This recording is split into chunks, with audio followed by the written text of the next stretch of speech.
What's the most legendary work meltdown you've seen? I used to work in a kitchen in an old folks home. I had a manager named Edward who was a know-it-all piece of uninformed cheat. I had a co-worker named Dee who had a very serious medical condition and required a certain medication at certain points of the day. Edward didn't like E or the fact that she needed to keep her medication on her person. One day he forgot her medication and begged to run home and retrieve it. Edward smugly denied her and told her to finish work. So she tried and ended up briefly collapsing. She was okay, but very weak and disoriented. Edward grabbed her by her arm, escorted her to her car, handed her the keys, and told her to leave. Then he left to go tell anyone that would listen that he was on drugs and he smelled booze on her. He was in the parking lot and called her mom to take her to the hospital. He was only 20 and very scared. He was discharged that night after some fluids and came back the next day. Upon hearing what Edward told everyone about her, she stormed into ours screaming for them to bring Edward's as in the office immediately. As soon as he was called in, she whipped her hammer tag at him. I obviously lingered close by like a nosy beach. She was screaming at the top of her lungs that Edward denied her to go home to get her medication that was on file and ours was very aware of, and how faking that he accused her of being a drug addict. And if he really believed she was under the influence of something, how stupid was he to put her in a car on the company's property, leaving them liable for her damages? At this point much noise can be heard as all three of them are screaming full force at one another. She threatened legal action and stormed out. Well, she did take legal action for a ton of shit, including putting a clearly ill person behind the wheel. Not too long after this I also quit. And a few months later Edward was no longer employed by the kitchen, but rather was working as a deli boy in the local grocery store. I don't know what happened with this lawsuit, but I hope that place and Edward got everything they deserved. Also, honorable mention to the maintenance man that threatened to shoot my old boss in the face for being such a dickless weasel. Not so bad. I was about 7 months pregnant and had just recently been moved to a different office. The new office had all kinds of rules no one informed me or my fellow coworkers of, and I kept getting hauled into the office to be told off for things I didn't even know I was doing wrong. Now, if it was just friendly reminders I wouldn't have had a problem, but my supervisor was this high and mighty beach that kept belittling me and trying to make me feel bad and kept commenting on how I wasn't fit for this job, keeping in mind I had been doing it for over 2 years at this point with no problems. Time before the blowout she said I'd be written up next time she has to talk to me. So I'm working away, trying my damnedest to not fuck up cause I really don't want to be written up and I honestly couldn't handle any more stress. Well, I get called into the office with her and our union rep and I see a notice on her desk. I lost it. I started yelling and crying and listing off all the horrible things she's been putting me through and how it was unfair for her to treat me like this and how half the shit I wasn't even told about. I think I actually started having a panic attack during the whole ordeal and told the union rep some of the comments she made to me over the past few months. It felt good to get it out and finally put her in her place. She was so taken aback that I stood up for myself, freaked the fuck out that I ended up being sent home early cause they were worried about my baby's well-being. The notice turned out to just be a list of expectations, only 6 months late, which I had to read and sign, but she left me alone after that.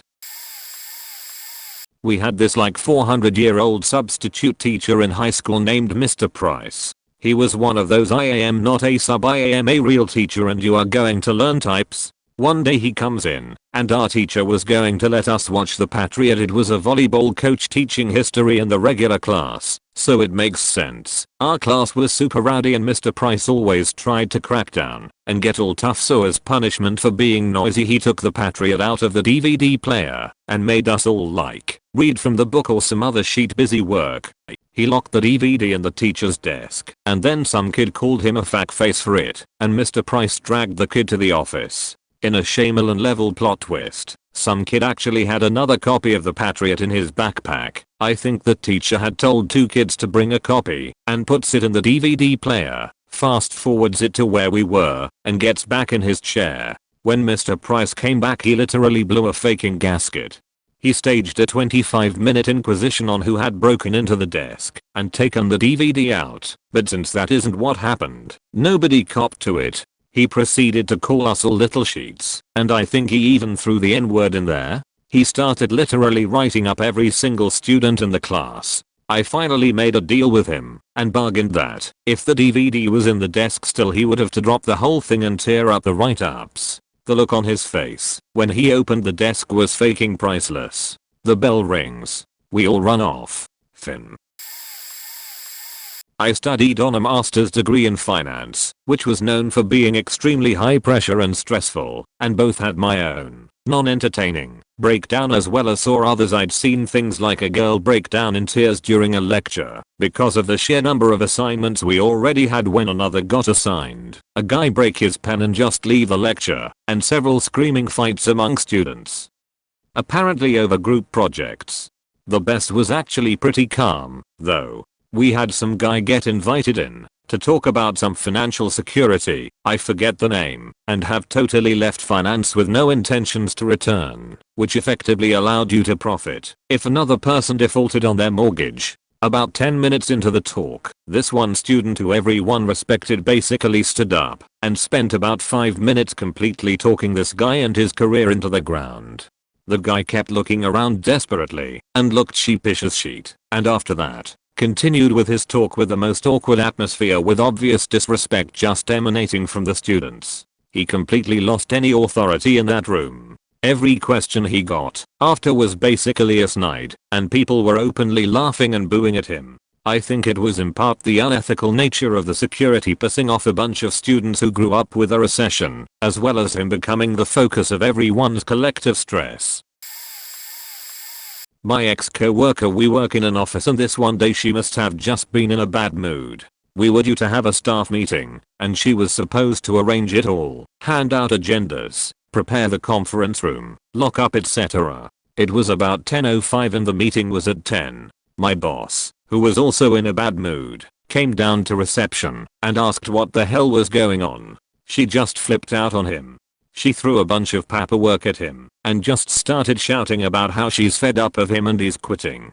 She then storms out of the office. My boss just stood there, then turned around and went back to his office. The rest of the staff made our way to the conference room for this meeting, and as we were sat there, it was really intense and awkward and deathly silent. We were all just looking at our boss waiting for him to react. Surprisingly, he stayed super calm. Next thing we know, we hear someone unlock the front door and come in. We assumed it was this lady. We then start to hear furious typing. I mean, she must have been slamming her fingers on the keyboard because we could all hear it from upstairs. So we all just sat there listening to this noise, still deathly silent. Eventually it stopped, and this lady storms up the stairs and throws her quitting notice at my boss and leaves again. My boss just looks at it calmly, then finally addresses the rest of us and just said that he will not tolerate being spoken to the way she spoke to him, and that was pretty much it. We carried on the day as normal. Still makes me laugh to think about it. That was a good day. I have one that'll get buried, but I'm telling it anyway for those that sort by. I worked at Target while in college for about 3.5 years. It was wild. I saw coworkers get arrested, get in fights, get caught having sex, and yes, melting down. There's two in particular I consider worthy of the thread, though I worry whether or not one counts as a meltdown. First was an Egyptian man we put in electronics and toys. Dude was massively overqualified with a master's in computer science in Egypt. Great guy, really had product knowledge, but just wasn't trained well and couldn't understand the stupidity of pushing red cards that customers didn't want or need. Well, one day some redneck gentleman tried switching price tags on some items so he could get something expensive for cheap.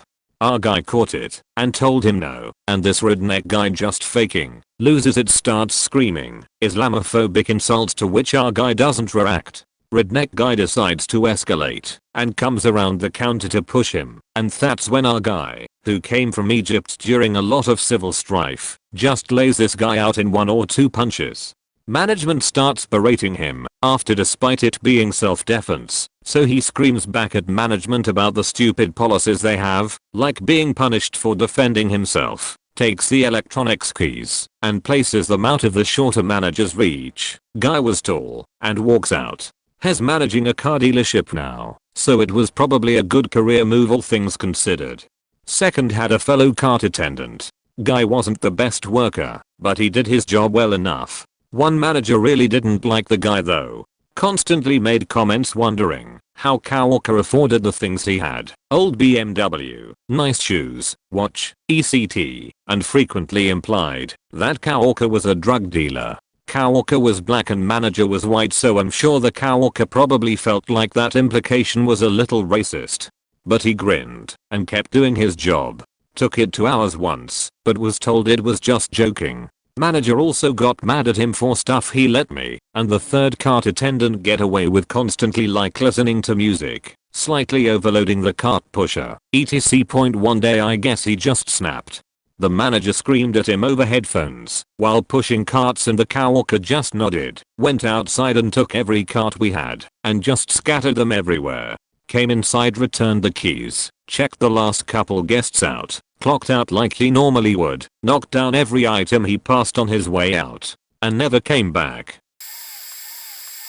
I worked at this retail store for a couple years. One of the assistant managers who I had to work with almost every shift was a complete creep and mentally unstable. Let's call him Eric. He did some stupid things before, like yelling at the cashiers, and also liked to make filthy sexual comments at me in the form of jokes. Keep in mind this was a 50-year-old man, and I was 22. So Eric was always a total scumbag. But oh man, he just had a complete breakdown one day during the holiday season point. Since it was December, it was very busy, and we had all the cash registers open and several managers. One of the assistant managers, call him Carl, sat a small stack of shopping baskets on Eric's register with the intention to put them back at the front, where they belong, when the line went down. Eric came back from his lunch 10 minutes later. He saw the baskets on his space and flipped out. He whipped one at the wall and threw another one on the floor so hard it kinda bounced. He started screaming about how people were making his register a mess, and how Carl did it on purpose to make him mad. Me and Cole were just like, what the fuck, you need to calm down, or we'll call the general manager. He blew up even more, this time at a black girl he's always hated because he's a racist prick, calling her a fat trashy n-word. By this time all the customers in line were all like, what the fuck too. A couple of them threatened to call corporate because Eric at this point was a train wreck. His fists were clenched and his face was red, veins popping. One dude told Eric that he was gonna beat his ass, and Eric called the cops. They came and took reports. Nothing happened though. All over some faking baskets. First job, working as a host at a local restaurant. A short/stocky chef was being particularly pestered by our 15-year-old dishwasher boy. Now this dishwasher boy was annoying on any given day, non-stop talking, tons of gossiping, whining, and bragging pretty much from the start to end of his shifts. I'm standing at the host station at the tail end of the evening rush when out of nowhere I hear our chef yell, through the walls of the kitchen, mind you, that's it you little fuck.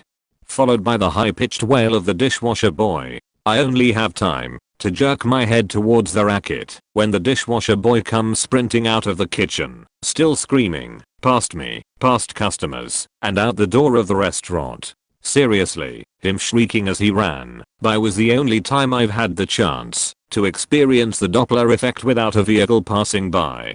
Seconds later the chef bursts out of the kitchen and follows him out of the restaurant, hot on his heels. What incited the altercation was that the dishwasher boy was being his usual aggravating self, and chef, having enough of his shit, told him to knock it off. Dishwasher boy then decided the appropriate thing to do would be to overhand throw a spoiled spoon at chef while he was working at his station. Spoon caught him square in the face, and that was that. So now every customer in the restaurant and I are staring in awe into the parking lot as chef closes the distance on dishwasher boy.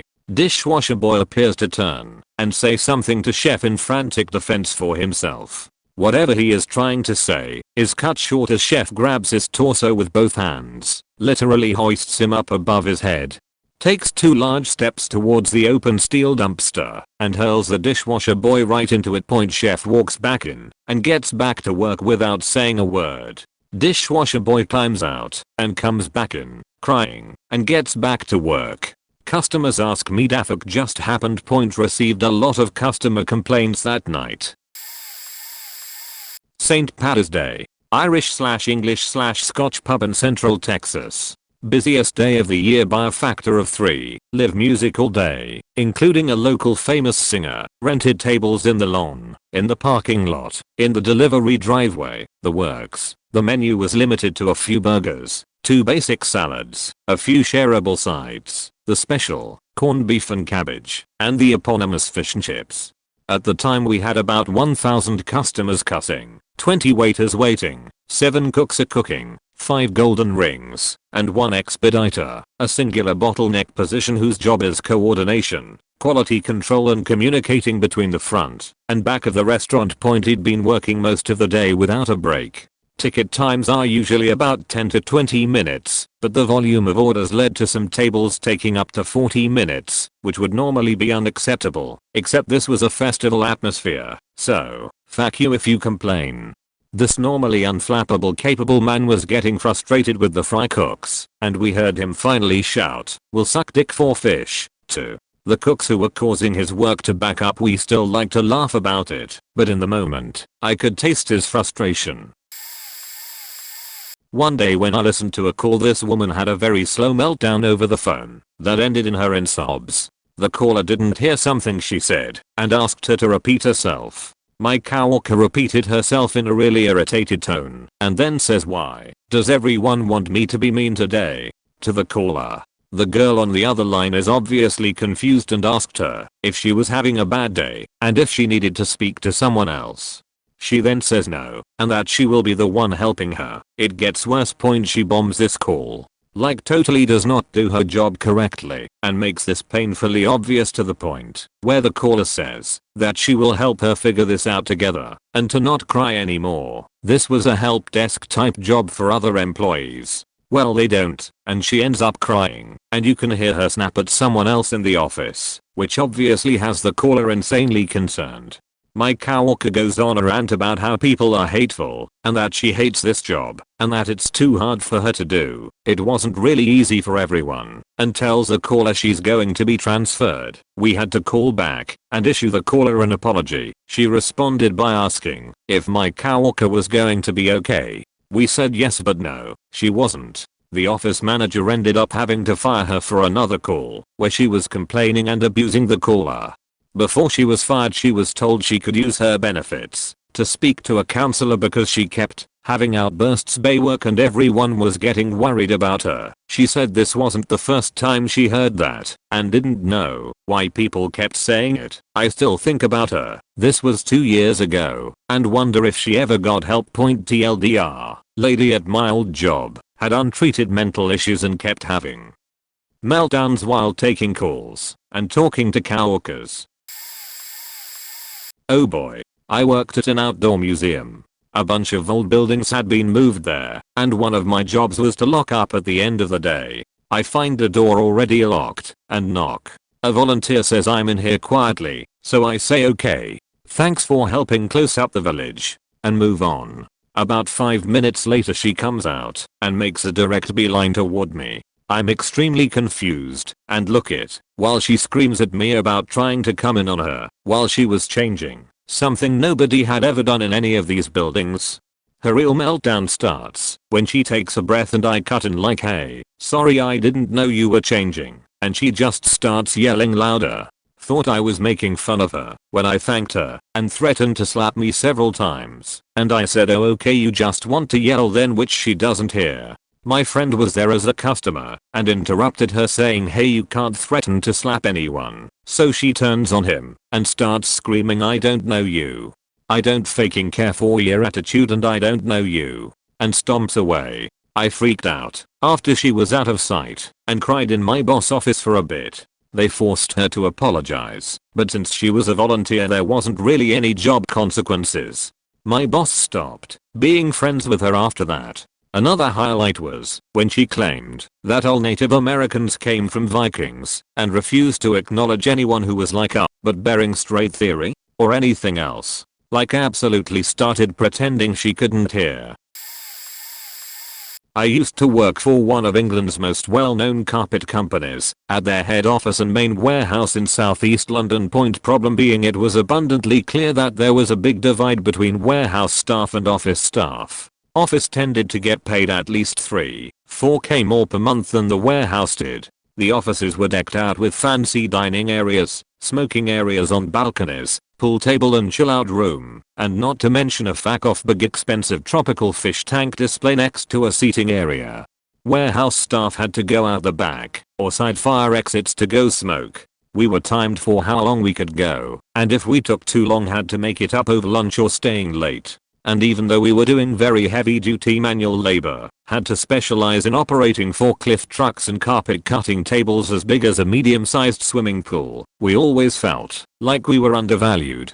Anyway, one particular staff member, let's call him Dave, loved to moan and whinge about it on a weekly basis. Anytime we would be in the canteen and a group of white shirt, stiff collar, sweated, snobby office guys would walk past, he would always make some snarky comment, privileged, little cunt, vaguely mumbled under his breath. The office staff mainly rubbed it in his face by laughing as they got in the lift to go and play pool upstairs, or occasionally would say something from the smoking balconies if one of us was below on the floor level huddled around a smoking area bench. So I'm about halfway through my shift, middle of the week, when suddenly 3 forklift drivers come shooting down the aisles towards the cutting depth, all beeping their horns and waving down anyone who would see them. One of the guys pulls up beside my area and says, "The boss just tried to fire Dave." Me. "What do you mean tried to fire Dave?" Turns out that Dave got pulled into a meeting with the warehouse manager and an office manager who was rather recently promoted from second floor office staff to a head of depth on the 4th floor.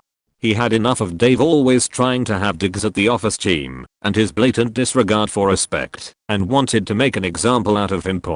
But when he made his argument against Dave in front of the warehouse boss, he apparently made a load of stuff up about him just to make sure he got fired. Well, Dave didn't take too kindly to that and lunged across the office table and knocked out this office manager in one fell blow.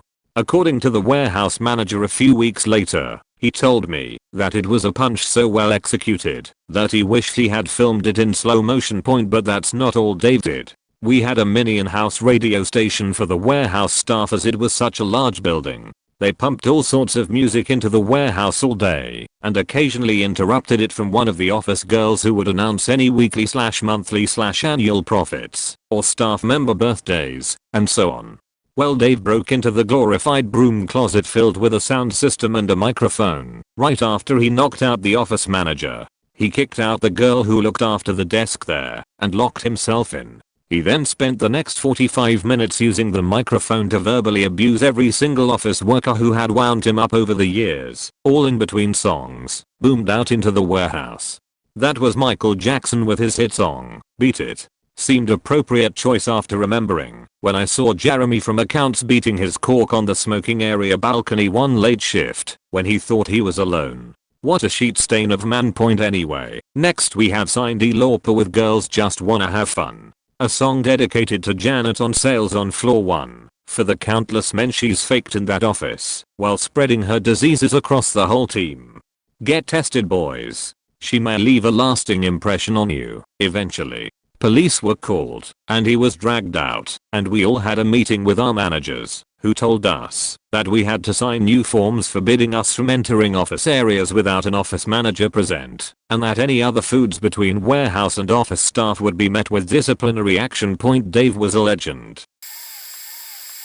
I think mine was the best one I've ever seen so far. I was working at a hardware store and had already given my 2 weeks notice, so I was on my last day as it was. Ended up getting a pretty nasty case of the flu, but I didn't want to bail on my last day, so I went to work anyway. I work in the outdoor department, so I decided to go inside and do sales and let somebody else reap the commission benefits, since it was my last day. We were undergoing an audit from corporate, and they showed up right as I was wrapping up a sale and wanted to know what I was doing outside of my department. I told him I was hanging out and making sales because my sinuses hurt and I wasn't feeling well. He then got really snippy with me and said in a condescending tone, "You're just hanging out. I responded with yes, hanging out and making sales. He told me I should get off my ass and get back to my department. I took off the company vest that we were wearing, rolled it into a ball, and threw it into his face like a baseball. I then told him to shove it up his ass. I turned around and walked out. My friends called me later on and told me that he went into a complete rage and demanded that I be fired immediately. The store manager started to laugh once he heard the story and told that guy it was my last day and I only had 2 hours left of that shift as it was. To this day I don't know if I've been blacklisted from that company or not, but I know I'd never work there again anyway. My best friend's dad was a tower crane operator. After 30 plus years on the job with a perfect safety record, he ended up having an accident. To this day talking about it brings him to tears. He retired because of it, spent a week in the mental ward because of it. He was moving a large piece of machinery up from street level to above the floor being worked on, a job he's done 100,000 times before. Hoisting is a team operation with people all over the site working together. The machinery is several stories up when something lets loose, and it swings and drops right into a crowded area street level. The emergency calls from injured/dying workers goes out on the radio. He's 20 plus stories up and can only watch the response. He turns off the radios and sinks inside himself. After an hour or so out of contact with the ground, a rescue team climbs up and he's coaxed down. 2 dead, 3 injured in the failure. Questions/investigations raised if he had made an error in lifting causing the collapse. The grief/doubt/PTSD wreck him fast, and after a couple days off on suspension he is blackout drunk with a gun in his hand. His son finds him like this, passed out with a suicide note already written. He's admitted to a mental health service, eventually cleared of any wrongdoing by the inquiry. After several months he cleared to return to work.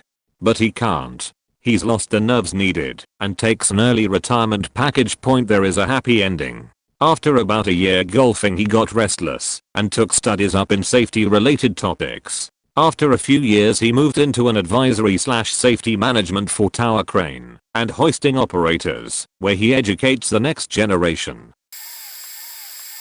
I didn't witness it, but heard about it from the target point. When I was in the Navy I was a hospital corpsman, medic, in a Marine grunt unit. Had a friend who was gay who had a lot of young Marine friends. He was also a corpsman. Some were friends with him because he was cool and genuinely cared about his Marines, but some were young enough that they were experimenting and would have sex with him. This was early 2000s, so you could be gay, but you couldn't get caught in the act or tell anyone. But my buddy was obviously gay. There was a real douchebag sergeant who got pissed that his Marines were hanging out with my friend, and he decided to publicly berate them in front of the entire company. Anyone who has ever served knows there are some guys who are tough and some guys who just talk a lot. This guy just talked a lot. He's never seen combat, but you'd swear he was a grizzled vet. He was getting ready to pick up staff sergeant because in the Marine Corps, if you're in shape you get promoted quickly. So he starts using every insult and epithet imaginable because he's so bothered about his young Marines hanging out with a gay guy. From what I heard he seemed completely unhinged. Where he was ranting there was a sidewalk that went through the different battalion offices and my friend was walking through. He witnessed the rant, and when the sergeant saw him, he pointed at him and said that fart and laughed. Needless to say, my friend was furious. He went to the battalion sergeant major and told him he wanted to charge him. The sergeant major, who loved my friend because he was such a good medic, told him, "I'll support you, but I want you to know what they might try to do given who you are."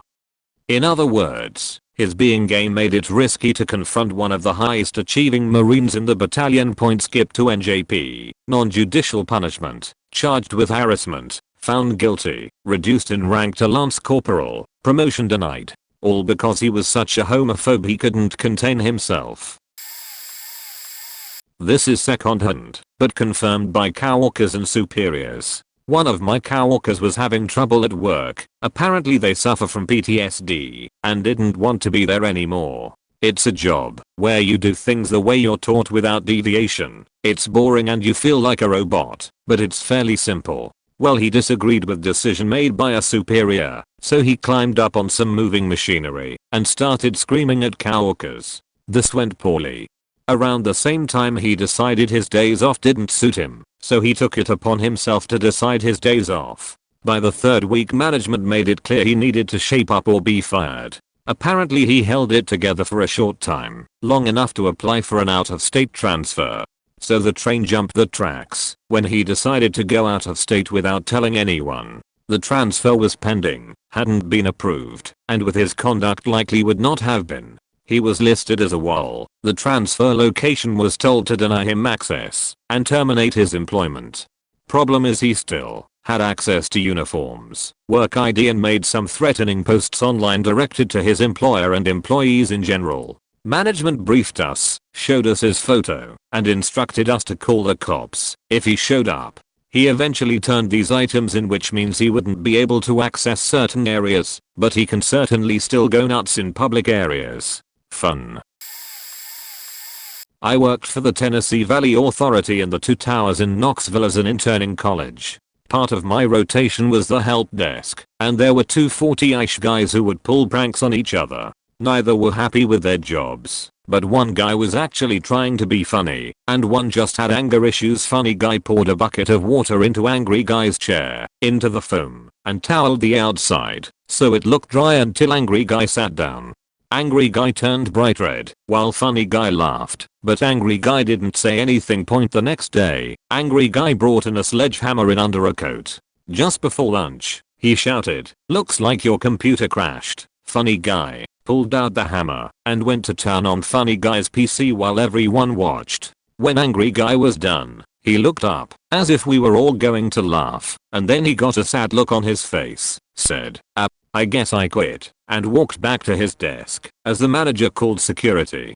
No more pranks from funny guy or anyone. After that point, the sad thing is that we all liked angry guy because he was mostly harmlessly angry. Apparently, before I got there, funny guy told angry guy that he wouldn't do something because it wasn't in his job description, and angry guy took his pants off and said, "Wearing pants isn't in mine," which everyone agreed was funny, but where it all started. Back in the 1980s, I worked for some company that sold computers designed specifically for car parts businesses. The owner/founder and much of the upper management were very religious. I think they were Mormon, but many of the technical people who worked there seemed to be deep into drugs. I heard all sorts of rumors about those people, but I worked clear in the back of the building with about 8 other people, and we were pretty isolated from the rest of the 200 or so people that worked there.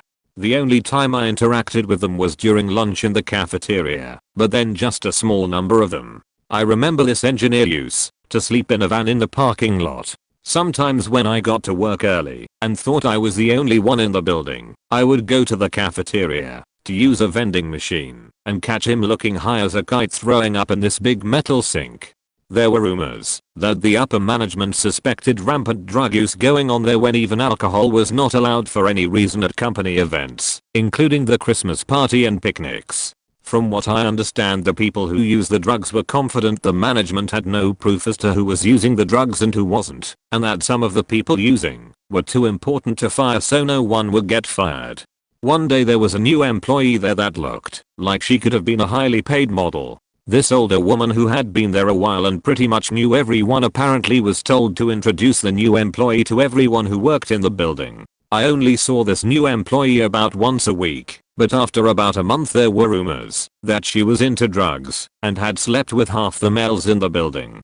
At one point she actually approached me and asked me to go to a bar with her, but I was intimidated by her. I was about 22 and she was in her late 20s and seemed to be about the most sexually experienced person I ever met, so I lied and said I had a girlfriend. She approached me a few more times and at one point said she had weed in her car and wanted me to smoke a joint with her after work.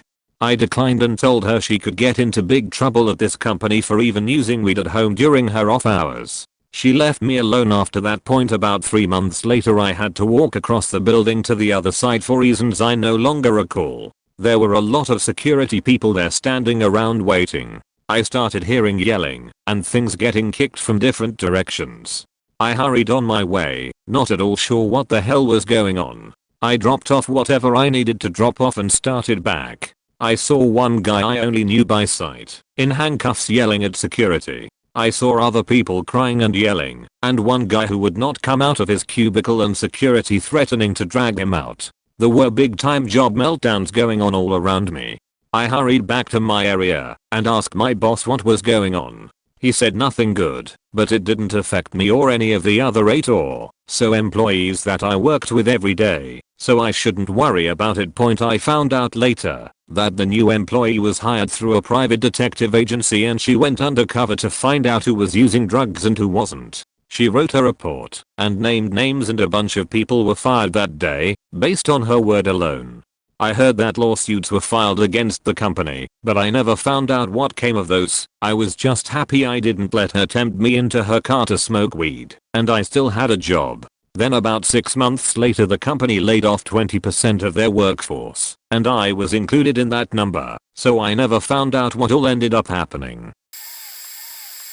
Accused sacked his lawyers and judge starts the trial anyway. Accused got an extra 6 months jail for contempt of court. Defendant: look, now listen here, mate. You don't know what you're faking talking about. Don't come blooming start your sheet. Right, mate. You weren't faking there, so don't start your crap. Read your faking paragraph or your scripts, mate. Don't start putting your faking heavy crap on me. His Honor. Now Mr. Baker, the trial will be proceeding. Defendant: I don't give a fuck. You and your trial, mate. Stick your trial up your faking as His Honor. Sit down please. Mr. Baker. Defendant: no, fuck you. You don't tell me what to do. Who do you think you are? His Honor: the next people that you see entering the court are the court security staff. Defendant: oh, what do you want me to do? What do you want? A Mickey Mouse badge?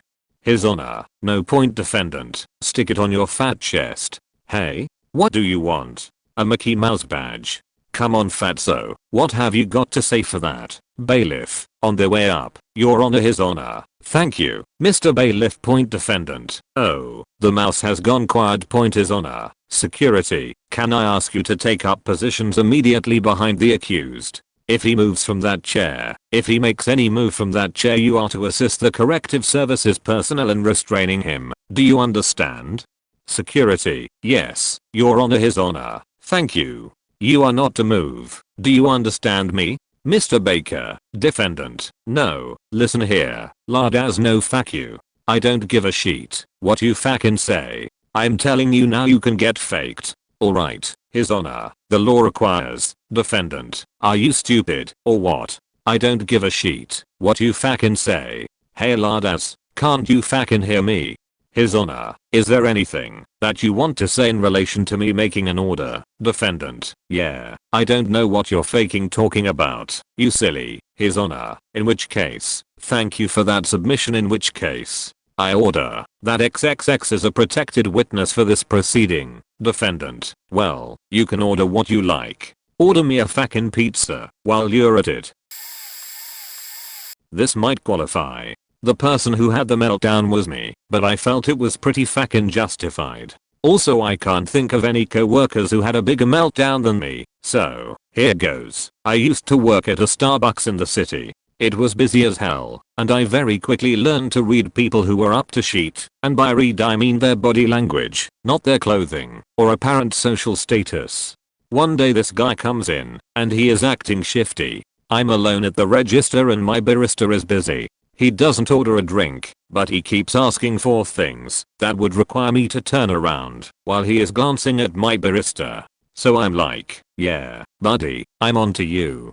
He starts asking for pastries that aren't in the pastry case, clearly trying to ask for something that I'll need to turn around to get out of the cabinet.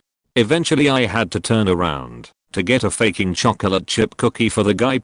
Even though I turned around, I sort of kept him in the corner of one eye, and sure enough, I see one of his hands make a quick motion in my peripheral vision. So I turned back around with his cookie and put it on the counter in front of him. That'll be $1.72. Oh, and do you mind putting the tip jar back? It was gone. Of course. This guy was easier to read than Where's Waldo. He gives me a really bad impression of someone who is confused, so I continue. You know, the tip jar that you just took, the one you're hiding under your jacket? Do you mind putting it back? Guy continues to fail at acting, like he doesn't know what I'm talking about. At this point, I'm done with this sheet. So I lean in really close, like I'm going to whisper a secret. The guy actually does the same thing and leans in close. I'm guessing it was a kind of instinctual reaction. But, I don't whisper a secret, do you think I'm a faking idiot? Put the faking tip jar back, or you'll be in jail so fast your head will spin, dude. Almost sheets his pants. The store goes utterly silent, and every single person is looking at me, and then they look at him.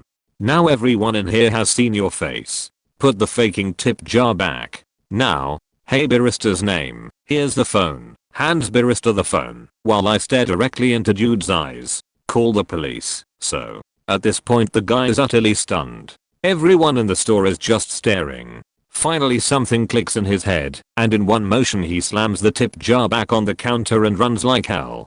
As he did, I notice a woman behind him who looks scared as shit. She looks at the guy as he runs off, like she wasn't sure if she should follow. I realize she is his accomplice, maybe there to distract the barista? Not sure. Anyway, I'm full of adrenaline and pissed as shit, so I just give her a withering glare and she goes wide-eyed and runs away. My manager came out and told me to go take a break. And that was that. I didn't get written up or fired. Company policy /was you're not allowed to touch someone who steals your tips. They never said anything about yelling. Hooray for loopholes. Also funny, I'm only 5 feet 8 inches, and I was maybe 135 pounds back then. Just a scrawny early 20s gamer geek. Not even remotely scary. But apparently I get that luck in my eye when I get pissed. Seemed to work on those too. Worked at a popular US chain restaurant in a popular tourist city near all the popular things. The place was packed from May to September. I mean a waiting list from 3 PM till 11 PM. I wasn't working this day, but our head bartender requested off a 4-day period. He loved playing poker and was in some small tournament in Vegas. Somehow it got brought up 2 weeks out at like 7 PM on a Friday that he wasn't getting those days off that he requested like 2 months prior. He argued and management said basically you work or you're fired. He had management's ID card for whatever reason.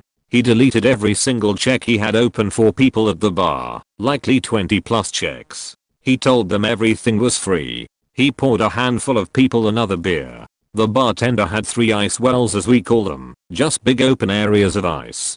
He grabbed a couple pint glasses and purposely broke them over each ice well and flipped the bird as management came out to the sound of breaking glass and walked out drinking his own beer. Now, you have to understand, the point wasn't to make people drink glass. He knew management would have to melt all that ice with hot water and get fresh ice. That's a solid 10-minute process when multiple drink orders are coming in every 30 seconds. He basically crippled the entire bar and restaurant as well. Guests were complaining their bar drinks were taking so long. Management had to comp a lot of them, etc.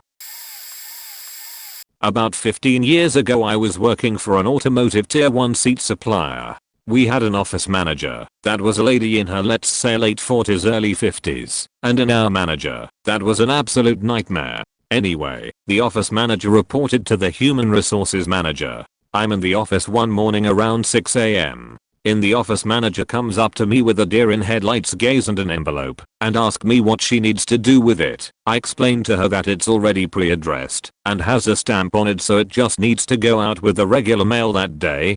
Fast forward 2 hours. She comes back by my desk with the same deer in headlights gaze and same envelope and proceeded to ask me the same questions of what she should do with it.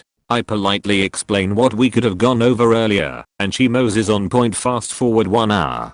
She locks herself in the bathroom and starts screaming about something. The maintenance guys unlock the door and let the human resources manager to try to de-escalate the situation, which apparently didn't work because about 15 minutes after she was in there the local police department showed up. It had to physically remove the office manager from the building. The police then escorted her back home. That was the last anybody saw her. Fast forward 6 months. Same human resources manager, new office manager. The new office manager gets up from her desk, heads to her car, and never comes back. She left all of her personal belongings in her desk including her driver's license and a few library books. Fast forward 1 year. The human resources manager was removed from the building by the state police for embezzlement and various other workplace privacy violations. When I was teaching English in Japan, a shitload of drama went on at one of the elementary schools I worked at. The head caretaker of the school was pretty extreme, and she would scream at the kids and just act pretty ballistic at times. There was a huge ordeal with her, and the principal of the school and the district heads would come to the school to interrogate. Well, the 6th graders were having their pre-graduation party and say honorarigatao presentation, where the school staff, parents, and I were invited.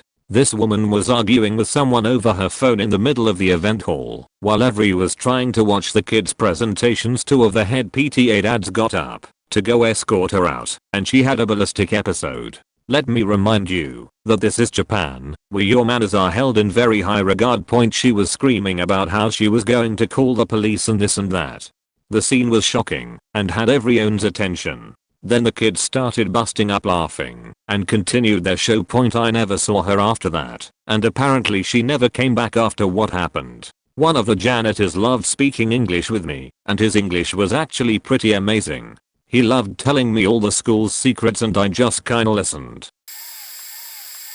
So I work for a fire department, and I'm in charge of a single shift at my station. As most of the other firemen can attest, not all the shifts always get along with each other, as was the case between my shift and the shift we relieve. Anyway, one of the guys on 2nd shift, I was on 3rd shift, was going through some, admittedly, pretty serious personal problems that I would not wish on anyone. In this field, whether you like somebody or not, if they have these kinds of problems, we are going to band together and help you out. Just say the word and we'll be there. This is where it got sticky, because this guy didn't say anything, so we didn't know. Anyway, one of our daily jobs is to mow the grass on Wednesdays. We come in one Thursday morning and 2nd shift hadn't mowed the grass. They say sorry, we'll get it next shift. Okay. We sometimes get busy. No problem. Next shift we come in, and they still hadn't done it. The guy on 2nd shift, we'll call him Mitch, says, sorry guys, we dropped the ball. We'll do it next shift. Now, their next shift would be the day before our shift's yard day. We come in that day, and lo and behold, the grass still hasn't been mowed, and now the weeds are knee high. The lieutenant on 2nd shift was off for a few shifts, so that's probably why the yard never got done. You know, when the boss is away the children play kind of thing. So when asked about it, Mitch just says, "Hey, I didn't faking feel like it," and left. So my guys are pretty upset. One of my guys is the most senior guy in the department, and he's livid. So before we even have breakfast he jumps on the mower and mows the grass. Again, the grass is so tall now that it's twice the job that it would have been. So we finish the yard and blow everything off. This senior guy, we'll call him Bill, was driving the truck for me. He goes to check the truck off and finds the gas can for the chainsaw and generator empty. He's already mad, so he starts having a meltdown and leaves the gas can on the bay floor. The next morning he tells 1st shift not to touch that faking gas can. I'm sick of doing 2nd shift's job for them. So, 1st shift leaves it there. Our next shift we come in, and Mitch comes to me and tells me that in the future, if they miss something to just cover their backs for them, take care of it and let them know, and they'll try to do better next time. Now, this is the same dude who just straight up said he didn't feel like doing his job and told us to do it. So I told him why Bill was upset, and that was that.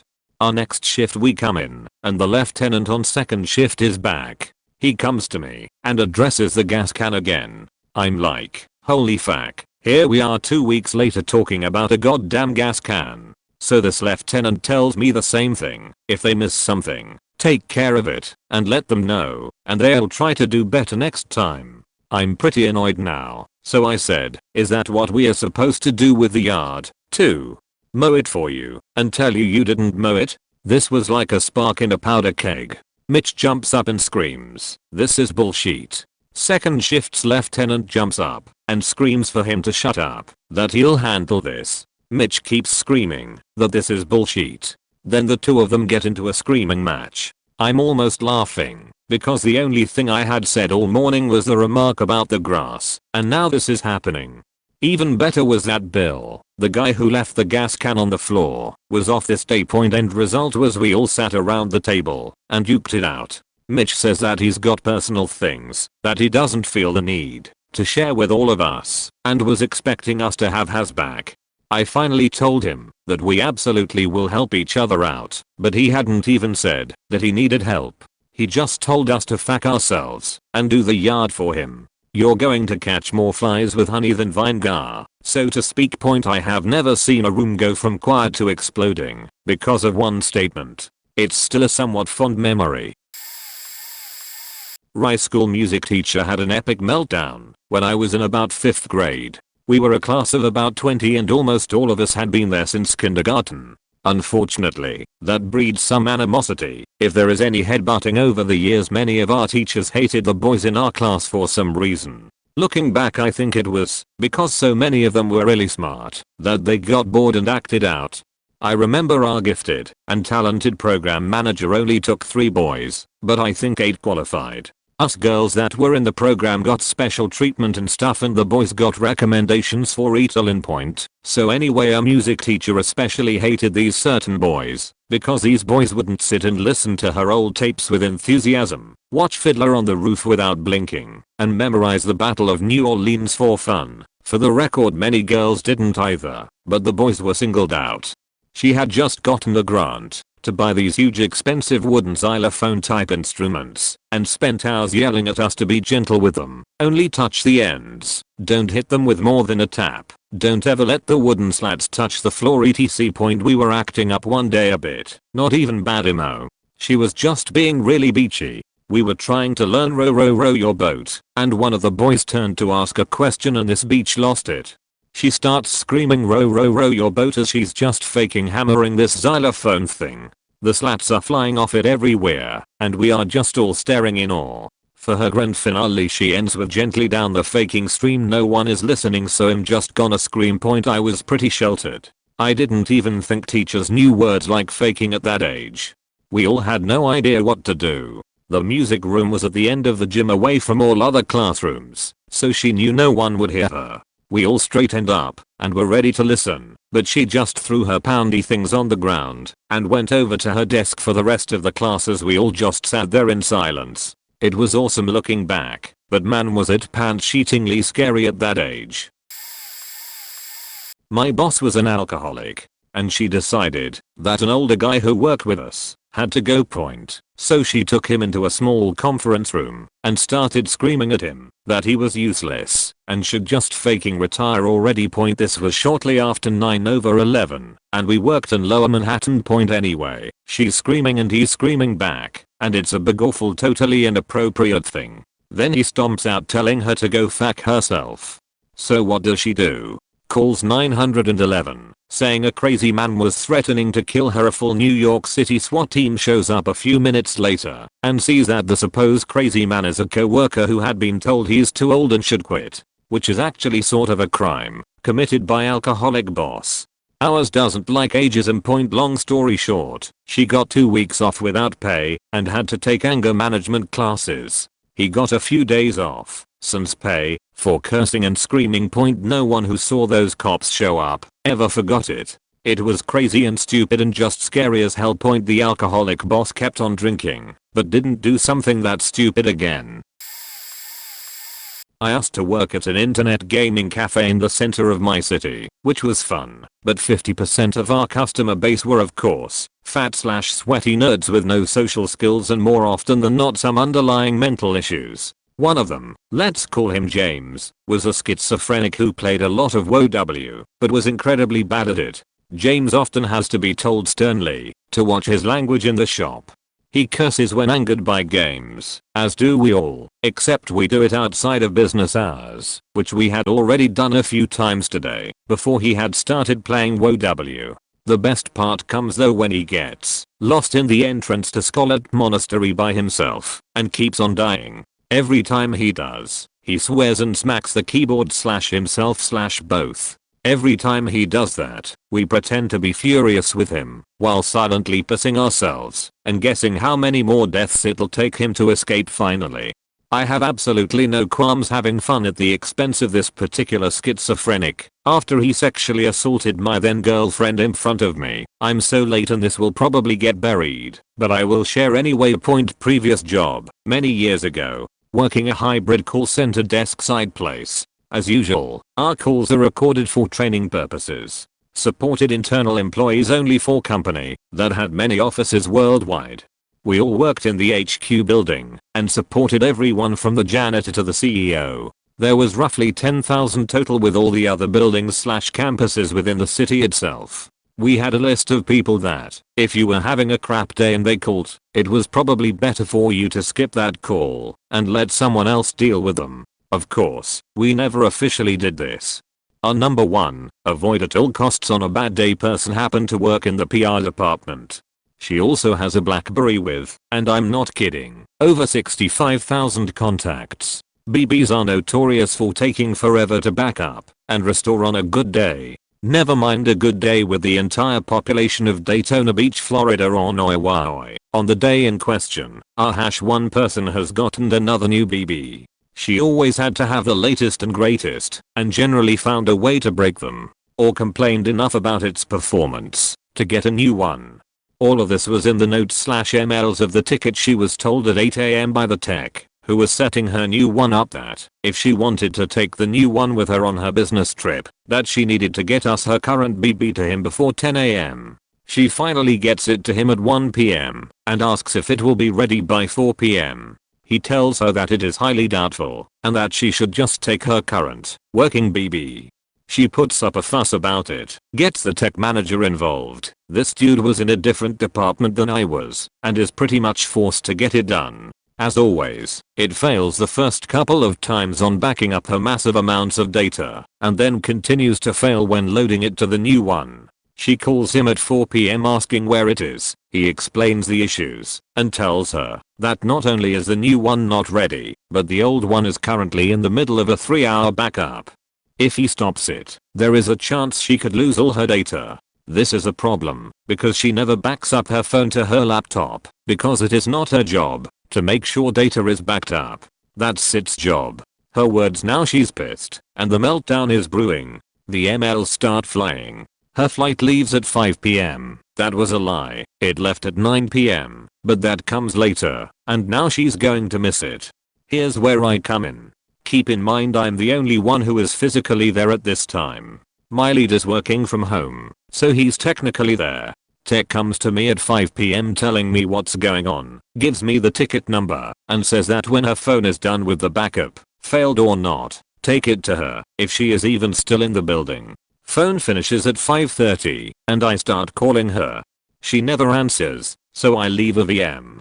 Call again at 6, then 6:30. Left VMs. I leave at 7, and I'm not waiting around on her off. At 6:45, she calls me directly, 10 different kinds of pissed off. She's mad because original tech left 2 hours later than normal. She pissed because I told her that the only phone that was done was her old BB. She pissed because she left the building. Lies. She was there because caller ID and couldn't get her phone. Pissed because her flight left an hour ago and she's stranded at the airport. More lies. She goes on and on ranting and raving about how we didn't come get her phone until it was too late. We didn't do what she asked. We never get anything right. Someone will be driving to the airport to deliver her phone, etc. Typical it's always the it guy's fault kind of stuff. She hangs up, calls back 5 minutes later saying that she is now in the building and is coming to get her phone. Hangs up, calls from her desk phone again 10 minutes later because she can't get through the doors on our floor after leaving the elevator lobby, and people like her is why it's locked down. I told her I would be happy to bring it down to her or meet her in the lobby. We met in the lobby of her floor. She yanked the phone out of my hand and stormed off to her office. As I'm getting back to my desk to pack up and leave, she calls me again. It's after 7 PM and I'm supposed to be off, but figure, WTH. Might as well see what crap she has to say now. She gives it to me for 10 minutes straight. Tells me how this is my fault, that she missed her flight, how I locked her out of her BB causing her to get the password wrong 10 times, and getting her BB wiped. When asked what she wanted it set to, she wrote in an email AB 1234, when in her head she meant AB 1234. Yes, in the time it took me to get on the elevator and go up one floor, she had managed to wipe her BB. Instead of asking me to reset it through the server, she hosted it. She ended the call by saying she was giving my name and apartment to her director so that he could charge me personally for her missed flight point at 730. I called my lead, explained everything to him, and told him I was going home. He told me to log an hour of OT and come in an hour late to make up for the trouble. He said he'd get the phone guys to pull all the recording from her phone to our department and the original text department for the entire day and see what all she said. Fast forward a week or so. She calls and I get her call on my phone. I somewhat loudly lament that PR lady is calling me again. Arg. My director, whose office is next to my cube, hears this and comes out, waits until I hang up, and asks how her attitude was. I told him that it was surprisingly pleasant and asked what he did. He said if she is ever the least bit rude to anyone, let him know. Then he smiled and walked into his office. I found out later that day from my lead that my director, PR lady, her manager and her director all had a come to Jesus meeting that morning. She did not miss her flight, her phone was wiped, but she admitted to not asking us to reset it before it got wiped and pretty much admitted to everything. Which they said was sad because her director had all the phone calls queued up and ready to play the moment she denied any of it. Basically, she got written up and given a final warning all in one shot. From that day until she was transferred to another state, she was the nicest person who ever called. Wait LDR, angry PR lady threatened to make me personally pay for a plane ticket because she missed her flight, when in reality, she did not miss her flight at all, and she can't actually do that. It was all recorded, and she got threatened with her job. Angry PR lady became nicest person in the company overnight. Edit, grammar and spelling.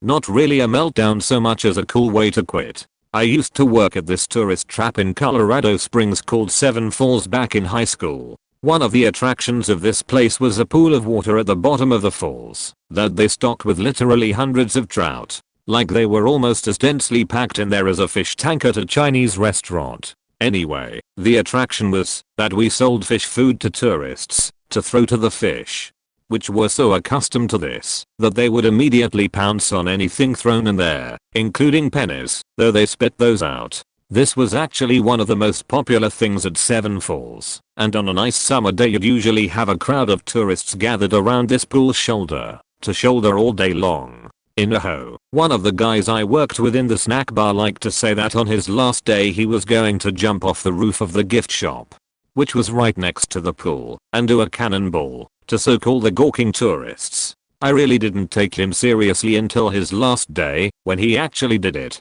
I had just got there for the afternoon/evening shift and I couldn't stop giggling about it all night. The look on people's faces was priceless. It was actually a pretty harmless prank though. It startled the tourists and got a lot of them wet.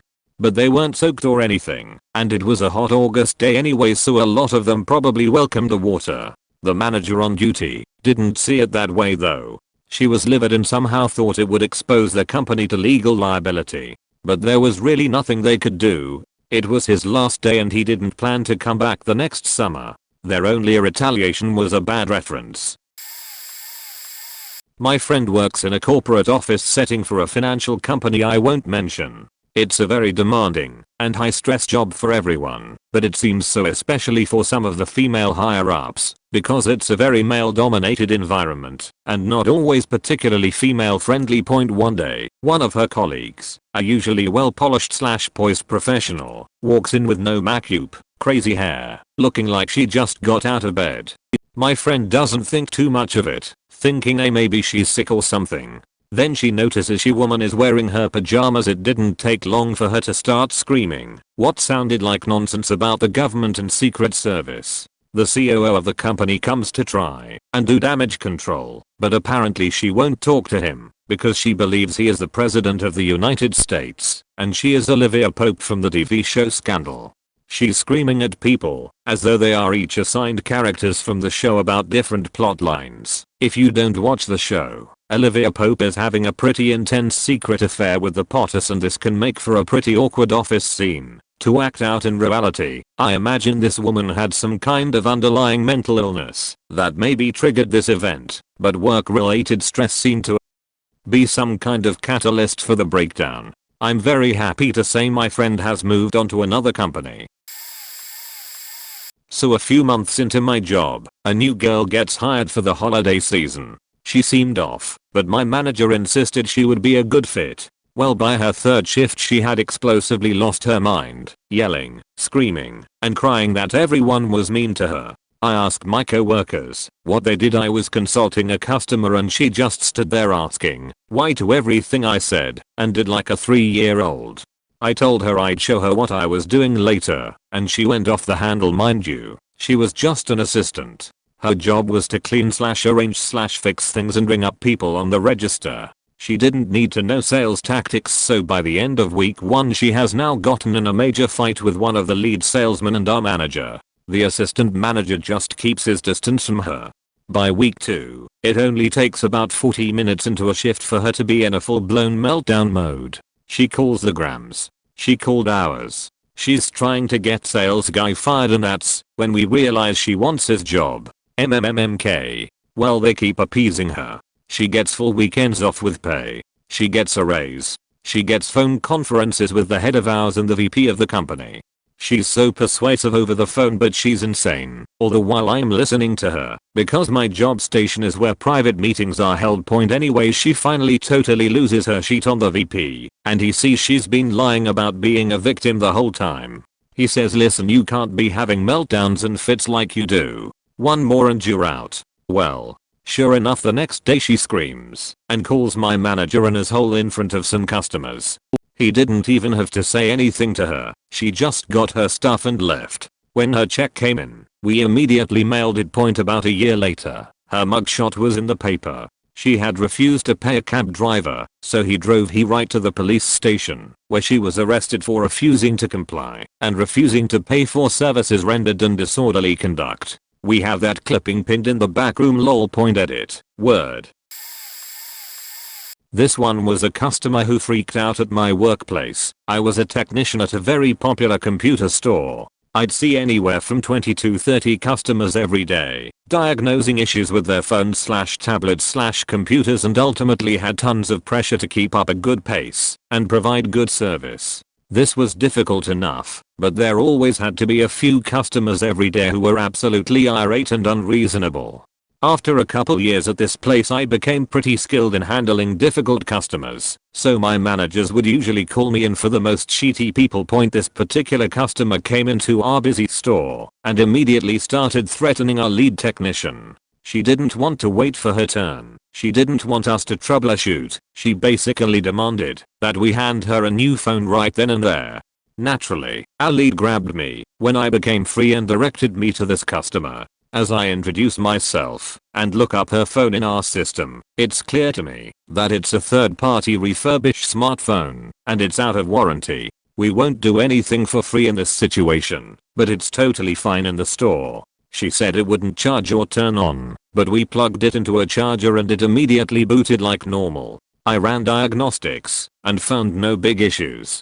As I'm trying to communicate the good news with this woman, it's becoming clear that she's not all there. I'm being firm, but treating her with endless patience and respect, and she's literally screaming at me and pounding the table with her fist. She's turning red and starting to sweat, like a lot, and she's actually so mad she starts angry crying, which I didn't even know was a thing. She eventually just gets up and storms out of the store, and all the other customers near me were like, shit dude, that was rough. My old man was a cabinet maker. Probably still is, but I haven't seen him for the better part of a decade now, so I can't be sure. He was also a complete utter cunt of a man. When I was much younger, I used to work for him on school holidays and occasionally while I was at uni if he needed the help. I'm talking extortionately low wages, though less than 50% of minimum wage. It was easier than the guilt trip or anger I'd face if I didn't One day we were loading a massive single-piece bar top onto the back of an 18-wheeler semi. I think you call them tractor trailers in the States. And as per usual he was being a massive dickhead about it, yelling at me and the rest of his tradesmen, making everyone's job harder than it had to be. I was holding the end of the bar top at the front of the trailer, backing my way carefully along so that we could safely get this behemoth of a thing laid down, with 4 other men along the length of the bar top and Myers' whole father on the other end at the back. He was pushing faster than anyone else seemed to be comfortable with, and as I started running out of room at the front of the trailer I called out to say so. Everyone else slowed down, but apparently a show of dominance had to be made, so Dickhead kept pushing. Amid calls of woe from the other guys, and faking stop for fact's sake from me, he decided one huge shove was in order. Me and 2 other guys were shoved off the side of the trailer and the bar top came crashing down and split on the trailer bed. In a last-ditch effort to try and save the thing I managed to get my hand under it as it fell and crushed it pretty bad. My father, of course, went absolutely ballistic, blaming it on me. The meltdown, however, was my own. I walked up and punched the asshole straight in the mouth and left. Never spoke about it and finished the installation with the rest of the guys, so I figure he knows he faked up.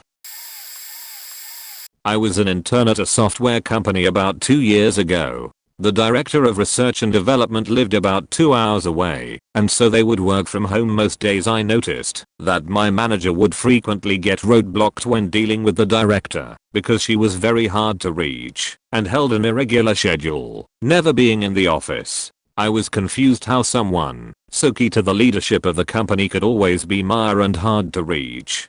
Near the end of my internship there was an all-hands meeting. The director was supposed to kick it off, but she proceeded to miss the entire meeting, and the CEO presented in her place. Apparently this was the final straw for the leadership. The next time she came in they fired her early in the morning. Her office was near my desk, and so I got to see the conversation and aftermath take place. After the CEO left her office she proceeded to throw a picture at the wall and lock the door. She tore everything off her desk and threw it in a hefty bag while the door was still locked and security got called. My manager was mortified that I was watching all this as my desk was feet away from her office and as I was near the end of my internship deciding if I wanted to return to the company. He pulled me into a meeting room before I got to see security unlock her door, but I can guess that it wasn't pretty.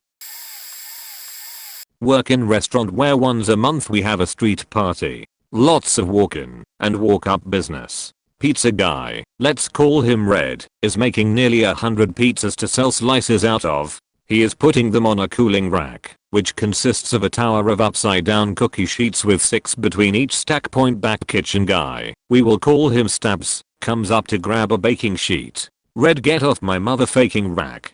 Stabs, these aren't yours, we need one in the back. And pulls one of the sheets off, starts walking towards back kitchen. At this point, Red drops what he's doing and starts following him to back kitchen, which is 120 plus feet from pizza point. They come in kitchen door. Red basically pushes Stabs in a corner, starts yelling to give him back his cookie sheet. As they are arguing, Red picks up a 10-inch chef's knife and at this point is waving it sideways in front of him.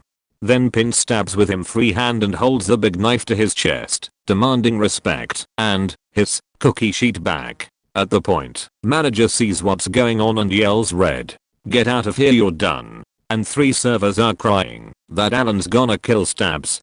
At this point Red knows everyone can see what is going on, so he steps back, sets the knife down, and walked out. Came back 2 or 3 hours later in middle of street party with his son, who he forced to quit the back kitchen, demanding we give him his peels, dough knives, a bunch of his own sheet he actually did bring in to use. Not included were any cookie sheets.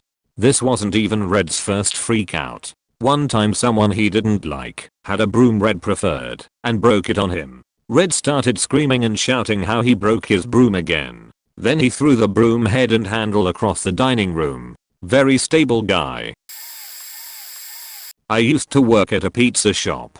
My manager and I would play practical jokes on one another. One time he and one of my coworkers put my hat in jello when I went on vacation. I thought it was hilarious and decided to prank him back. Our store had several mini tubes of super glue, and so when there was a lull of customers I decided to see what I came up with. I ended up super gluing a piece of salami on the inside of his right shoe.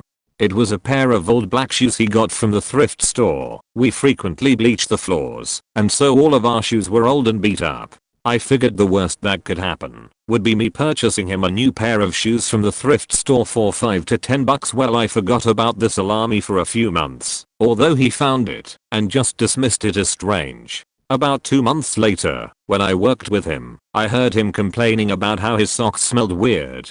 With horror I realized it must still be there. Later that same night, when he finished closing and took his shoe off, I was in the back of the store with him. He decided to rummage around on the inside and found the old piece of salami still super glued on the top interior. I couldn't help but smile when he pulled it out bit by bit. Somehow it managed to hang on for a full 2 months, and it did smell pretty terrible as he was pulling it out.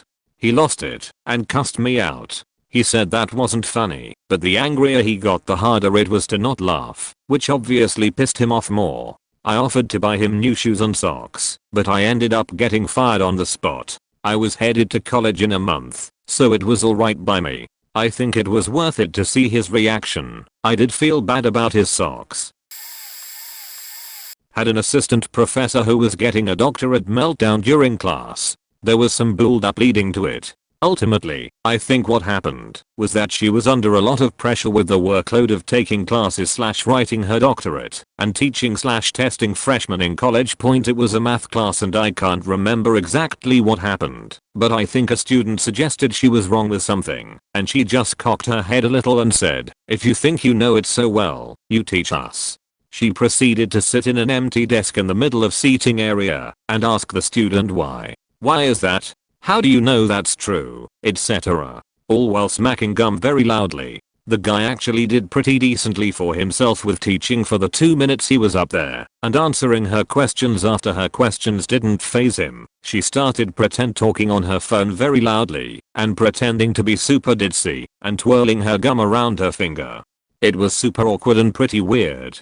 She eventually just stands up and says some lame bit about how that's how we are all acting towards her and we need to be better. Again, super awkward. She finished the lesson and I don't think anyone said a word the rest of the class. She wasn't a great math prof and wasn't the best at explaining things, so as a class we asked a lot of questions. She had been wrong about some stuff before, so the guy challenging something she was saying that didn't make sense to him wasn't out of left field. I'm sure he could have been more respectful though. It was just the final straw for her. Later on in the class she accidentally sent the midterm out to the class with the title "class example worked out" or something like that, cause she didn't have time to finish the example in class.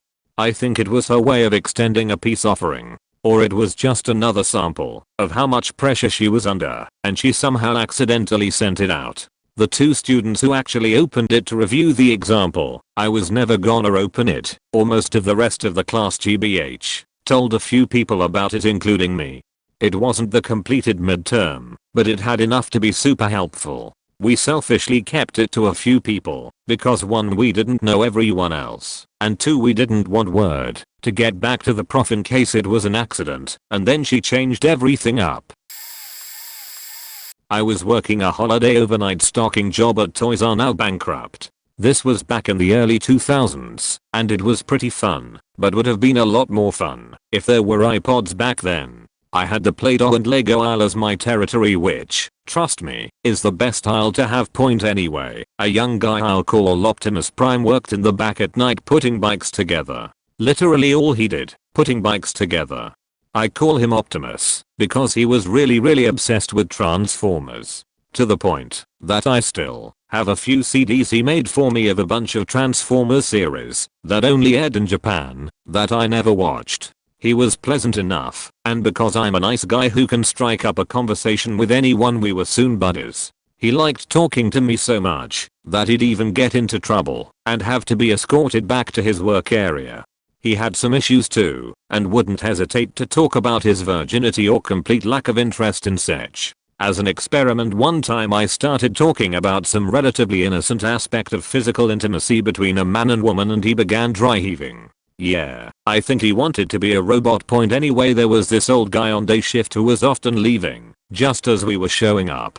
I forget why, but he and Optimus did not like each other. Optimus would often complain about him to me, and I would usually give generic advice before the night manager showed up, to escort Optimus back to his workspace. Now at some point I seem to remember advising the kid that he should stand up for himself and not accept any abuse from his coworkers. Big mistake. So one night, after I just get there, I'm coming out of the bathroom and Optimus is screaming at the old guy, just losing his shit entirely. Other employees are running off to get the manager, while the two face off, tears streaming down Optimus' face. "You want a piece of me? You want a piece of me?" screamed Optimus, right into the old guy's face. I'll never forget this next part, as long as I live. The old guy just calmly narrowed his eyes, lifted his dukes and said, clear as day, "I don't want a piece of you. I want the whole thing." Thankfully then management arrived and pulled Optimus away, because I could tell from the way the old dude was carrying his hands that he was about to box Optimus into a coma. Optimus was fired then and there, and I never saw him again. Till all are one. Optimus. I worked at a website security certification company. Well, this one guy was damn good at sales and always worked his ass off. Realized that there were these 3 people at the company who were getting handed sales. They'd been there a year or so longer than us. But the sales manager just handed them sales, and then when they closed a deal they'd get to spin this wheel for all the sales floor to see. It's a money wheel. So it basically gives you like $20 or even 50 I think, and gift cards, etc. But it also shows that you are a badass salesperson. Well, these 3 spun every day, usually a few times a day or more. We were so impressed for so long, until we realized people would call the company and ask to buy our services. But we were so busy cold calling websites all over the world, as was everyone, that we never got the calls, and any messages always went to the sales manager, who always gave the sales to those 3. There was also a hunt for leads, so when people left the company, which usually happened in the first 30 days, 95% turnover rate, we would sift through their stack for good websites. Any website in our stock would be our sale. If they called and once I got a call, and it was for 10 websites. I made around $800 that day. I can only imagine how much money those bastards were making every day. But check this out. Once this guy and I figured it out, we were pissed. How could these 3 people get all the glory? How could these 3 people get so much help? We thought it had to do with just being good. So we were very good, but then we found out it was just because the managers liked these people more, or in some way they had control over his affections. Point is, my buddy starts crying, literally blubbering, outside the office, when he realizes all this favoritism. He is saying some crazy shit about hurting people in the company, stuff about his daughter, how he has to pay for medical stuff, and is broke, and how pissed he is, because these 3 are just selfish pricks who don't have much to even worry about regarding money. I've never seen another grown man cry like that. I was a welder at a factory that makes car hauler parts. There was this kid that worked there named Juan. The best way to explain Juan was a really scrawny gangster wannabe. All he ever talked about was jetting dat bussy and smoking dat weed. But he was a great worker and somehow really lovable when you got used to him. Well, we got a new guy in who was much less of a worker and a whole lot more of an ass. Long story short, he gets pissy because little Juan was making him look bad because he actually does his job, and this guy complains to the lead man that Juan's not a team player. And before I go any further, Juan was like 5'2" or something, and maybe 10 inches around at the waist, while douche guy was 6'1" and looks like he could eat a horse. Well, after he made the BS complaint to the lead man, him and Juan are standing right up on my workspace. That area of the shop was pretty cramped. They were pitching back and forth mostly in Spanish, so I'm not sure what all was said, but then Juan starts threatening to kick this guy's fat ass. Being that this guy is the size of 4 Juans, I thought this was silly and started laughing and told Juan to stop being dumb and go back to work. "Yukbo, you're not gonna do it." Then Juan just looks at me and boom. Fat as is on the ground and this kid was wailing on his face. Me and the rest of the team just sat there and watched. Juan was pretty much done for right then as far as being fired, and we all hated fat ass, so it was a good show. When I finally pulled Juan off him, this dude had the most faked up, bloody and confused look I have ever seen in my life. I really doubt I will ever get to witness a 90-pound kid beat down a 300-pound dude again. TLDR, watched my 90-pound dumbass friend from work pound the face of a 300-pounder's whole. I have a few from my only 3 years as a manager in the fast food business, but this one stands out. We hired a guy as a kitchen team leader who had previous experience at several other of our restaurants. His dad was a college professor and they moved around a lot. He was pretty pretentious from the start and often pulled out the "oh well that's not how we did it in Memphis," and would always talk about how Atlanta and Memphis were the best run stores he'd ever worked in, even if the staffs there were crazy evangelical Christians. Might give away which chain I'm talking about. He was okay at his job, not great, and definitely wasn't a team player. Finally, the operator of my store had enough of his attitude, told me we were going to have a sit down with him, and to set it up. The three of us meet in her office. The operator had no intention of firing him, but once she started giving constructive criticism he took it personally and started railing on her about how the restaurant was run. The operator kept her cool and had good responses to his criticism, but once she suggested he try to be a better team player he stood up, unbuttoned the top 2 buttons of his uniform. This is where I should mention he was about 6 feet 3 inches and rather portly, peels his shirt off, throws it on the office floor, yells "I'm a team player, this is faking ridiculous," and storms out, never to be heard from again. TLDR, porky pretentious prick shirtlessly storms out of store. This was at my first job out of school. We had a switchboard operator who was a real character, who we will call Joe for the purpose of this story. He reminded me like John from The Simpsons, except he was quite tall and had a club foot. He was quite open about his sexuality, to the point where it made people uncomfortable about him talking about it. The oversharing, not the homosexuality. He also had this habit of absorbing the accent of whatever person he was talking to. In a multicultural city as Toronto, this meant he adopted 7 or 8 different accents throughout the day, and occasionally a complaint from a customer that he was mocking them. He wasn't. It was just who he was. Anyways, the incident point: I was sitting at my desk, doing whatever mind-numbing paperwork I was tasked at doing, when I heard this commotion from behind me. I turned around at just the right time. Joe stood up, ripped off his headset, threw it down on his desk, threw his hands up in the air and said, quite loudly, "Fuck this, I've had enough. I quit." He then stormed off, which was a bit of a slow hobble because of his club foot. Everyone was stunned, including the supervisors and union reps, who ran after him. They tried to convince him to stay as he waited for the elevator. I imagine they did the same as they went down the elevator and out into the parking lot. We watched out the window as they followed him to his car, tried to convince him to stay as he got in his car, and then watched as they just stood there as he drove off. They were just stunned. We never found out what precipitated this. There weren't even any rumors. No one had a clue. We did, however, find out that he was allowed to return to work in a union environment. This wasn't too difficult. He took a few weeks stress leave, then was allowed to return to an accommodation. This is where it gets interesting. We worked at an electric utility that had inside workers, office staff, and outside workers, linemen, engineers, etc. He was an inside worker, but his accommodation was with the outside workers.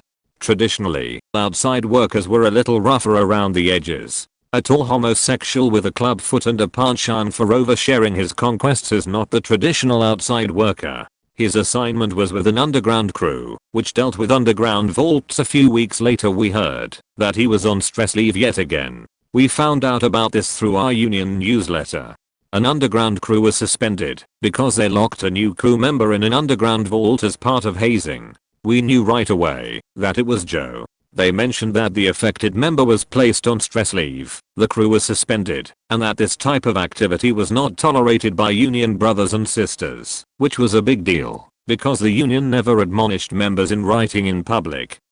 Needless to say, he was back at his old job once he was off stress leave. I work at a country club that also houses the hoa for several gated communities. My office is right beside the main HOA desk, where my coworker, let's call her Jen, handles all complaints and issues residents might come across. Whenever Jen is out of the office, she turns around a sign to tell residents that if they need a barcode for the gate they can turn the corner and ask for my help. So in comes a very angry resident who had just received a $100 speeding ticket by our neighborhood security guards. I could hear her pounding footsteps coming back my way as Jen had stepped away for a meeting. Now keep in mind I do not work for the HOA, I just work right beside them and can only help residents get a barcode if they get a new vehicle. Well, that's not going to stop this lady from speaking her mind to me about how she does not deserve her ticket. Our security officer is very well equipped. Not only does he use a radar gun to clock cars flying down the neighborhood streets, but he also wears a body cam to record each interaction with residents. So this lady busts into my office and immediately starts telling me that her ticket is ridiculous and how she's not paying and yada yada. I try to calmly explain to her that this is not my job and if she want to dispute her ticket she would have to take it up with the head of security. I told her that each officer records every interaction with residents and they could watch the footage from her incident whenever the HOA meeting got out. Now this is the kicker. The lady told me that she knew she was speeding and she didn't deny that the video would show her going 20 over the speed limit. So I was like okay, so what's the problem? She then proceeded to tell me that she should be immune from receiving tickets because she allows a security officer to park in her driveway so he can clock speeders and catch people running stop signs. No joke, this lady admitted to speeding and was trying hold the fact that she lets security park in her driveway over our heads like she's making some huge sacrifice to let them park there, and it's only fair that we let it slide when she gets a ticket. I'm trying to stifle a smirk at this point because I realize how painfully entitled this woman felt she was, which didn't sit well with the woman. So she began to get irate, yelling again about how her ticket is unfair and she will not be allowing security to park in her driveway anymore, and complained about how our security guards are terrible and blah blah blah. So I just sat still with a dead expressionless face until her rant ended, then handed her the business card of our head security officer and told her the same thing I had already said 3 times. I have so many stories like this of entitled resident coming up and expecting us let them get away with shit like this, oftentimes ending with insults to our security and a slur of profanities. Some people truly never stopped believing the world revolves around them.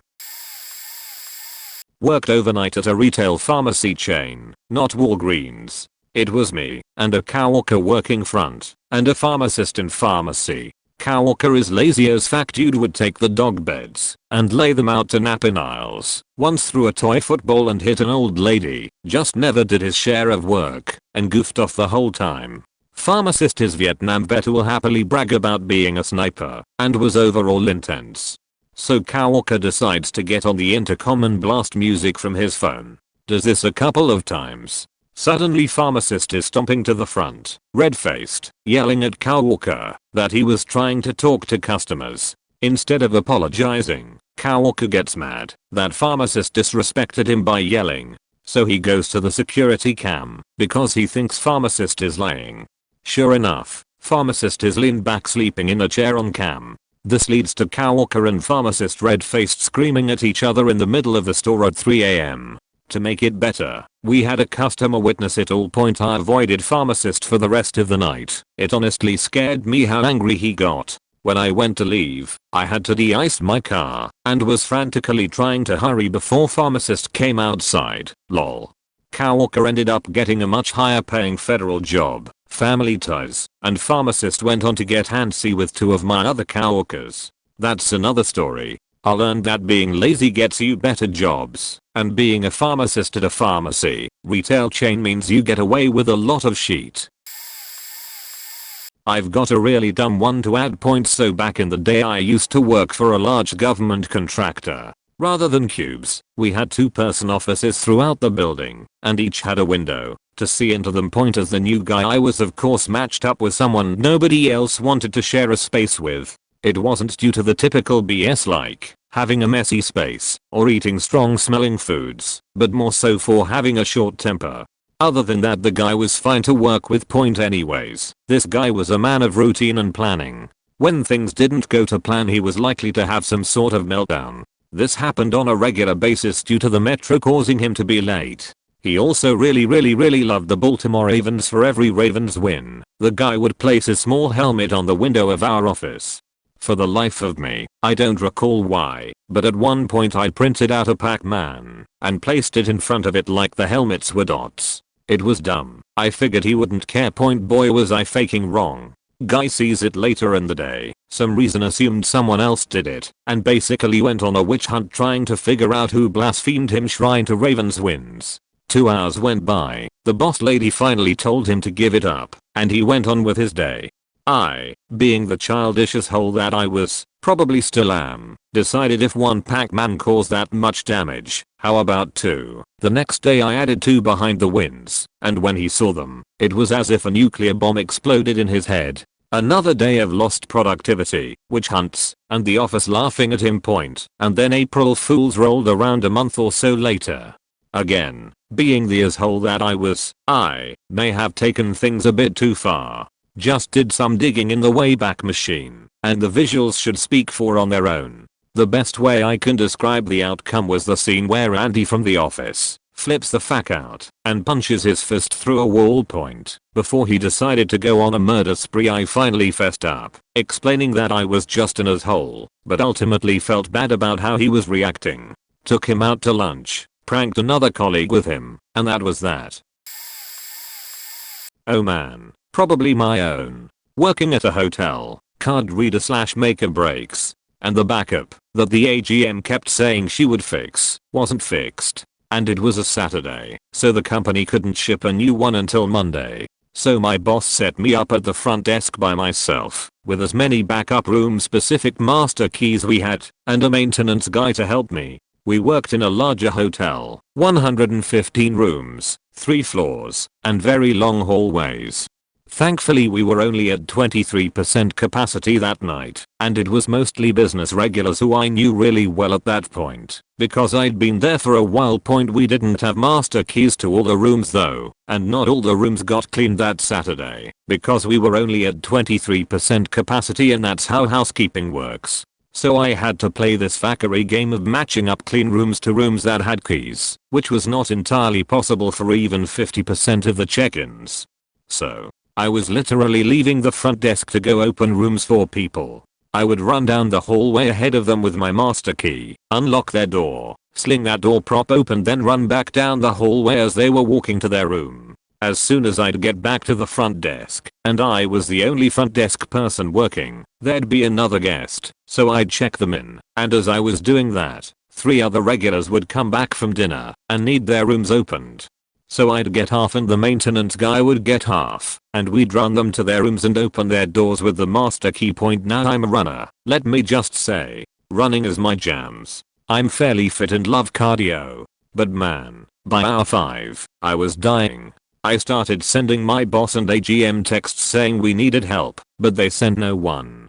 So by hour 8, I was completely wasted, my legs were jello, I was sweating, I was mentally worn from being yelled at by so many guests, and having to take it, since I was the face of the company. My shift change showed up 30 minutes late, as always, which of course made me even angrier, because that meant I wouldn't even walk out of the building until midnight. I went into the back offices, and had a complete meltdown. I was yelling, I was sobbing, I was so angry at my boss for not sending more help when I'd made it so clear we needed help. Apparently everyone in the lobby could hear it, but they were all regulars who knew how awesome my work ethic is, so they didn't say anything to my boss, but I really should have been fired for that. Pretty late here, but whatever, worked at Costco years back. One particular week I was being cross-trained in the meat department. This was happening to a lot of people because management wanted to be flexible with personnel. They wanted to be able to move people to where they needed them. Well, this didn't go over too with some people. Meat cutting is a skill and none of the guys enjoyed being called out of their depth to help box people's food. One of our meat cutters was this old Irish guy. He swore to me he had been working as a meat cutter since he was 13. Great guy and really funny. He would make up shit when people would ask about our product. One day we were out of lobster and he straight-faced told a lady he had talked to the captain of the ship and that they were 2 days out. Lady bought it. Anyways, this old timer was getting ready to retire and just had a fuck it attitude. One day the call came into the department that the front end needed help and that we needed to send someone. Usually the younger guys volunteered. The guys with the most seniority weren't expected to go. Well, this one day the old timer says I'll go. Caught us all by surprise. He takes off his kit, cleans up a bit, and heads to the front end. We watched him behind the sliding glass doors as he walked down the aisle like a cowboy going into a battle. There was a little bit of swagger as he walked. We assumed he was just going to get thrown into one of the lanes and start boxing items, but later we found the real story. The supervisor saw him walk up and asked him if he was going to help assist. He replied something along the lines of, "Son, I'm a meat cutter," and just kept on walking and never came back. That was the last time meat cutters were expected to help out in the front end. I had a breakdown at work last September. I had just graduated college and lost all purpose in life. I work in a call center for a mental health facility and had been packing on the compassion exhaustion. I just couldn't physically care about these people's problems anymore. One morning I got written up because I had been 5 minutes late to work almost every day for a couple weeks, and my boss asked me if I was okay. I hate it when people ask me if I'm okay because they don't actually give a shit. They're just being polite. At least that's what my depression was making me think. After that I went back to work. That day was surprisingly busy. We had 2 people calling in pretty much every 5 minutes because someone hadn't called them back right away. Finally I answered the phone for one of those clients. "This is client and I really need to talk to clinician. I'm going to be homeless. I need her to call me back. Why can't I talk to her?" And I just couldn't handle it. This was probably the 15th time she had called and it was only 8:30. I started bawling on the phone and she got really quiet and went, "Are you okay?" I lost it. "It's so busy today. Clinician isn't calling you back because she hasn't been able to check her messages. Don't you realize she has other people to see? She's going to call you back and all you're doing by calling every 5 minutes is clogging up the phone line for other people who need it. She will call you back. Give her more than 5 minutes." And I hung up. After that a clinician took me back into her office to talk to me. She talked to me for about 20 minutes about everything. She was so nice and compassionate. I never thought someone would care what I was going through. She totally understood my freak out and made sure I didn't get in trouble, although I was sent home. She explained to me that I was in a mental health crisis and she was afraid for me. I have always been passively suicidal, but never had a full plan, and she told me it was really only a matter of time before I followed through with my suicidal ideations. It was really a wake-up call for me. After that I started therapy and was put on some antidepressants, which are fine. They make me feel not sad, but they also make me feel nothing at all. But I haven't freaked out on a client again so far, so I guess it's helping. I would say me. When I was 17 I was working at a Subway and my manager was a faking drunk stoner, constantly sleeping on the job, etc. Well, a co-worker had called in sick, so it ended up being just my manager and I. I had a rush, I needed help. I went to the back to ask him for help. He was sleeping. I woke him up. He said he'd be there in 2 minutes. I went back, made some more sandwiches, went back to grab my manager. He was asleep. Woke him up again. He told me to deal with it. His job is to manage, my job is to make sandwiches. I walk out. I have about 25 to 30 people waiting to order, and I yell, "Hey guys, my boss is a faking moron and he's back into the office sleeping, and I just faking quit, so you're going need to go somewhere else for lunch cause I no longer give a fuck." The crowd was pissed at me. I didn't give a fuck. I grabbed the tub of pickles, went into his office, threw the pickles at my manager and said, "You're faking drunk," and I quit. He said, "You're fired." I said, "Same faking difference. By the way, you got a lot of pissed off customers in the lobby," and I stormed out. Regional manager called me to try and get me back. I asked if the manager was still going to be the manager, and she said yes, and I called her an idiot and hung up on her. For me it was a first-hand experience. I was working as a service technician for a local HVAC shop. I just started and had like no legitimate training. But my boss was short-handed after 2 guys quit back to back. So with only a month of work under my belt, I was put on the on-call phone for after-hour calls. So here I'm working on call for a career that I have little to zero training on and left on my own to figure it out. Well, I thought things couldn't get worse. They did. Oh fuck, they did. I was giving the on-call phone during the week of the 4th of July. The hottest week of the year that year, and if you worked HVAC, heat means calls like crazy. So here I'm being called by 20 plus calls to fix things that I have no idea on how to properly fix. While, big kicker, my boss decided to take the week off to go float the river and my coworker is on vacation. I worked 15 to 16 hour days in 100 plus degree heat and mostly on roofs. I remember coming back to the shop for some parts and literally broke down there. I sobbed my eyes out realizing that I wasn't cut out for that field and I was so drained trying my hardest that showed no end in sight. I called my folks. They were scared for my life. I sounded like a madman is what my ma told me, but they helped me get through that week. I gave my 2 weeks after that and moved on to a different career, which is a part of a union and looks out for apprentices and alike from such situations. It was in high school, sophomore year I believe. It was Latin class, and we were turning in our notes on Roman mythology. She taught Latin grammar through myths sometimes, and we were expected to write down what she said. Now, I wouldn't call our Latin class a bad one. Yeah, there were a couple light troublemakers, but they always stopped after being called out. But it turns out some of us were shitty notatakers. I will admit that I was one of them. I was a chronic procrastinator. About half of our class barely had any at all, except for charts on the most basic grammar rules. Turns out the teacher had been having some trouble with some of us behind the scenes not doing our homework, which I wasn't a part of. I just did shitty note-taking, or using Google Goddamn Translate, which, for those of you who don't know about it, is horrendous at accurately translating living languages. Let alone a faking dead one. And a full half of us not paying attention to her lessons throughout the year was the final straw. She suddenly shouted for everyone to pass their notes to the front. Now, she was usually a really polite lady with a good sense of humor, so all of us snapped to attention in shock and quietly passed our notes up. She then took them all, power walking to her desk, and faking slammed our notes into the trash. Everyone's. Even those that had taken perfect notes, and even one girl who had added explanatory illustrations on many pages. She then reamed us all out how we were time wasters who better faking pay attention and catch up if we wanted to actually pass and not retake the year. We finished the rest of the lesson completely silent. The last I remember of that day is walking out the door and turning around and seeing her at her desk, head in her hands.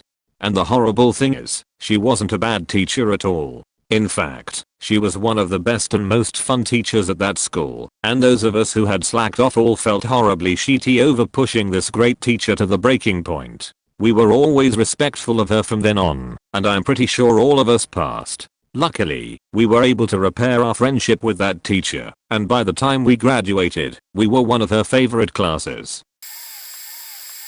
I was working at Waffle House as a grill operator, read, food doctor, read, cook, when one of my coworkers went out for his smoke break. I wasn't looking, considering that his smoke break made me the only one on the grill, and I had 2 grills to man, but I noticed suddenly that the waitresses are yelling various things from sweet Jesus to what the hell, to bring him in, get him. When they do, he storms through the cooking alley with clenched fists kind of grunting / gasping. A few minutes later I say something that annoys him, like, get back to work, and he actually threatens me. I don't take him seriously, though. I tell him he's already had his proletariat hunger killer, and that it's time for him to get back in his pansier's place, still not knowing what the hell went down, and keeping in mind that he is, in fact, a bandwagon commie. He rounds on me, glowering, and says, I'm really not faking playing with you, I'm about to punch you in the face, at which point I grab a hot press off the grill and tell him to heal or be healed. I'm still not taking him seriously, but I decide I will make him the hound. If he's bad enough to jump, it's either that or be knocked into the grill. A coworker who was also my neighbor sees all this and barrels between us while this guy just starts babbling/yelling. He says, "You know that feeling when you draw blood?" He says, "That feeling, it just gets you high. It just makes you want to kill someone. I'm going to kill that stupid beach." My mouth fell open in shock, and I was frankly taken aback. I was also wicked pissed at this point, having just received a casual death threat from a punk like him, though we had always been on crude joking terms before. But he wasn't talking about me. Apparently his ex had the nerve to pull into the Waffle House parking lot, probably seeking waffles, and possibly knowing that he worked there. I watched from the security monitors later as the assistant manager replayed him throwing his cigarette down, dragging the woman away from her car, and punching her repeatedly in the face for all of us to see. It was the most outrageous thing I'd ever seen from a coworker at work. This is gonna get buried, but let me tell ya about my favg used to work at a law firm, and I got pretty close with some of the junior associates whose cubicle area/things were close to my desk. There was one guy there, let's call him Jay, who was a chronic overachiever. Super smart, super intense type A personality, by the book, and was always right. Actually right, never arrogant about it. He was just literally faking always right. Jay was a great worker and, to my knowledge, billed way over his required billable hours. Only thing is that this place had insane billables, so this meant he basically lived at the office. I shit you not, this kid had a spare outfit, suit, tie, shirt, in his desk drawer and a portable mini steamer to minimize time spent away from his desk. This is important in order for you to truly understand Jay. He was incredibly book smart, but oh my lord, the man needed to be constantly checked on to make sure he was still alive. Jay would sometimes get so into his work that he would forget to eat, or drink water, or sleep. There were some people in that office who were definitely on stimulants, but Jay wasn't one of them. He was just really single-minded. Because my desk was super close to his cubicle, and because I like taking care of people who are better than me in every way, I often dropped snacks and bottles of water at Jay's desk throughout the day. I never really thought anything more of it than giving myself a pet project, and I didn't think that a fully grown, fully functioning adult would actually rely on a, at the time, 19-year-old to provide them with sustenance. I had to have my wisdom teeth removed, so I booked off a few days from work. Got it done Friday evening, was back at work Thursday. I walk into the office, greet everyone, and one of the other girls in a similar role to me pulls me to the side. She tells me that, apparently, Jay made a mistake in one of his pleadings Monday morning, and because it's so out of character, one of his bosses commented on it and a few of the senior associates had been rubbing him over it for the past few days. He's super stressed about it. Oh, and he's been wearing the same clothes for 2 days. The legal field is really faking weird sometimes, in that some people just don't care about their fellow human beings. Everyone knew Jay's behavioral patterns and everyone knew that, even if he was on a work bender, he always changed his outfit. Clearly, something was very wrong. So I go to greet Jay and bring him some Pocky and water, and he looks like hell. His eyes were glazed over, framed by eye bags so bad they cold bean smudged eyeliner. His hair looked gross, I don't know how else to say it, and he had half of the kitchen's supply of coffee mugs on his desk. If you cut his wrist, he'd probably bleed black. Insomnia grounds anyway. Jay is looking at some pleading or another, so I say his name and he ignores me. Say his name again, he ignores me. I dislike being ignored, so I tapped his shoulder. Jay didn't like that very much. He stands up so quickly his chair fell over on my foot. A Raleigh chair, hard to do. He turns around and just screams in my face about how he's sick of this place, sick of this client, sick of the book. This boss can suck his cork, and that boss can tongue punch his ass. Tiffany from ours is a hoe who is faking Tom from accounting, while her husband watches inside her office. Fuck you, fuck you, fuck you, fuck you, and fuck you. He rips out the pleading he was looking at, tried to rip his desktop off the desk, but fumbled because of the connected wires in the thing that holds the wires together so that they don't get tangled. I've never seen a man just deflate so quickly. He put his desktop monitor back down on his desk gently, but horizontally, and just began sobbing. He picked up an empty mug and looking at the sludge inside it, guess it was a few days old, and looked at me, then back in the cup, and let out the highest pitch. It's just so gross. And then he put it on the edge of the desk, but it was too close to the edge, so it fell down and broke and the sludge spattered his shoes and he just flumped his head down in the heads up 7-up position and wailed until security came and escorted him out. He was back at work on Monday. I had to shred the paper he ripped up after security escorted him out, and it turned out to be the pleading he messed up on. The mistake, he simply misspelled the defendant's name, which happens so much it's not even an issue. PS. He apologized to me and thanked me for the pocky as soon as I came in Monday morning. I used to work in the same place as my dad. It was common for him and the supervisor and most of the other upper MGMT people to get into shouting matches on the work floor fun times. One morning we clocked in 5 minutes late, though technically for me, it was an hour and 55 minutes early, at 5:05 am. I still lived with my dad at that time, so I carpooled with him, and he was the one running behind, not me. Anyway, our supervisor greets us with a scowl, looks at him, then looks at me. She rips into me, the one that doesn't drive, for being late. Among the things shrieked from her was, "I can fire you right the fuck now." She doesn't have the authority to fire, but W/E. My dad is standing there wide-eyed because he's never seen me in this kind of situation before, but this is a common thing for him and he never responds that well. He's also in a position where the company can't afford to fire him. I honestly couldn't believe that I was the one being screamed at for only being 5 minutes late. She began to wind down and ask me if I thought the rules didn't apply to me. Mind you, I've kept a poker face through this whole ordeal, so I nonchalantly reply absolutely, I'm above the law, then proceeded to my workstation, logged in, and began to work. Apparently, she did not take kindly to my response at all. Surprise, surprise. She then goes into anger hysterics and throws a complete temper tantrum like a 5-year-old flailing on the ground, uncontrollable crying, tears, etc. It was glorious. I just ignored her and kept working. After the morning break she managed to calm down a bit and apologized for losing her temper. I accepted her apology. Behind me, our hours rep snuck up and said, "Aren't you going to apologize?"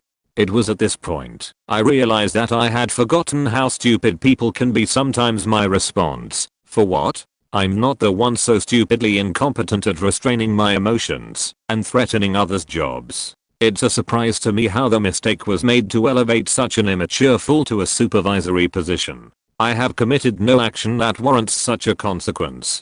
But if you insist, we can talk to our facility overseer about this matter. I'm sure he can arrange a meeting with a corporate hours representative and some of the other corporate managers in order to come to an amicable understanding. They looked at me like an undergrad looks at a doctorate. They decided not to pursue the subject further. My dad had somehow overheard my response and congratulated me after work for not responding the same way he does. TLDR, Kawaka started smoking meth and threatened to kill us and my supervisor's family. Apologize in advance for the wall of text. Probably wait till late to the party, but I worked with this guy with family still living in Mexico. He sent back most of his money, only kept enough to pay for gas and rent. We all knew his situation, so most of the time we'd bring extra food and give it to him, saying we brought too much so we wouldn't hurt his pride. Absolutely the nicest guy I ever met. Well, until he found out his wife was marrying another man and had been spending the money he sent her on the new hubby. Man, that guy flew off the deep end. Started smoking ice and his personality did a complete 180. He wouldn't take our food, saying we put poison in it. Stopped talking to us completely. Told our supervisor we were selling fruit to truckers. We worked in the ag industry. Eventually he completed his breakdown when our supervisor figured out we weren't stealing and he was going crazy. So they fired him. He was completely reasonable and left without a word. We were stunned. We thought for sure he was gonna lose it. Then he showed up for work the next day like nothing happened. Supervisor kicked him out, reminding him he was fired and told him not to come back. That's when he lost it. Screamed at all of us. Said he was gonna come back and kill us all. said he was gonna kill myself and a couple coworkers first cause he thought we were stealing and blaming him, and that's why he was getting fired. We thought it was empty threats, but we were still shocked. Then he started calling the office. Entry night. Not saying a word. Just breathing heavily. Sometimes he'd be laughing. Sometimes he'd tell the receptionist that he was gonna kill us. Sometimes giving off my supervisor's home address. My supervisor started coming to work with a shotgun. He finally showed up at around 2 AM during our break, night shift. Drove around the parking lot and aimed his car at us and just started revving the engine. He didn't drive into us, thankfully. He just peeled out and took off. Supervisor was afraid he was heading to his house, so one of the guys drove him there. Shotgun on his lap. Supervisor came back about an hour later. Apparently everything was fine and they lost him during the chase. We never heard from that coworker again. I hope he found the help he needed and got his life back in order. I know what the odds are of that happening considering how bad it got. Such a nice guy too. Really funny. Never the make fun of someone to be funny type of funny either. Wherever you are, I hope you're doing well. Nothing too crazy. Most stories I have from work wouldn't qualify as meltdowns, but I did witness a meltdown that I was sort of a contributor to. This is way back when I was 16 and worked at a restaurant. I was scheduled off at 8 PM. A girl I worked with was scheduled to close 9:30ish. She apparently had an important project/paper or something that she needed to get done, so she asked the boss to make me close instead. Problem was, I was really excited to go home at 8 and play some Counter-Strike with my buddies. So I did what all obnoxious teens do. I lied. Now, this girl knew me just well enough to know that I had nothing holding me back from covering the closing shift for her. I don't remember the details, but she ended up going off on the manager, throwing her apron at him, and storming off crying while flipping off all the customers. It was glorious, but we had no closer. And since I had allowed things to go this far, I had to stick to my guns. Manager ended up handling the closing duties. I felt pretty bad about the whole during my 15-minute drive home. But then I launched Counter-Strike and all was well again in Cryptoland. Now that I've told the story, I feel bad 16 years later. Hope she's well. I'd take a minute to look her up, but I'm in queue for Overwatch. I worked in a tech support call center for an own brand computer hardware/software company. Passive aggressive coworker got let go because his metrics and productivity is down due to family issues. He was one of the tech guys in our team and probably in the top 10 easy in the whole building. He was always good, solving HW/Southwestern issues that were just coming in the same day. But for the past 2 months he was just not performing like before due to his problems. Like most companies, upper management doesn't care and let him go. They just handed this guy a memo that he was fired for not reaching target productivity. It was his final week and he was absolutely livid because guy was whisper cursing, and I have worked with this guy for close to 2 years. I have never heard him curse even once. So it was his last day. He just came in at 7 AM like he always does. I saw him because I was going home by that time. I had night shift duties. He just went straight to his station, then he was gone by 9 AM. Saw him in the elevator smiling, then we said our goodbyes. He said he was going back to school to complete his masters, then that was it. Came in the next day and it was freaking chaos. Every single agent 125. Supervisor 123. Floor managers, shift managers, team leaders, department head 123, even the hour computers.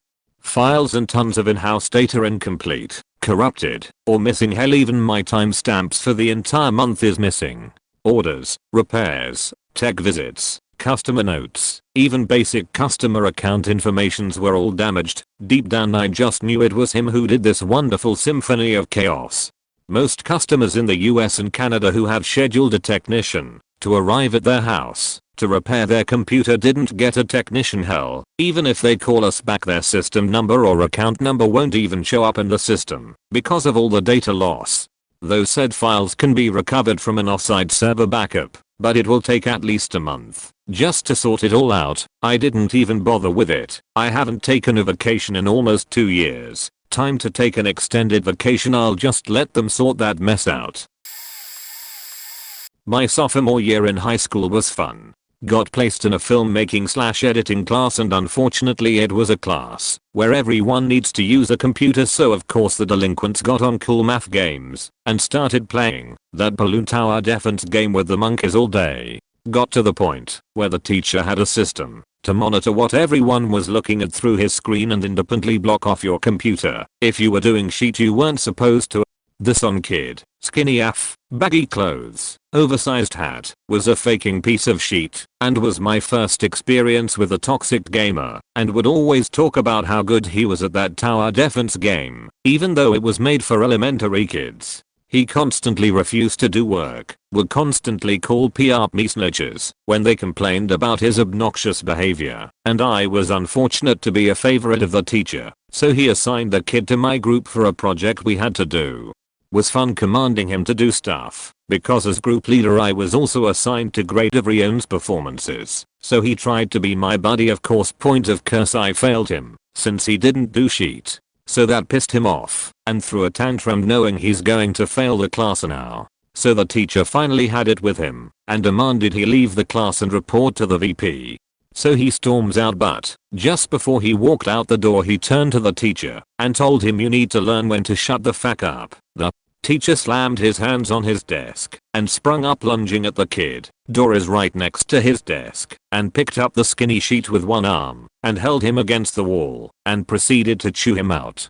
And of course the sheety as he ran, almost crying, to the VP, and of course snitched on the teacher and left out all the things he did and said point teacher got suspended but never knew if he got fired.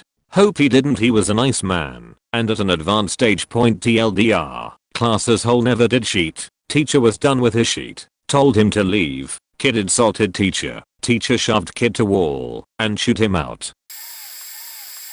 I worked at Disney California Adventure in attractions when I first hired, and I was in A Bug's Land. I loved it. Happy kids. Parents were chill for the most part, but overall, I was able to make magic. However, every year there is a cheerleading competition held at the Hyperion Theater, Aladdin show. This particular time of the year was the worst point. On this specific day and time, I was positioned at Tuck N Roll's drive-in buggy's greeter. This is where you interacted with the guests and kids the most, checked heights, talked, etc. A little cheerleader, no more than 4, came up to me with her cheer mom and wanted to go on to the ride. I was more than happy to bring her over to check her height. This is where the meltdown starts. The mom starts yelling at me that her daughter does not need to be height checked and that her daughter is perfect the way she is, but I insisted on needing to check her height.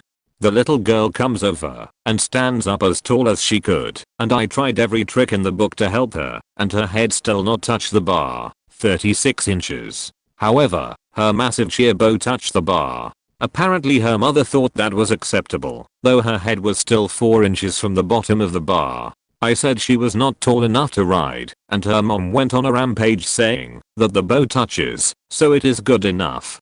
She then went on to scream her child is more successful than me and will go further in life than I, along with calling me a bitch in front of her daughter, asking for my lead and manager. She threw her daughter's pom-poms, took a picture of my name tag to go complain, and said thank you for ruining mine and my daughter's day. I smiled, nodded my head, and replied, have magical day ma'am.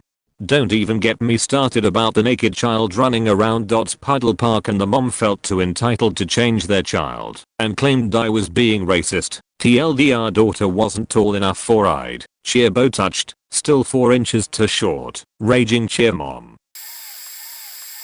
Sorry this long, but finally I can contribute to one of these things. About 5 months ago, we had this girl called Emily. She's notorious for being known as having anger management problems and generally being a cookie beach. One night she was on headset, I work at McDonald's, and suddenly she screams I don't get paid, be called a faking beach by you guys. And this point I'm the only one next to her, and wonder what the hell. A customer got annoyed with her.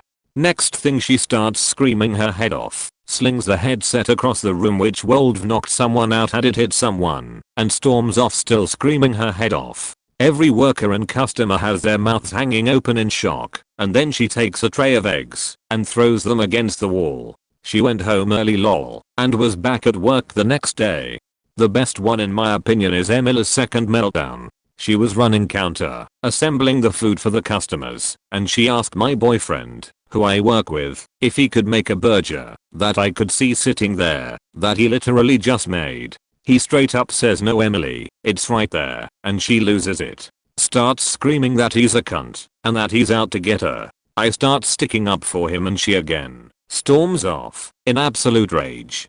Everyone working is laughing their heads off, and the customers are filming her. She has a quick talk with our senior manager which ends in her getting her stuff, running into the kitchen, going up to my boyfriend, and screaming that you're a faking cunt who caused all this. I hope this place burns down with you and your hoe girlfriend. I must add, she's 16, now on the benefit, and pregnant. Proceeds to go outside, get in a fight with customers, making our senior manager go out and try to sort it again. The customer slapped her in the face with a jangle. She punched our senior manager, screaming she's gonna shoot all of us. We did absolutely nothing to provoke her, and then fucks off. She's now trespassed. She brought in her resignation the next day because she wanted to tell everyone that she resigned and didn't get fired. The story is legendary at work. She's been like that ever since she was a little kid, I've heard, and still refuses to admit anything is wrong with her. The summer I was 16, I worked as a lifeguard at what was basically a country club pool. Somewhere around 3/4 of the way through the season we found ourselves closing the pool at the end of the day. Basically it involved getting all the people out of the pool area and putting our equipment back in a storage building on the other side of the parking lot point. So, as lifeguards are wont to do when they aren't on duty, we were all faking around the pool, pushing each other in, running on the deck, cannonballing each other, etc. Typical lifeguard sheet.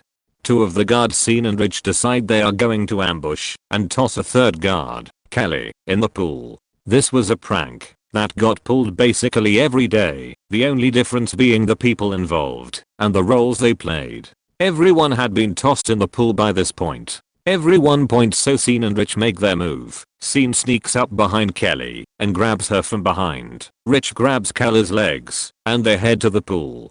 Only Kelly freaks the ever-living fuck out and Scene and Rich put her down. Before they get to the pool point, Kelly runs off to the office, apparently crying and screaming hysterically. The rest of us just sort of stood there looking at each other like, what the fuck was that? After we got everything put away and locked up, we filled out our time cards and all piled into Rich's car to head home, when we see our manager driving Kelly out of the parking lot in the manager's car. More what the fuck sessions ensued.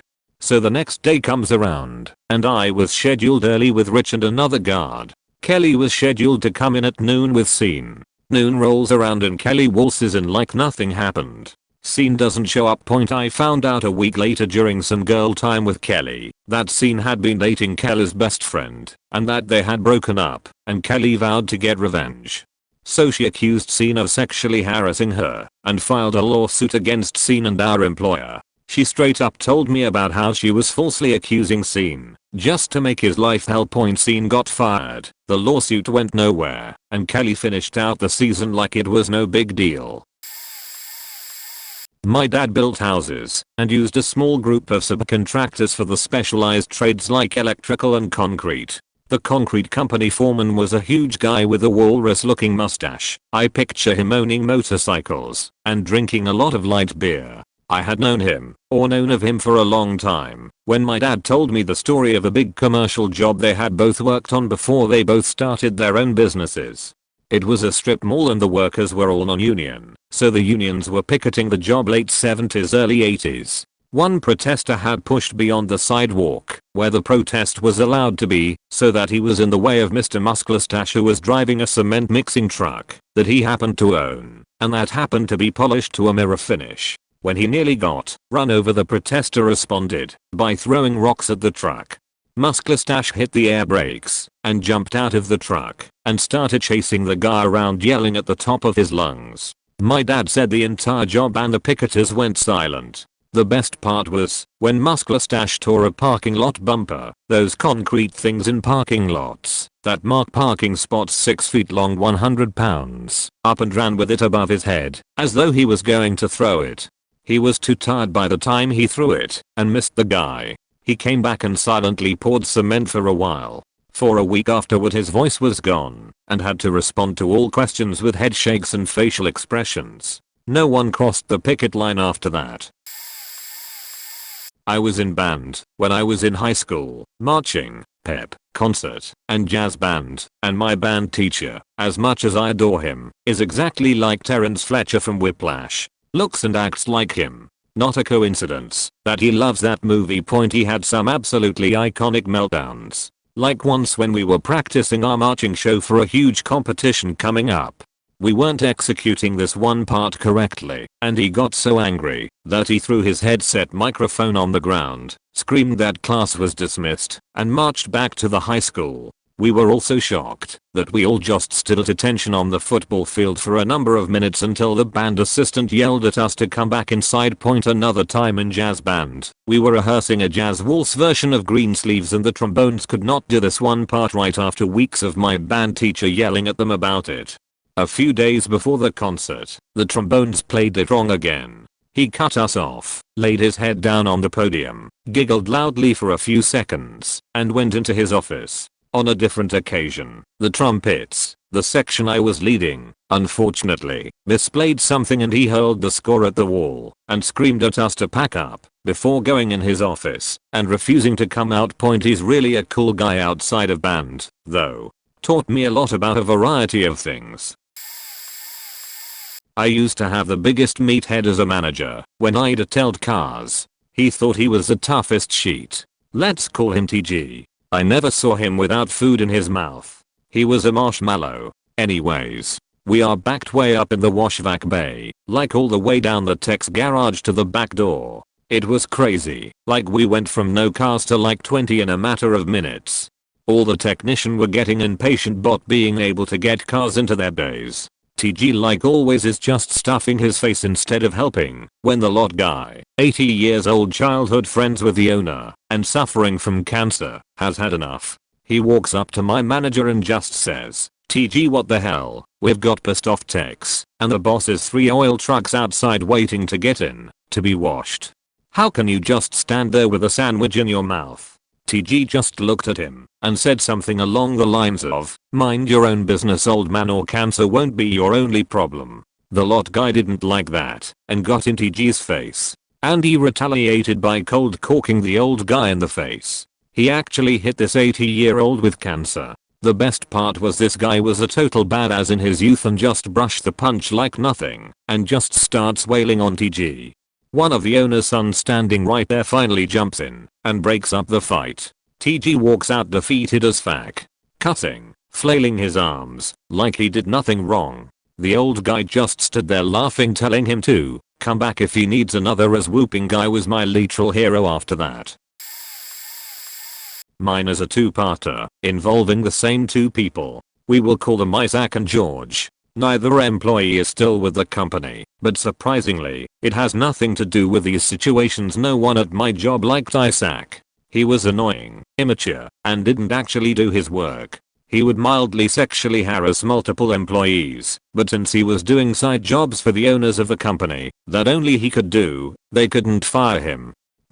He was being a nuisance towards George, messing with George's equipment, and being a general bother. Well, George had enough at that point. In what was a very sitcom moment, George forgot the intercom was on and shouted for all the customers to hear, "Isaac, you back the fuck away from me. If I even see you again in the next hour, I will beat the fuck out of you." It went dead quiet. Well, Isaac thought he was joking and kept harassing George. Instead of escalating to violence, George walked away. He handed his office keys to another employee, called the owner, and walked out the door. He was back a week later though. The owners talked to Isaac and told him to steer clear of George. He did not listen. A week after that, while we were doing our cleanup, Isaac decides to push his luck.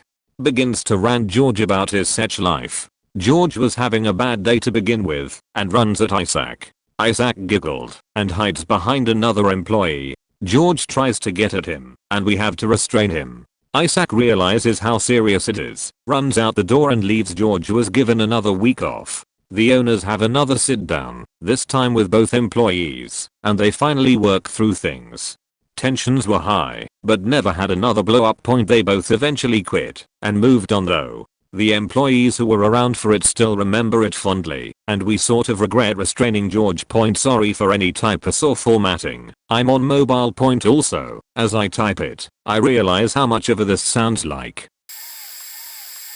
I worked with a girl who had several meltdowns before finally being fired for assaulting a coworker. The meltdowns were kind of what she was known for there. She even had a nickname, Loca, amongst the staff. These are just some of her flip outs. Loca decided she didn't like the new busser for some unknown reason. So she takes a full tray of cleaned utensils, carries them out to the busser station in the dining room, and throws them on the floor.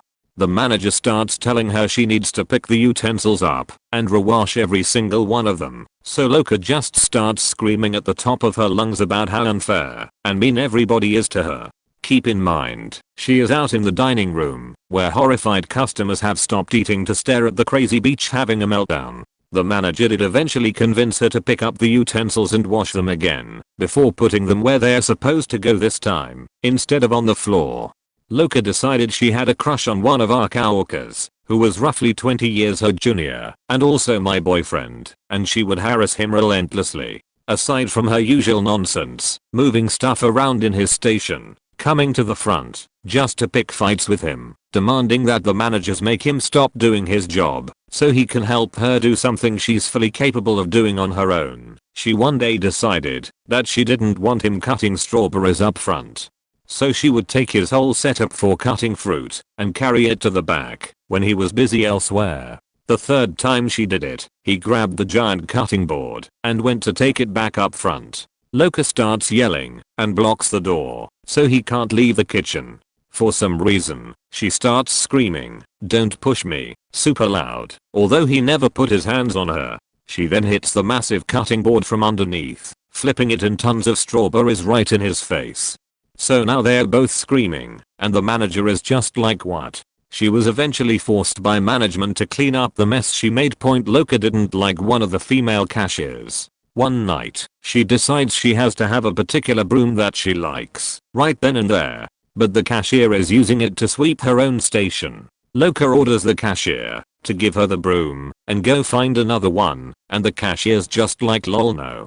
So Loca grabs the broom and tries to physically rip it out of the cashier's hands while screaming about what a horrible person this girl is. This is out in the dining room where the whole restaurant is staring. The cashier just wouldn't stop laughing. She just couldn't process how insane this woman is. One of the customers came to the register and asked Loca to stop screaming. She told him to mind his business.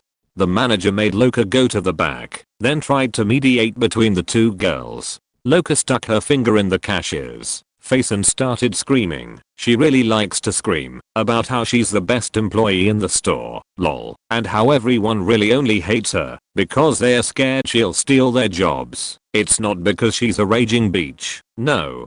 Cashier just laughed and laughed. The manager gave up on the mediation. She once accidentally ripped a garbage bag open while dragging it through the prep area, spilling trash everywhere. When asked to clean it up, Loca insisted that it was the busser's job, since it had spilled in his station.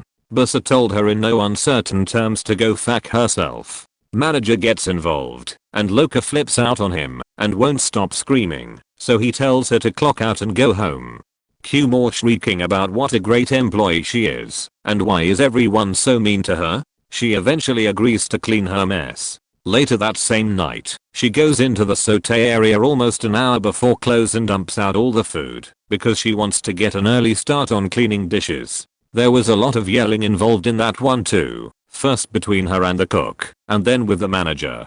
Dispute with the cashier Loca doesn't like. I'm not sure what started the fight, but it drew my attention when I heard the cashier say, "Manager, Loca's real name just hit me." Turns out Loca got mad and kicked the cashier in the back of her kneecap hard. The manager tried to calm her down, but Loca was predictably screaming non-stop, so he told her to leave or he was going to call the cops. Loca decides to change clothes first and comes out wearing faking fuzzy pink slippers. She comes over into my station and starts yelling at me because I guess I looked at her the wrong way or something, and all I could do was stare at those fuzzy pink slippers and try not to laugh. She was finally fired that night, though last I heard, she's still trying to get her job back. I wasn't present when this meltdown happened. I got told by my boss about it. This happened in August of 2017. I'm a bus driver in the countryside with occasional trips into the city. My boss, known as Jay through the story, was sitting at his desk in the barracks. The new bus depot wasn't ready for use yet when he decided he'd get coffee. So he goes over to the other barrack to get his precious coffee. Sitting at the table is a coworker of mine, called M is notorious for not washing the plate he eats his lunch on. The plate belongs to the company, and Jay has told M time and time again that M has to wash the plate when he's done with it. M never does this. He leaves the plate in the sink every day and never washes it. There's a bunch of other things M has been told he has to do but never does, which helped escalate this whole situation. This day when Jay went to get coffee, he told M again he has to wash the plate when he's done, or at least before M leaves to do the rest of his shift. M went ballistic, yelling and screaming at Jay, "You're always hounding me, nothing is ever good enough, I'm not washing the faking plate, I'm done, I quit." M storms off screaming about how he won't wash the plate, how Jay is an asshole, how people keep stalking him around etc. Jay just stared at M and sighs. This tantrum was a long time coming. What happened to M? Well, he got suspended until a psychiatrist said he was fit for work. That took months for all I know. The kicker? M was a school bus driver and is a paranoid asshole. He never got to go back to driving kids around. Instead he got placed on drumroll driving city buses. Yep, great. At least Jay was able to pull the "he's not allowed to work here ever again" card. Oh, and the stalking M screamed about? Well, that part was kind of true. But M was the one stalking people, not the other way around. Been waiting for the opportunity to share this. I was in 6th grade. The whole class just sat down for math after lunch. Our teacher was also our coach for track and basketball, which I was one of his best in both, along with being one of his smartest students. He's telling everyone to be quiet, get our books out, etc. I then make a smartest comment. He fires back, "Then I did it again." Sorry, I can't recall actual convo. I distinctly remember him saying as he took his glasses off, "You know what, Matt? Blah blah."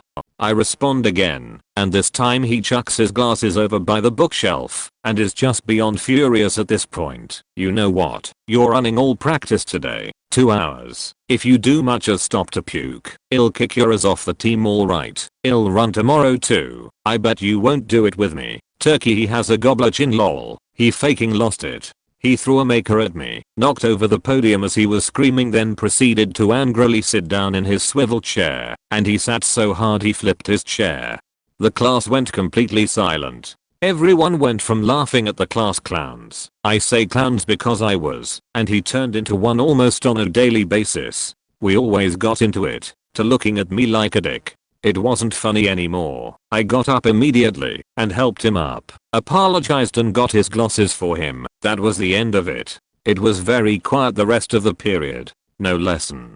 Just everyone sitting in silence. He didn't make me run either. About 3 to 4 years later, my sister graduated 8th grade. My mom is sitting next to me on the bleachers and points to the stage and says, "Is that the teacher that you?"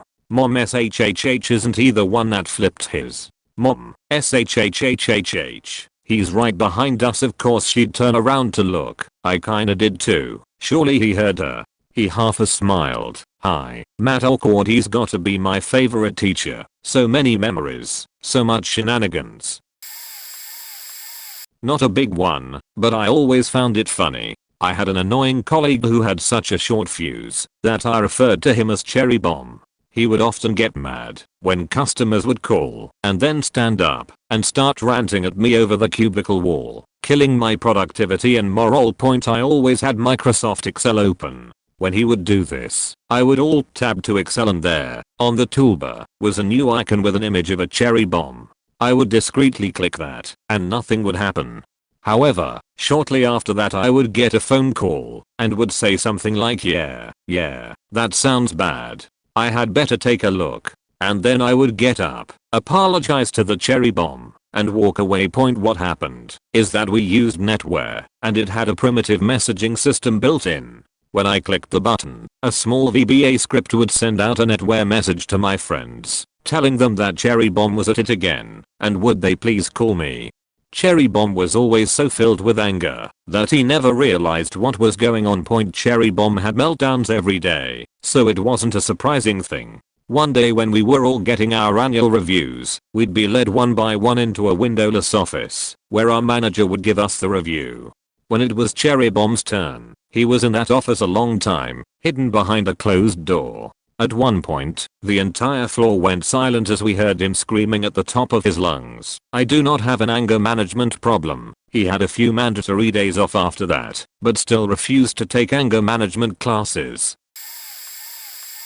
I worked at Weinstein as my first job after college. Yeah, that Weinstein. Everyone, every day, had a meltdown there.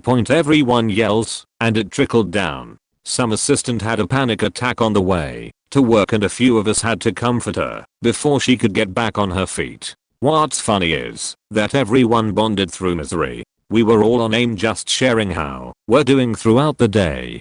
It was our way of venting. I once made a scheduling mistake and my boss called me in and said, "Can you please stop being stupid?" The tone at which he said it shattered me. But in the end it made you stronger. I went into my next and current job feeling like I could take on anything and everything. I moved into my new job to learn that my boss was leaving in 2 weeks. It took a good 10 months to find a replacement.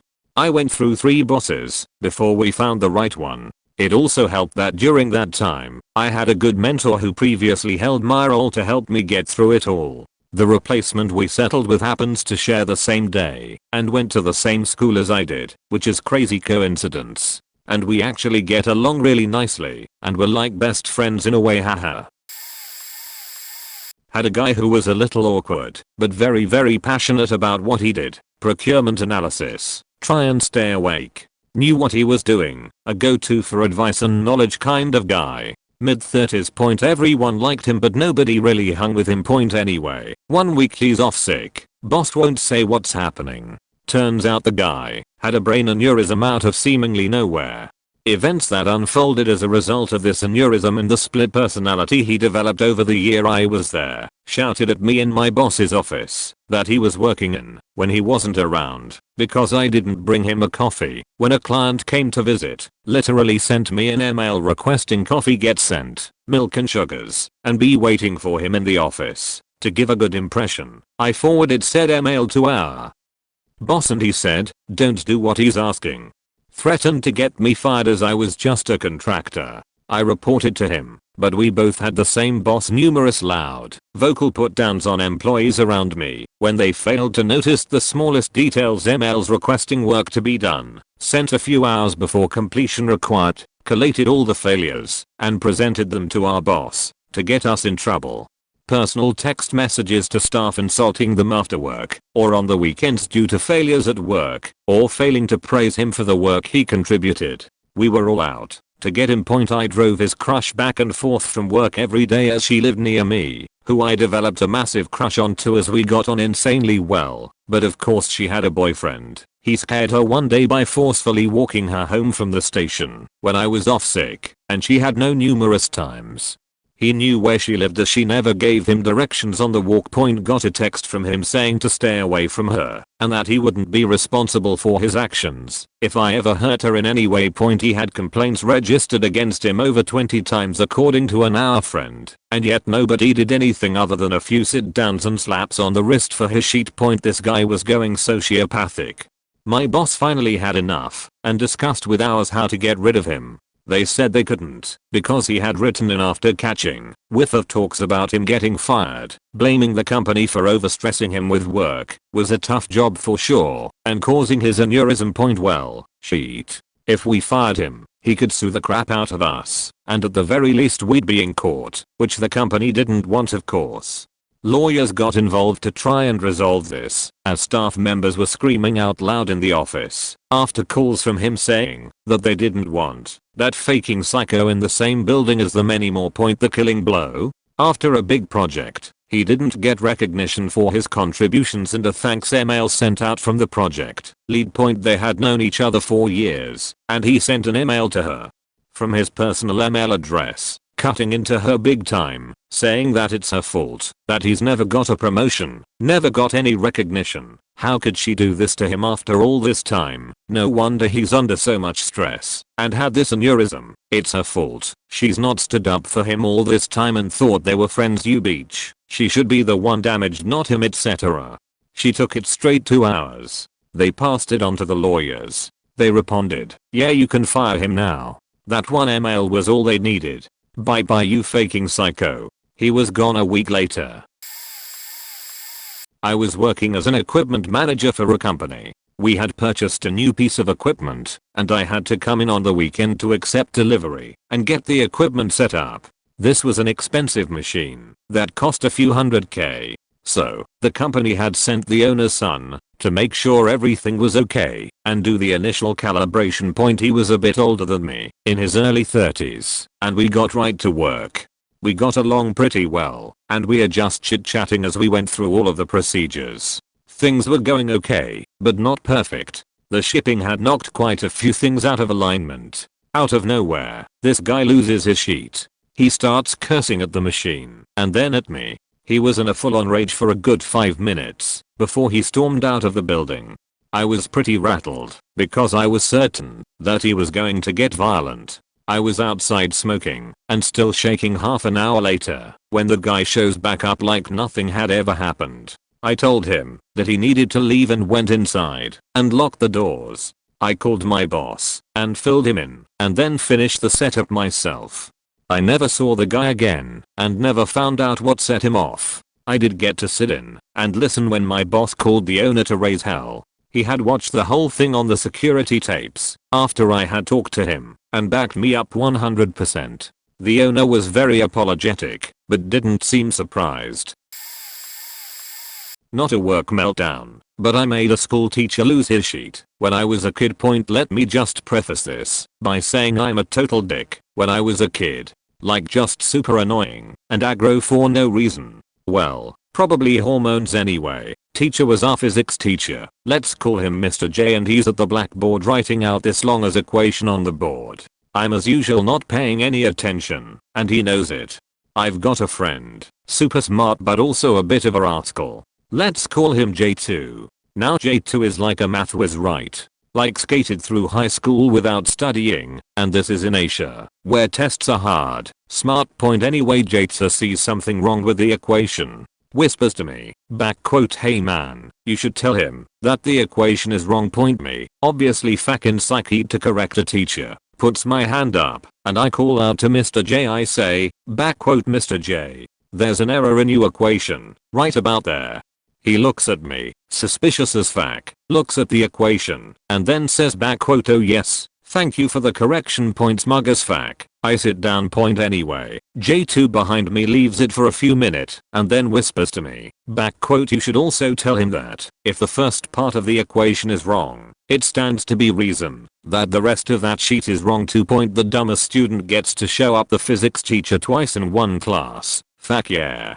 So I let him finish, and he turns around to start explaining the formula, and I raise my hand, stand up and say Mr. J, would it be wrong to suggest that if the early part of the equation is wrong, that the rest of the equation is wrong? Took one look at the board, turned around and charged at me, grabbed me by the shirt, and threw me out of class. Raised his fist to hit me and everything. Best freak out ever. Gonna change it up, as it wasn't in work, and it was me. I like to think myself as a friendly person, and although I get annoyed, I almost never lose it. Then I met a guy called Alex. I was backpacking in New Zealand, and was assigned a hostel room by the travel company. The room had a bunch of other people who had arrived that week. Was a good idea, all in the same boat. Most of them were German. Anyhow, Alex had a big personality. I think he was smart, just really dopey. Was always up for doing fun shit, and would throw himself headfirst into anything. His story was that a few months back, a 5-year relationship had ended. He thought so much stuff was funny. He would always, and I mean always, use the race when talking. We ended up having to say Keen Swar's card, no black card, spelled wrong, when he was trying to be funny, but pushed it too far. So in our room we would drink, put on music, play beer pong, play cards and drink some more. Was cool for a week or two. Then one night at about 3 AM, when we'd all decided to bed down for the night, he started playing music from his phone onto the Bluetooth speaker. Sometimes he would play 30 seconds of music cause he thought it was funny. This time it didn't switch off, so I thought he'd fallen asleep. "Alex, you awake? Can you do me a favor and turn the music off?" Giggling Alex. "Mate, can you turn it off, or pop some headphones in? I got a meeting at the bank tomorrow." More giggling Alex. "Dude, there's like 7 people trying to sleep. Can you turn it off?" Giggling, but louder, almost a full laugh. "Dude, seriously. It is funny the first couple of times, but I want to go to sleep, hahaha. Alex, if you don't turn it off, I'll get up and break your phone." "I'm not kidding. Hahahazo." I saw Ed. Was so tired I couldn't be asked to put up with it. This dude was 27 and acting like a rebellious teenager. I got up, took his phone, and chucked it out into the corridor, far enough away from the Bluetooth speaker to unpair. I would have smashed the speaker, but I knew that it wasn't his. He tried to confront me about it. I think it cracked his screen, but I literally didn't care. The guy had no concept of empathy and thought that the trip and the world revolved around him. I ended up traveling with him for a while. In reality, I wanted to travel with his travel mate who was a bro, and we ended up moving around in a big group of like 6 of us, so I thought it wouldn't be so bad.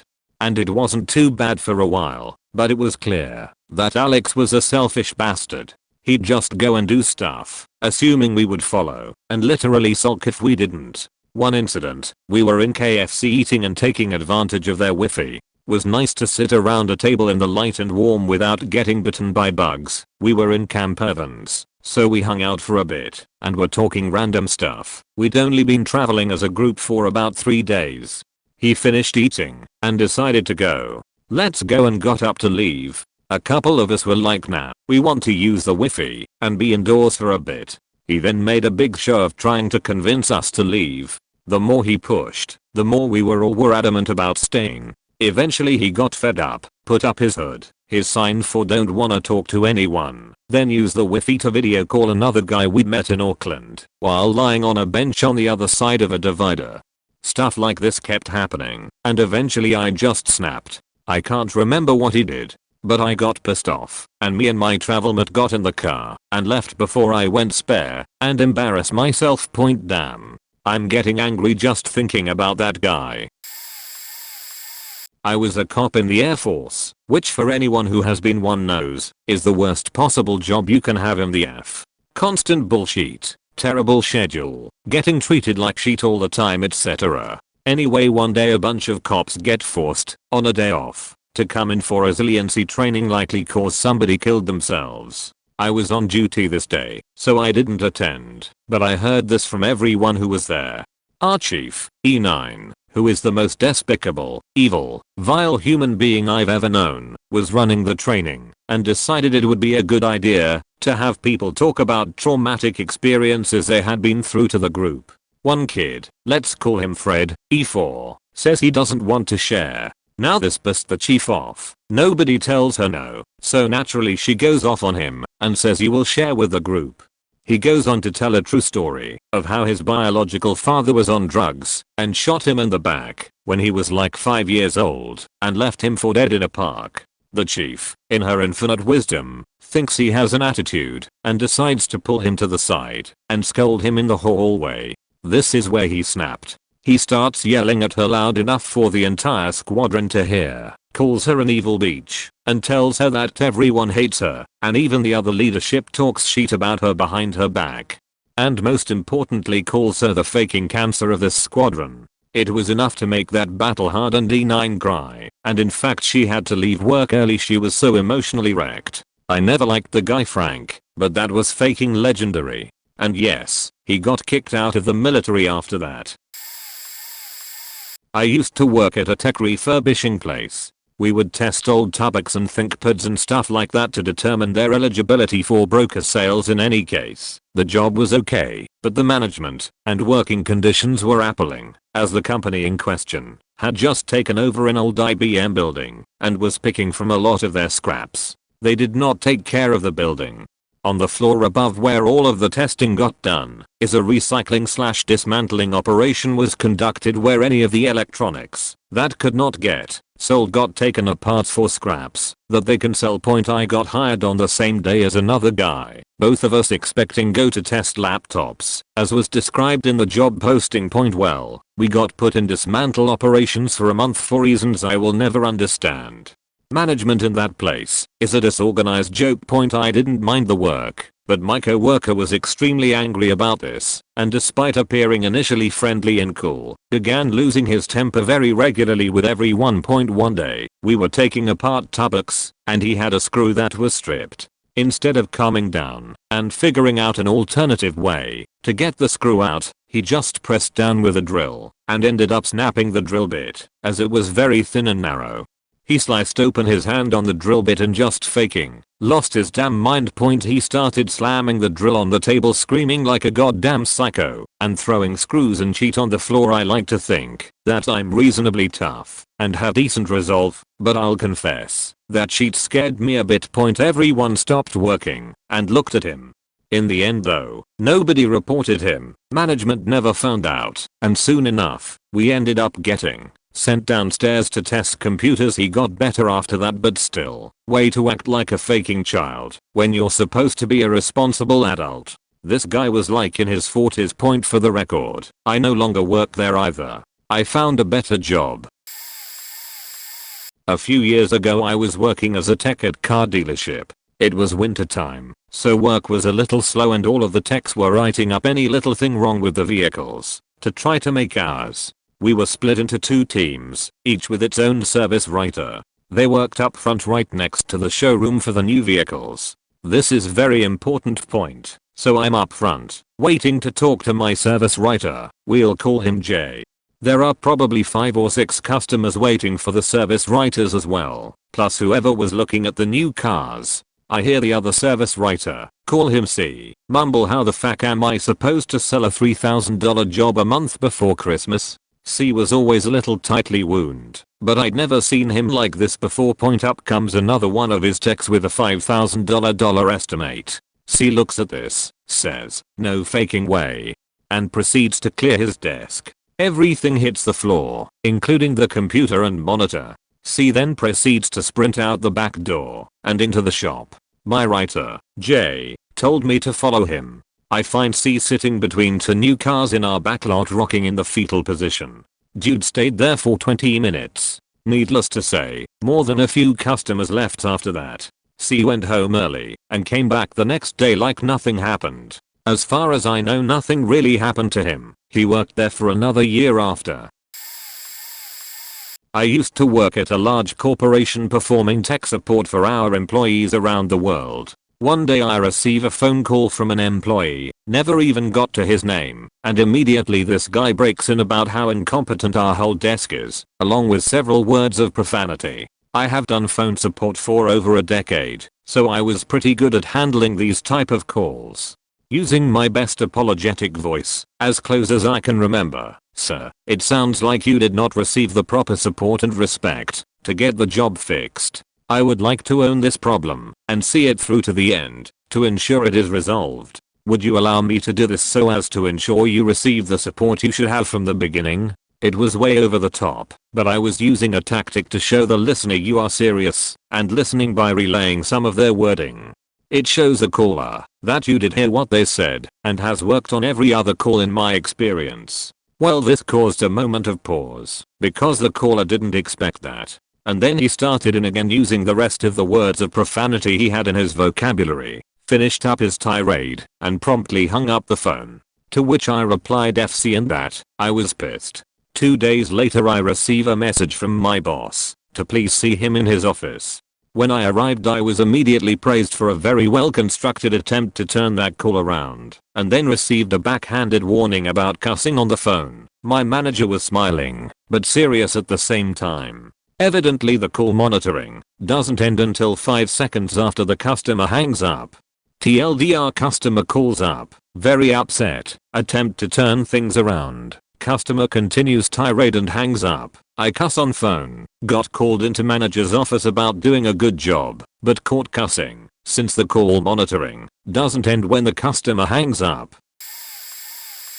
After high school I worked a boring office job for a while. Mostly just general administrative work, making copies, that sort of thing. Point anyway, I worked with a few other guys, one of them named Joe. Now Joe was initially a very sweet kid, almost to a fault. Very well mannered, all the old ladies in the office loved him. Somewhere along the line Joe must have started hanging out with some sketchy characters. His whole attitude changed, he was honestly kind of a dick sometimes. Started talking about selling drugs and all kinds of other shit he would have never been into before. His work ethic changed too. He would show up late constantly, leave early without asking, not complete tasks, and argue about it afterwards. It was becoming clear that Joe was going to be on his way out soon, one way or another. Almost a month of this went by. They legitimately tried to work with him and were hoping it was just a weird rough patch. But Joe had chosen his path and time was up.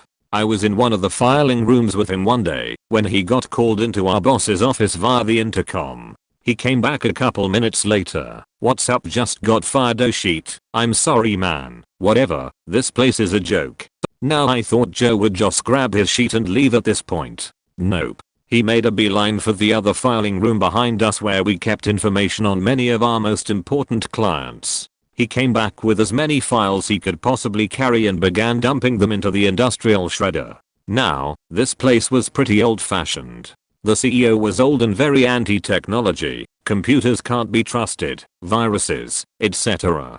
So almost everything we had was kept on paper and did not have a digital backup. They for sure lost a ton of information that day, years worth of documents for clients. Then he just walked out. So I had to go back to my boss and explain that Joe just shredded all the files on a few of our biggest clients. Luckily there was video evidence confirming it, and that I had nothing to do with it. Never did find out what happened to him. If they went after him in a legal sense, it was kept very hush hush. I was a high school student and got to see a teacher basically go insane. So the teacher was an older guy, late 50s likely, who was a new teacher in high school. He taught a science and technology class, but was a pretty terrible teacher. He routinely got information wrong and struggled with math order of operations. The students for this class would be a nightmare for a veteran. Practically every joker and asshole from grades 10 and 11 were here. He had very little control of the students and would throw hissy fits, which to high school students is blood in the water. My own experience with the man was not great. I was an A student and he tried to fail me first quarter. I tried asking him about it and he said, "Your grade is your grade, get out." I went to the science head with my tests and homework and it got turned to an A. So after several rounds of the disciplinary teachers coming in and yelling at us, we got in line, so to speak. Halfway through the class, a student asked him a question about what he was teaching. The teacher lost it, started yelling at him, saying he should have never been born. The world would be a better place without him in it, etc. Now red in the face and everyone stunned, he walked over to his heaviest teacher desk and shoved it over. Then he went into the corner and was mumbling. Another teacher came in, guessing from the shouting and the desk crashing to the ground, and asked what was going on. A different student said he lost it, which caused the teacher to turn, sprint, and lunge at said student.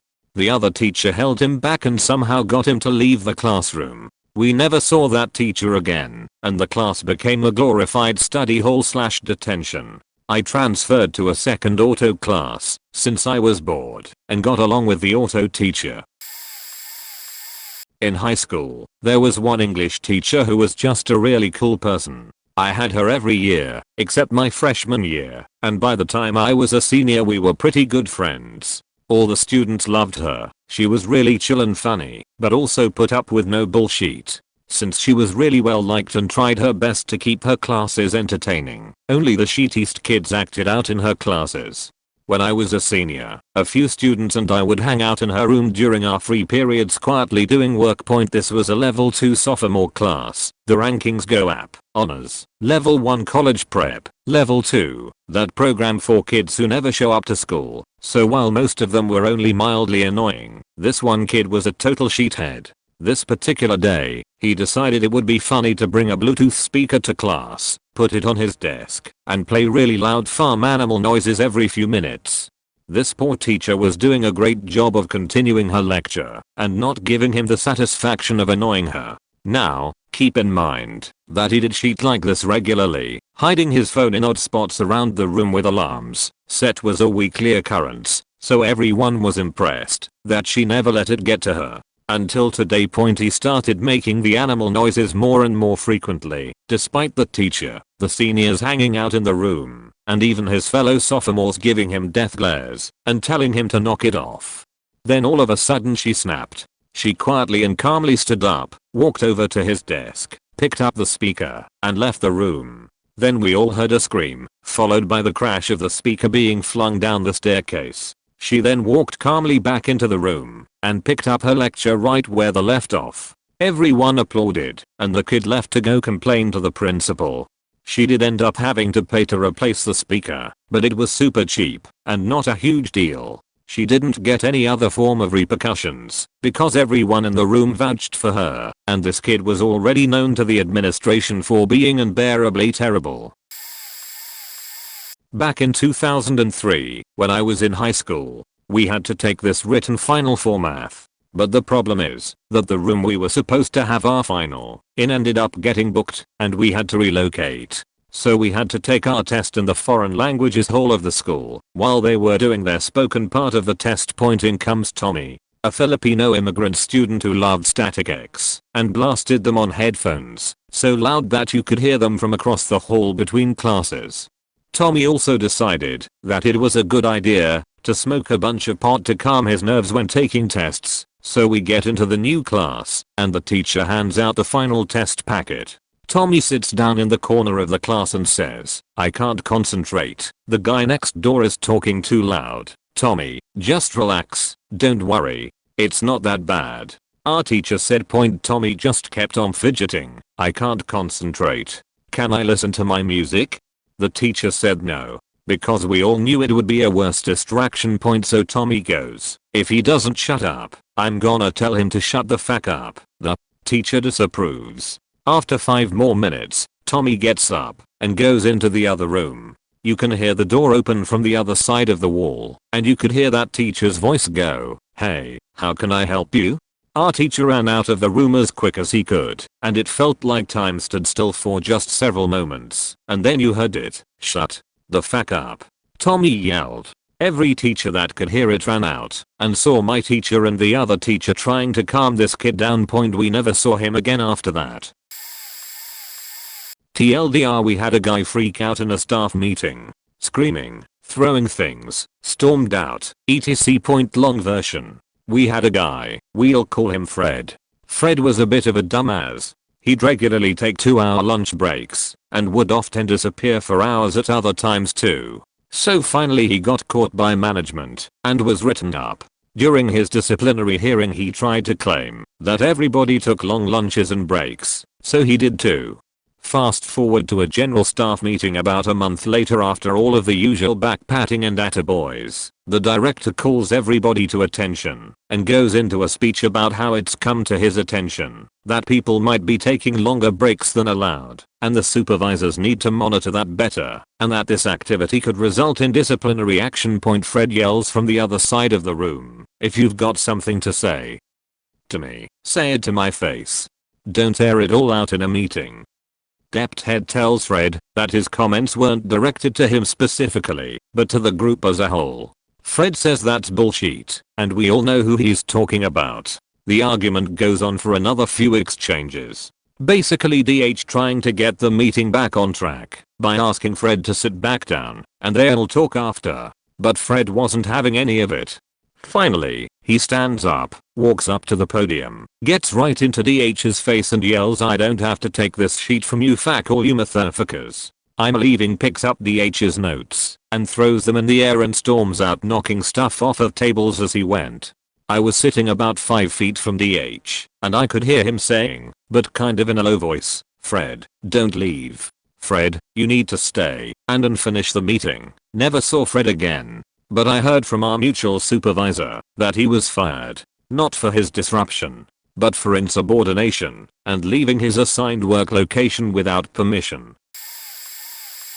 So, this is actually sad, and was more frightening and weird than a total freakout point. My wife and I were in the line waiting to check out at Target. We had to walk through where someone had spilled a coffee point. When we got to the front of the line, we saw the lady at checkout scanning people's items very quickly and sweating a little. I mentioned the coffee when we got to the front of the line and thought maybe she would call on her intercom to have someone clean it.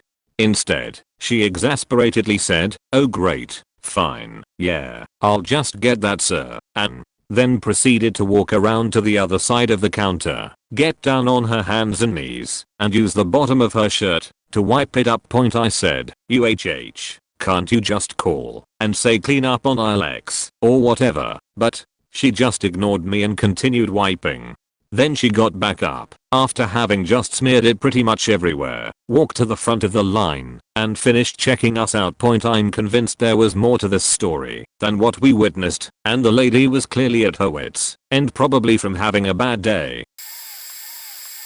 Probably me. I came back to get my master's, so to get a nice little tuition cut I decided to work in the lab on campus, smaller school. They informed me they needed a lab manager during the interview process. Whatever, I can do that. Very easy stuff. I was 24 and been doing it since 17 from the military.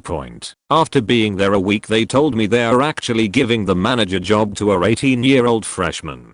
I was like, "You're serious?" Of course they were. After the first week it was really apparent that they had her as the lab manager and she didn't know what she was doing. So within that first week she had called me almost 20x to help her with it work. The second week I kept telling her, "You're the manager, you figure it out." She went to her manager and she called me in and said that I needed to be flexible. And I told her I'm not on call, nor am I the manager. You hired me for that role, then you decided to go to someone else with a bait and switch tactic. Whatever, but don't call me for duties she should be able to do. So they told me she was more than capable handling basic IT functions. So they called her in and asked her what she would do if the computer isn't turning on. She told them that she would reset the router on the back of the computer. I laughed and they looked at me and go, "What? That's correct," I said. "Are you faking kidding me?" "Ha, yeah right." Quit. They were not happy at all. Never wanted to just grab someone by the shoulder and shake them more. I don't know how you get a job anymore. Really think some people are just dumb. Not work, but college. We had a beach teacher that was supposed to teach a practical class. Redacted coding language development, and the purpose of the class was to actually write coding class, ask her questions about the exercises etc. The classes were 2-hour-long lectures where she'd project a sheet-made PowerPoint of screenshots of code, and we were absolutely forbidden from opening our laptops to actually follow the presentation exercise ourselves, a thing that was very much encouraged by other teachers.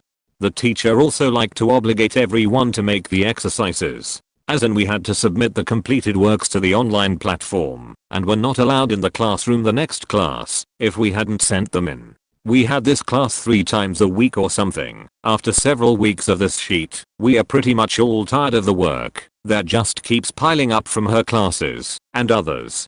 Suddenly the teacher just pauses her class and calls out a student that had their laptop open but is clearly following the class, as they have the exact same PowerPoint on their screen, side by side with one of the exercises. Teacher starts berating the student, saying she should be paying attention instead of faking around on the laptop.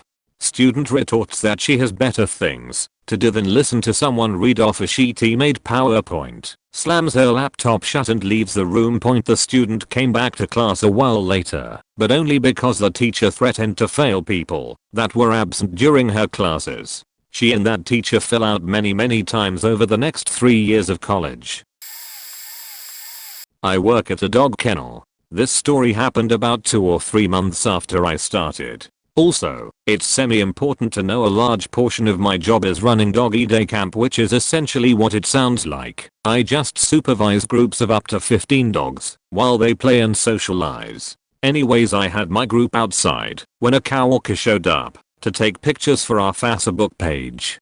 This guy is in his 50s, has been a dog trainer for nearly 3 decades, and is 100% a man-child. 2 dogs almost got into it but neither were all the interested, so it ended up just being some growls and showing teeth as one dog walked past another. It was already over for a few seconds before he went stomping up to one of the dogs and smacked him across the hip, causing the dog to yelp and basically fall over.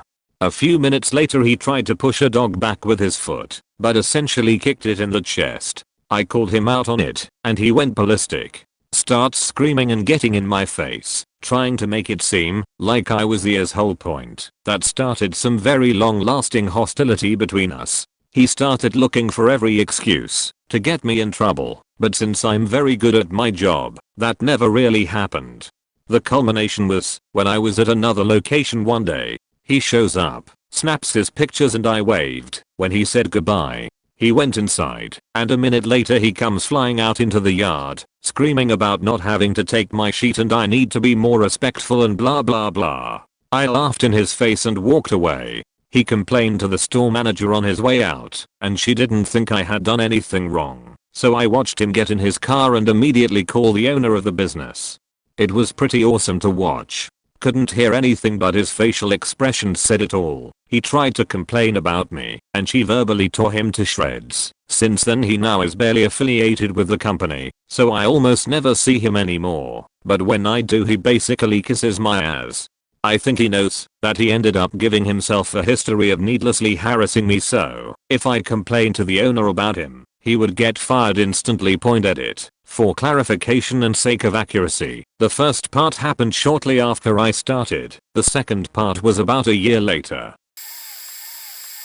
My breakdown is my own. Disclaimer that my bipolar disorder wasn't diagnosed at this time, and my mood swings were pretty severe. Looking back at this, though, is pretty hilarious. It was a few days before Christmas, and all day customers had been being rude to me, and I was pretty frustrated. Usually when I get frustrated, though, I just cry, sob, really point after a bad interaction with an old man, who was notorious for being unkind. I yelled in the freezer. When I came back up, I brought a case of BBQ sauce with me which proceeded to tip out of my hands and spill everywhere. Me, frustrated, begins crying as I pick up these scattered sauces. Finally I calmed down and stood in this little space between the counter and sink. I leaned against the sink, something I do almost daily, and had barely touched it when it ripped off the wall. Ripped off the wall. Point instant tears. I sobbed for an hour, and my manager just laughed at me. She's pretty used to my mood swings and their severity, so this was normal to her. After a while, I stopped crying and started laughing because holy shit, I broke the sink. Point TLDR. I ripped the sink off the wall at work and cried about it for an hour. I had an incident once working in it that was more people related than equipment related, but the outcome was similar to what the another commenter described. I was the SME for Microsoft Office at a Fortune 500 company. I was involved in a project that involved deploying a full Office upgrade to 32,000 users. Office was the vehicle that employees used to earn money for the company, so this was a very high visibility project. I had volunteers from every group in the company test all of the functions of Office they regularly used to ensure that they worked as designed. Many users used custom macros or other automated scripts to complete their daily duties. All these things were checked and signed off on by multiple people in management that each group was a-okay. Point on the last day of the deployment, I begin to get panicked telephone calls from a group of users that they can't do their jobs because a particular feature is missing. I check over all my notes and other paperwork to see if something that large could be so easily missed. I find nothing. Then I get a call from my unit's director demanding an immediate meeting in private to discuss it all. By this time I had an inkling of what the issue was. A custom toolbar in Office, called the Office Places bar, which is attached to the open/save dialog box, had gone missing, and these particular users were keeping custom shortcuts in that toolbar. Microsoft had wholly removed this toolbar in the version we were upgrading to. Point I explained this to the director and told him that I would be attending a meeting with the affected stacker holders to ensure that they were all okay, as they were threatening to end their participation in the project. I departed to attend that meeting point the next day. After a successful meeting with the stakeholders, I get called into a meeting with my supervisor, and I'm asked to explain the situation. I repeated the same set of circumstances that were previously described, and then I left for a follow-up meeting point the following day. I'm called into a private meeting with my manager late in the day, as I was preparing to attend the final meeting on the issue. He angrily demands to know what the problem is with this project. By this time, I had had enough of discussing the problem, and loudly told him to speak with the supervisor and director about it, as I had a customer-facing meeting to attend. I happened to crash into his cubicle wall by accident. I use a power wheelchair for mobility, and left point the next day. I had a previously scheduled day off, so my co-workers all thought that I had quit, or had a mental breakdown of some sort. I assured them that this was not the case, and that I was just enjoying a day off. Happened when I was an undergrad working in an Italian restaurant on weekends. Owner/chef hires a middle-aged lady. Lady spends the whole day doing chores with very little care, asking silly questions to show she's never worked in a restaurant before, and spends an unusual amount of time in the bathroom. Clearly not working out, but the boss doesn't see this until the end of the night, when she's washing dishes 2x too slow. Fine, he says. It's the end of the night. She can still do the communal dinner. When the restaurant closed for the night, we'd pull together some tables and finally eat the food we've been cooking/serving all evening. This lady spends the whole dinner hitting on bossman. Finally, we are done cleaning, and he catches me and another server by the bar with a panicked look in his eyes. Can you guys hang back when you're done cleaning? I don't want to be alone in the restaurant when I fire this lady. We hang at the bar and sure enough, she explodes. Who's going to feed my kids, you piece of shit? Who's going to make my car payments? What are you gonna do about my utility bills? I'm gonna sue you for sexual harassment and discrimination. This continues. We know that she's never met Bossman before today, and she spent most of her time sexually harassing him. Finally, we head over to let her know she's got witnesses, and she storms out talking about how it's Bossman's fault her kids won't be getting anything for Christmas. Me. I did this. I worked in corporate sales, and had a manager who we will call QQ was known to be a thief. He stole hire manager up. We will call her Z's cell phone once despite being very good friends. But that's a whole other story. Liar, asshole manager, sorta sexist, power tripping, and known to have short man syndrome. We got along, but I always was careful as I had seen how mean and all around unreasonable this man could be. It was early July, and I was set to quit at the end of the month as I was starting school in September and traveling beforehand. I came in as per the usual 15 minutes early for 7 AM Monday morning because everyone else is not a morning person, and I loved my job, so I was willing to do this. I'm working away, and he comes in, his office with a huge glass window right behind me. I know, and it turns out I need his head. I head to his office to confirm a price with him as everything is treated differently within this company. He basically tells me to figure it out myself, and he is not one to press, and he would explode. I head back to my desk and ask another manager in a different department I was close with for help. She comes over to my desk, he can see this all, and helps me. The minute she leaves he calls me in and demands to know why I asked her for help and why I did not listen to him. I told him, he said nothing helpful, and he told me to go home. I said no, and went back to my desk. 30 minutes pass, he comes to my desk, in front of a floor of people, and yells at me, and tells me I'm suspended for the day. I went home, and wrote a very well worded email to the CEO and fellow manager Zed explaining what had happened today, and how out of the line his behavior was, and demanding to be paid for the full day. I CCQ on this email, because I have nothing to hide, and that is proper. They respond asking to meet with me the next morning. That night I decided I was going to quit. The office had gone to shit, management was wildly inappropriate, and had weird morals, and hey, I was almost done. The next morning in our meeting for an hour I ripped the two of them a new one demanding to know, and finally the CEO said something that just tipped the glass, and I stood up and said, you know what, I quit. The look on the CEO's face was worth it. Instantly the Z laughed and said, I'm proud of you. For reference, I was 21 at the time, so this was a really big deal, lol. I worked at a truck stop chain, named after the person who flies a plane. Before I left I worked graveyards and there was always one manager on duty and one maintenance worker. Subway kept one person on staff too, and most of us ended up working together, so we all chatted, and the like point anyway. My current manager, at the time, was standing behind the counter when he checked the security footage and glanced outside. Summer's holes were installing a skimmer on the pumps. Usually we are not allowed to do anything, but he's so tired of all the bullshit we put up with on night shift that he literally just goes outside and tackles the guy and starts screaming over the headset to call the cops. So, yeah. They didn't get to install the skimmer also. He was so pissed that we had a Cinnabon counter in-house because the people who had to work it, I was on that list, were always tied up with cleaning, cooking, etc. It was probably the most difficult job on the site because the Subway folks got to stay in their part of the store. We were expected to ring people up and work for the whole store at the same time as Cinnabon. There were a few times where he just lost it and made me close up hours early point, but my favorite Meltdown story by far is the one that came after I left. I'm friends with someone who still works there that gave me the scoop. He hated his job so much and got so tired of it that he started falsifying times for cleaning and inspection without doing the job. So food in the deli wasn't getting replaced before it expired, was out too long, the waste logs were wrong. They didn't find out until the audit. Safe to say he was fired and went out cussing and pissed point he really didn't like his job, but he was one of the coolest managers to hang and talk with on shift. My lecturer at uni point we were in a class and the classroom next to ours was being used as well. I don't know why, but the people sitting at the back of the other class kept puncher or hitting the wall and you could hear it in our classroom.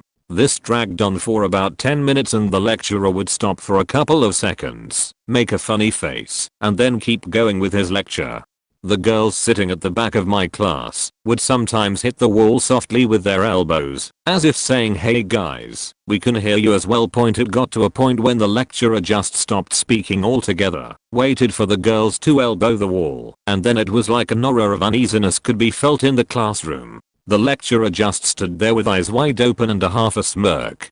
We all looked at him, as if we were waiting for something. You could really feel something was about to go down. Then he just throws something to the floor. I sitting first row, so I kind of jumped in my seat and hid behind my notebook. Then he just storms out of our classroom slamming the door behind him, to which we all looked at each other and we hear him screaming at the top of his lungs at the people in the other classroom, lecturer included, which made everyone in my class really jump in their seats. Then he comes back and says, "That's done. Now let's carry on." This was my own little breakdown. Worked third shift for an ISP contractor. Basically one-stop shop for small ISPs end user and high-level network support. I was sort of known for ranting over really stupid stuff that would happen on third shift. The other guys would kick back and eat popcorn when I went off. Never at anyone in office or to customers, just general ranting. Come the time we promoted someone from the customer-facing side to my network team. The guy knew very little network support, which is not a problem as we always trained in-house. He tended to not listen to instruction, however, push back any time he was told something, etc. One night he calls a customer very late for an issue we always wait until business hours to inform on as it was non-impacting. I get the call back from the very angry client and deal with it. As I was team lead I go to the new hire to train him on how to handle that type of issue in the future. He pushes back, says that's not what the policy says, has going by policy, etc. We go back and forth for several minutes until I hit full frustration point. I yell that I know damn well what the policy says as I'm the one that wrote it and every other policy the department uses, and for him to sit down, shut up and reread them. A few minutes later I've calmed down and call him out of the group's room and apologize to him and tell him to take a break. He goes on break, and I step back in the room to everyone clapping as they had had similar experiences with him. Next day boss is in for my annual review and I come clean to him about right off the bat. Turns out the new guy had reported it to him, which I don't blame him. I was out of line and told him and the boss so. I wasn't long for the company anyways, and left sometime after, not because of that issue specifically, just became a toxic environment for me, and I had to get out of there for my own sanity. Mine was interesting. So the story is as such, a production worker on the shop floor was new, maybe a month at the company. She saw the supervisor and thought he was cute. So the senior members of the team egged her on saying, yeah, he finds you cute too, you should ask him out. The other one was, well, he really likes cherry pie. He didn't. So the girl decides she's gonna bake her supervisor a pie and win his love over. A few days before this occurs, the supervisor hears of this issue and switches her to another shift so as to not have to cause a problem. Well, when the girl goes to bring her pie in a few days later, he had to fill in on the shift that he moved her to avoid her. She shows up with this pie, puts it on his desk and says, here, I baked this for you. Well, the goof went on for another 2 days. Then the girl comes in when her actual supervisor is there now, not the one she wants to drip her fluids onto. She says, hey, so and so just told me I'm an idiot. Well, we can't have that. So the supervisor says, okay, give me a minute, I'll speak with them. A minute was clearly too long for unstable little thing. She yells, you know what, fuck this job, fuck you, suck my mother faking dick. Slams the door and never returns. I, all of 5 feet from this incident, roll my chair out of my cubicle and proclaim to the supervisor, yes, you suck that dick good too. I miss that job. I saw a guy overdose on some crazy drugs. I tried to calm him down as he was saying his name backwards, pointing to himself like he needed to reassure that he was really who he said he was. He looks at me and begins to cry, dude, don't faking kill me, man. Please. Don't faking kill me, dude. And he takes off running. He first encounters the side exit door that leads to some railroad tracks from our warehouse. The door was locked from the inside, but he still couldn't get it open. All the while he is screaming and going frantic, and that's when he made the worst mistake he could have. He ran up front to the big boss office where the big wigs hold meetings and greet customers and so forth. As he is bolting up the warehouse, my heart drops and I just yell out, don't do it, man, don't do it. It's too late. He busts into the big boss room while a meeting is going on and he falls into the lap of a woman and he screams, run. Everybody run. They're coming to kill us. As salesmen try to tackle him to the ground, he has the strength to get up and continue to try to run and leave. He flatlined 3 times. The ambulance came and they asked what he was on. He could barely talk and just kept saying synthetic, synthetic. He got fired and came up to the job and I asked what the hell did he see. He told me he was in hell, saw me and the other coworkers as bloodthirsty demons, and he was slowly burning. I still talk to the guy every now and then. Good dude, just caught up doing some crazy shit. So worked overnight at Walmart doing primarily floors, but we also cleaned the rest of the building, bathrooms included. We kinda split the store up to ease the workload on everyone. Well, a few guys on the grocery side had to clean the front restrooms. For some reason one of them, an older guy probably in his 50s, was really upset about it this time. He complains to management and they tell him he's gotta do it. It's fair as we have a larger side of the store and the back bathrooms.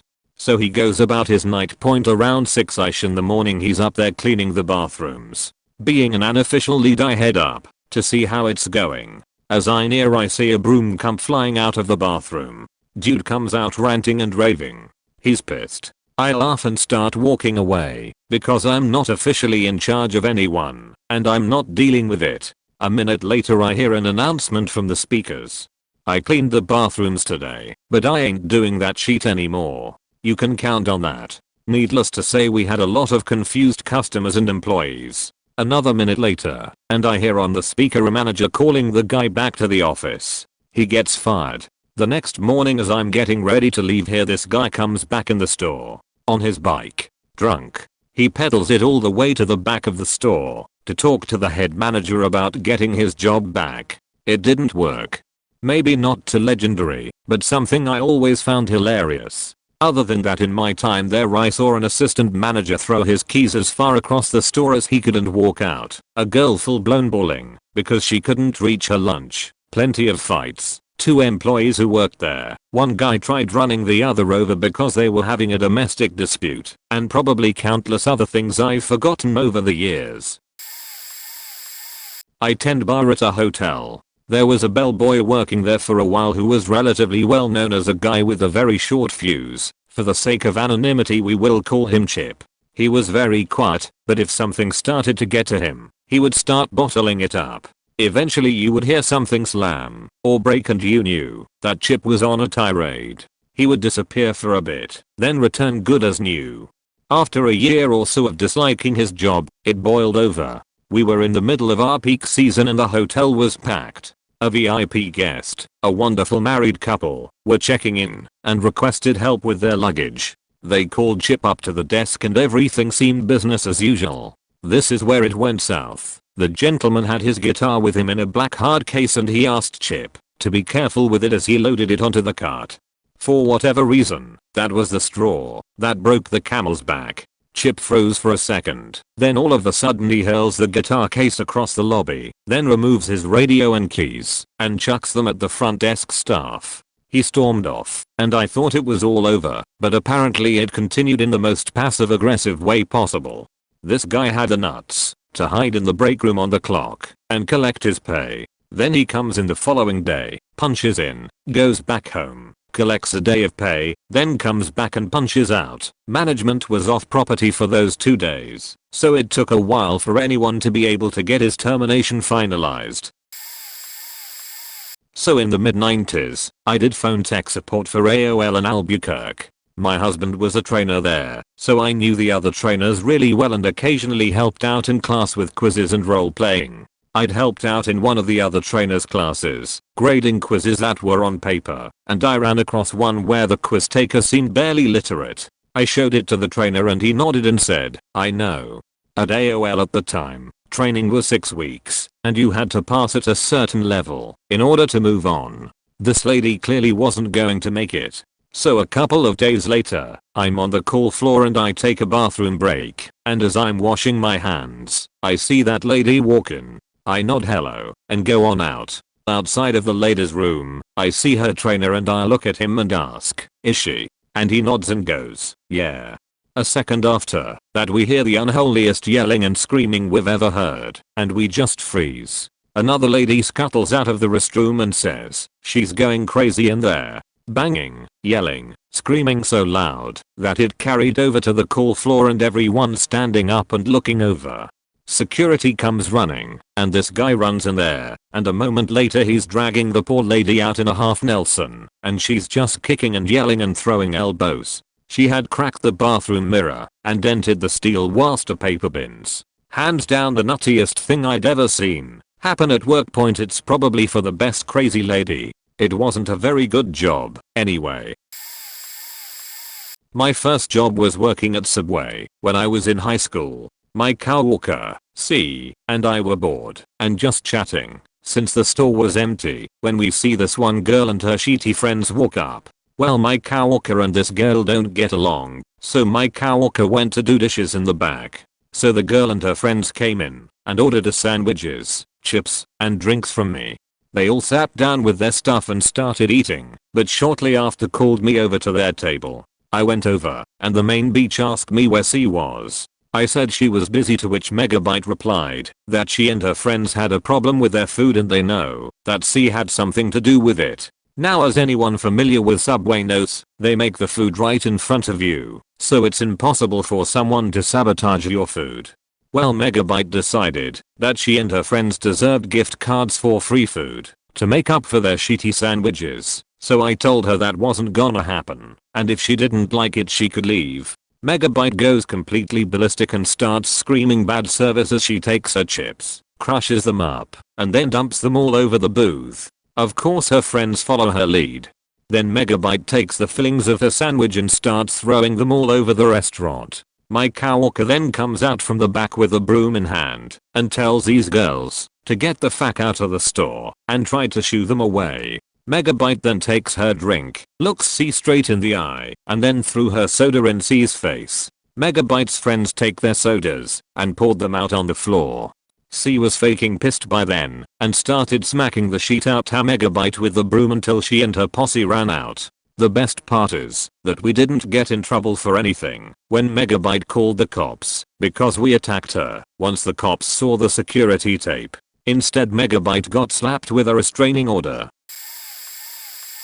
In the restaurant I work at, to restock the guest bathrooms you had to get toilet paper/paper towels from the employee bathrooms. Now there's only 2, so if someone was in one, you'd have to wait till they got out. Well, one Saturday night I was waiting outside the employee bathroom since someone was inside 10 minutes past, then 15, then 20. I was knocking and no one was responding, so I asked my manager to unlock the door and peek inside, figuring it was jammed, which happened from time to time.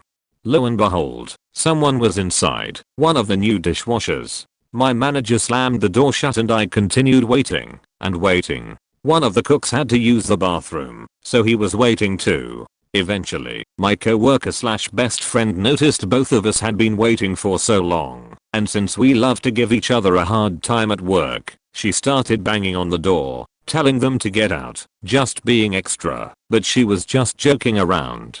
Well, this new dishwasher, who was built like a small Linebacker, rips the door open, comes out swinging, and starts screaming at the top of his lungs at the both of us, and just for reference, we are both 5 foot women, how he wasn't feeling good, and how he can't even get 5 minutes in the bathroom, more like 30, how we both disrespected him, etc etc. My best friend started yelling back at him, and the entire restaurant stopped and just looked at them arguing. The funniest part of the night was when the chef noticed what was going on, pulled the dishwasher outside, and told him he can't raise his voice like that at small women.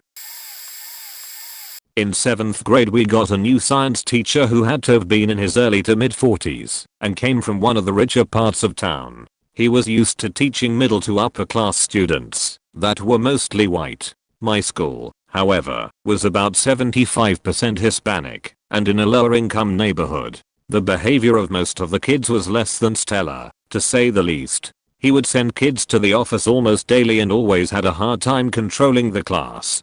I remember one time getting sent to the office with my buddy, but instead of going to the office, we went to the boys' restroom down the hall and spent the rest of the period in there rubbing soap on the mirrors and sticking gummy bears to it while throwing wet balls of toilet paper on the ceiling and walls. We were little as holes, I know. After a couple of months of dealing with this, one day he just snapped.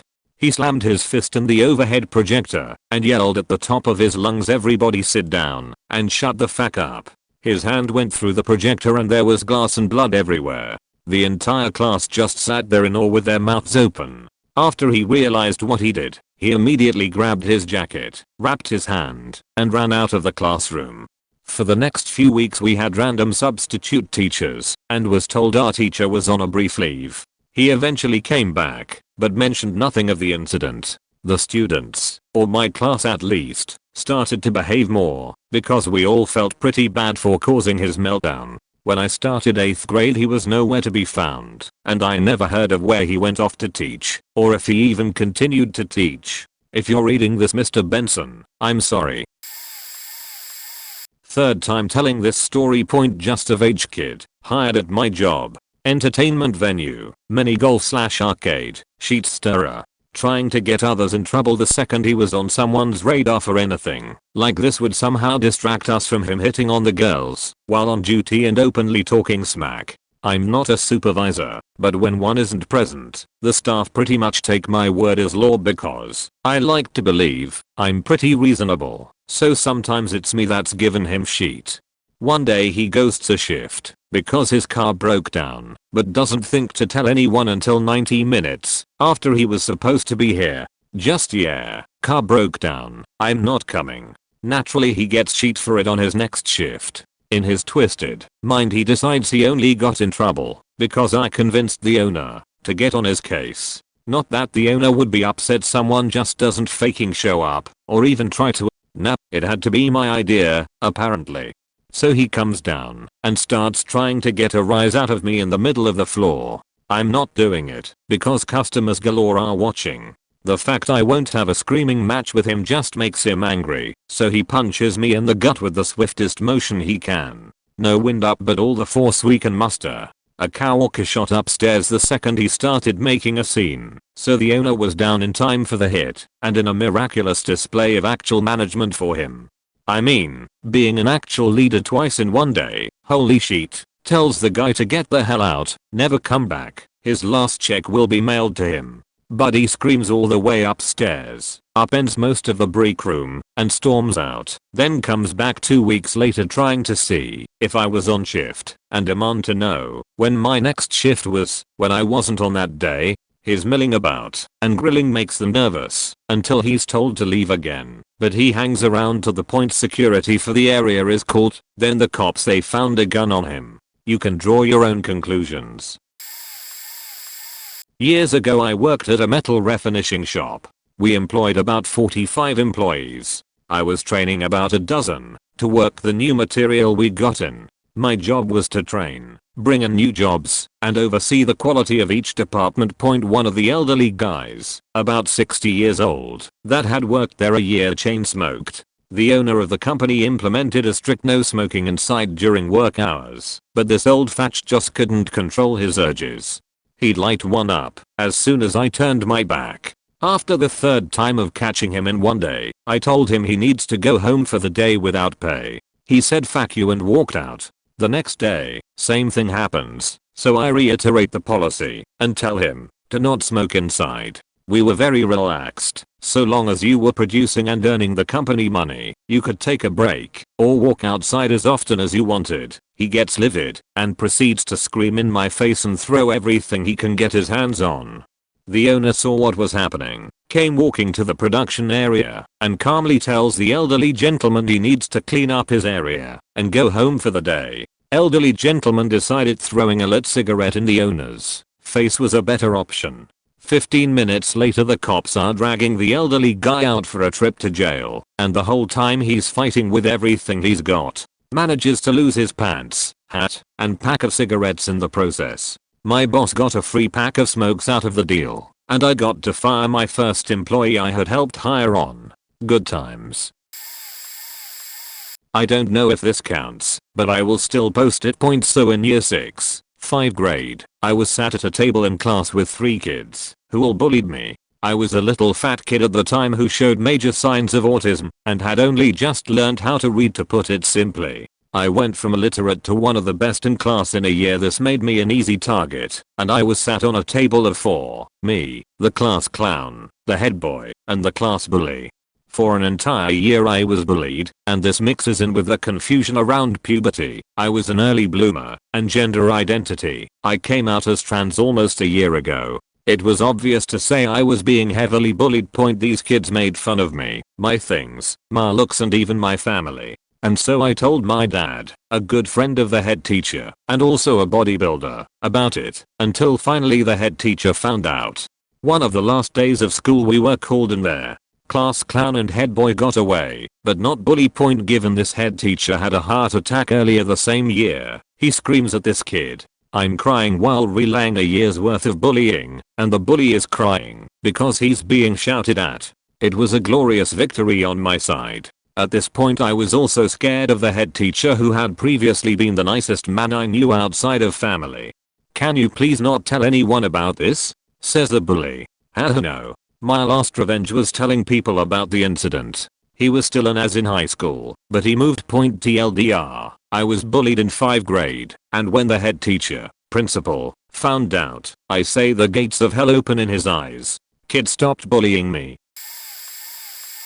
A few years ago I was working as a shift manager at a small retail store. About once a month one of the stores in the chain would get pulled for a drug test, and every employee that was scheduled to work that day would have to go to a doctor's office and have a urine test done. I show up to work Tuesday morning to open the store and see that there was an email saying our store had been selected. One of the employees that worked with me that day was a new hire. He starts to confess to me that he smokes weed and that there is no way he will pass the test. He then starts to plead with me, saying things like, what if I was sick and you tell them I called out last minute, and trying to think of other ways out of the test. I tell him, even if you called out before I got here, if you were on the schedule for this day you have to take the test.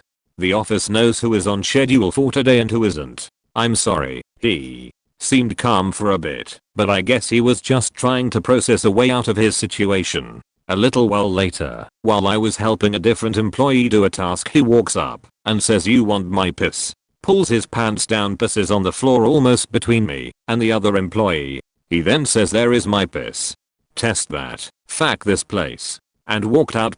I ended up seeing him again about 6 months later. He was a waiter in a restaurant I was going to with my family for lunch. I had to convince them that it may not be such a good idea to eat there because I didn't trust him not to fuck with our food, or at least mine.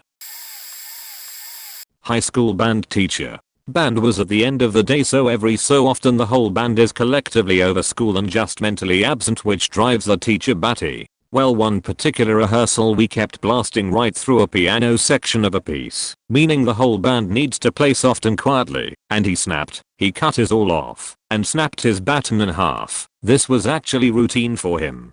Then he started looking around the room with a frantic, insane look in his eye and nimbly leaped up onto the actual piano next to him and squatted down, pointed at the piano he was now astride, and with his face beet red yelled, "What is this?" The flute section was trembling underneath him as someone peeped. "A piano, yes." He croaked, sounding possessed as he jumped from the piano to the chalkboard and began to write little P's all over the board, and when he was done he turned, as if to fire the chalk he had in his hand into the band, but hesitated as though he was starting to realize what he was doing. He hadn't regained his senses fully yet though, because he then proceeded to toss the chalk into his mouth and began fiercely chewing it at us. Then reality came crashing back into the picture as he stood there at the podium. He tried to say something after it became clear that the band was in shock and terrified to make the first move, but all that came out was a puff of chalk dust as he began maniacally laughing, which, after a few of us nervously joined him, the whole band erupted. It became known as the chalk incident and is legendary. That was also the day we officially began tallying the number of batons our fearless leader had brutalized because of the mental abuse we put him through on a daily basis.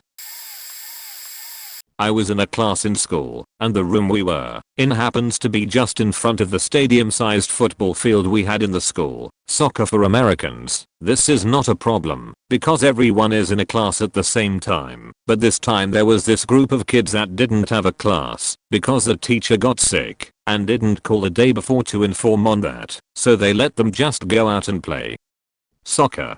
To add to context, this teacher had a rough week. We talked a lot, as if we were friends. I was in the last year of school, and we understood each other well. She always talked about how shitty it is to be a teacher, and how she has to work off work all the time, including the weekends, and how shitty her pay was. She told me that an entire class got shitty results in a test because they were just dumb, and the parents had put the blame on her instead, which got her in trouble. So back to the soccer thing. These kids ended up kicking the ball into our door like 7 faking times, to a point it actually looked like they did it on purpose, despite my teacher telling them to fuck off more than once. And they broke the window. They kicked the faking wall into the window and faking obliterated it, and with it, they also destroyed the projector we had in the ceiling for PowerPoints, and she just lost it. She went out and started swearing all kinds of offensive crap to the kids, like how they had no future and were all retarded, and she took the soccer ball, a pretty expensive one, and it wasn't from the school, but from one of the kids, and stabbed it like 20 times with her pencil, over and over, and she destroyed that thing. Our class was between horror and laughter, like you seeing this sheet looks everywhere. Then she got back to the class, took her things, and we didn't see her for the rest of the day. They fired her in the same day. Now I don't really talk to her other than just a funny reminder of her breakdown when she appears on my Facebook feed every couple of months. This is a long story, but it involves someone who probably has BPD, and it involves 5 people quitting and 1 person getting fired, so bear with me. Worked at a popular video game company for about 5 months. Rhymes with names. Top. 2 months into my time there we got a new boss. Everyone loved the old boss and hated the spineless new one. 3 months and this awkward and quiet, but very hard working guy develops a crush on me. I'm very upfront with him about how I only want to be friends and I agreed to hang out with him once and see a nerdy movie, common for everyone to do at this job. Big mistake. The guy becomes obsessed with me. Like at the peak of crazy he would text me 26 times in a row. I'm nice at first, and then he gets into some creepy shit, talking about how often he would want to have sex if we ever get together just out of nowhere. Also saying that, when he interviews to become manager, that he was going to deny it and tell them to give it to me. Hell no. I tell him to back off, and he freaks out. But he thinks management and everyone else is out to get him. So he starts becoming incredibly unstable and starts yelling at everyone, making every day super uncomfortable. Then he starts skipping out of work occasionally. Does he get fired? No. Then on Christmas Eve he and a couple other guys are working. He makes a joke at the work clown, who of course makes a joke back. This dude flips, starts cussing out work clown and threatening to beat his ass, to the point where the young new guy jumps over to the work clown like they were ready if crazy guy was gonna try to throw down. Instead he gives everyone a good old fuck you and storms out. Boss pretends he doesn't hear any of it and does nothing. Then on Christmas Day, crazy guy sends a picture of his Lexus, his wealthy dad's car, to this girl, and he put a massive dent in it, claiming he punched the dent in with the caption, "This could have been work clown s face." What happens next, you ask? Well, work clown talks to management, and I also send in screenshots of texts from this creep, and management supposedly took it to the district manager and ours.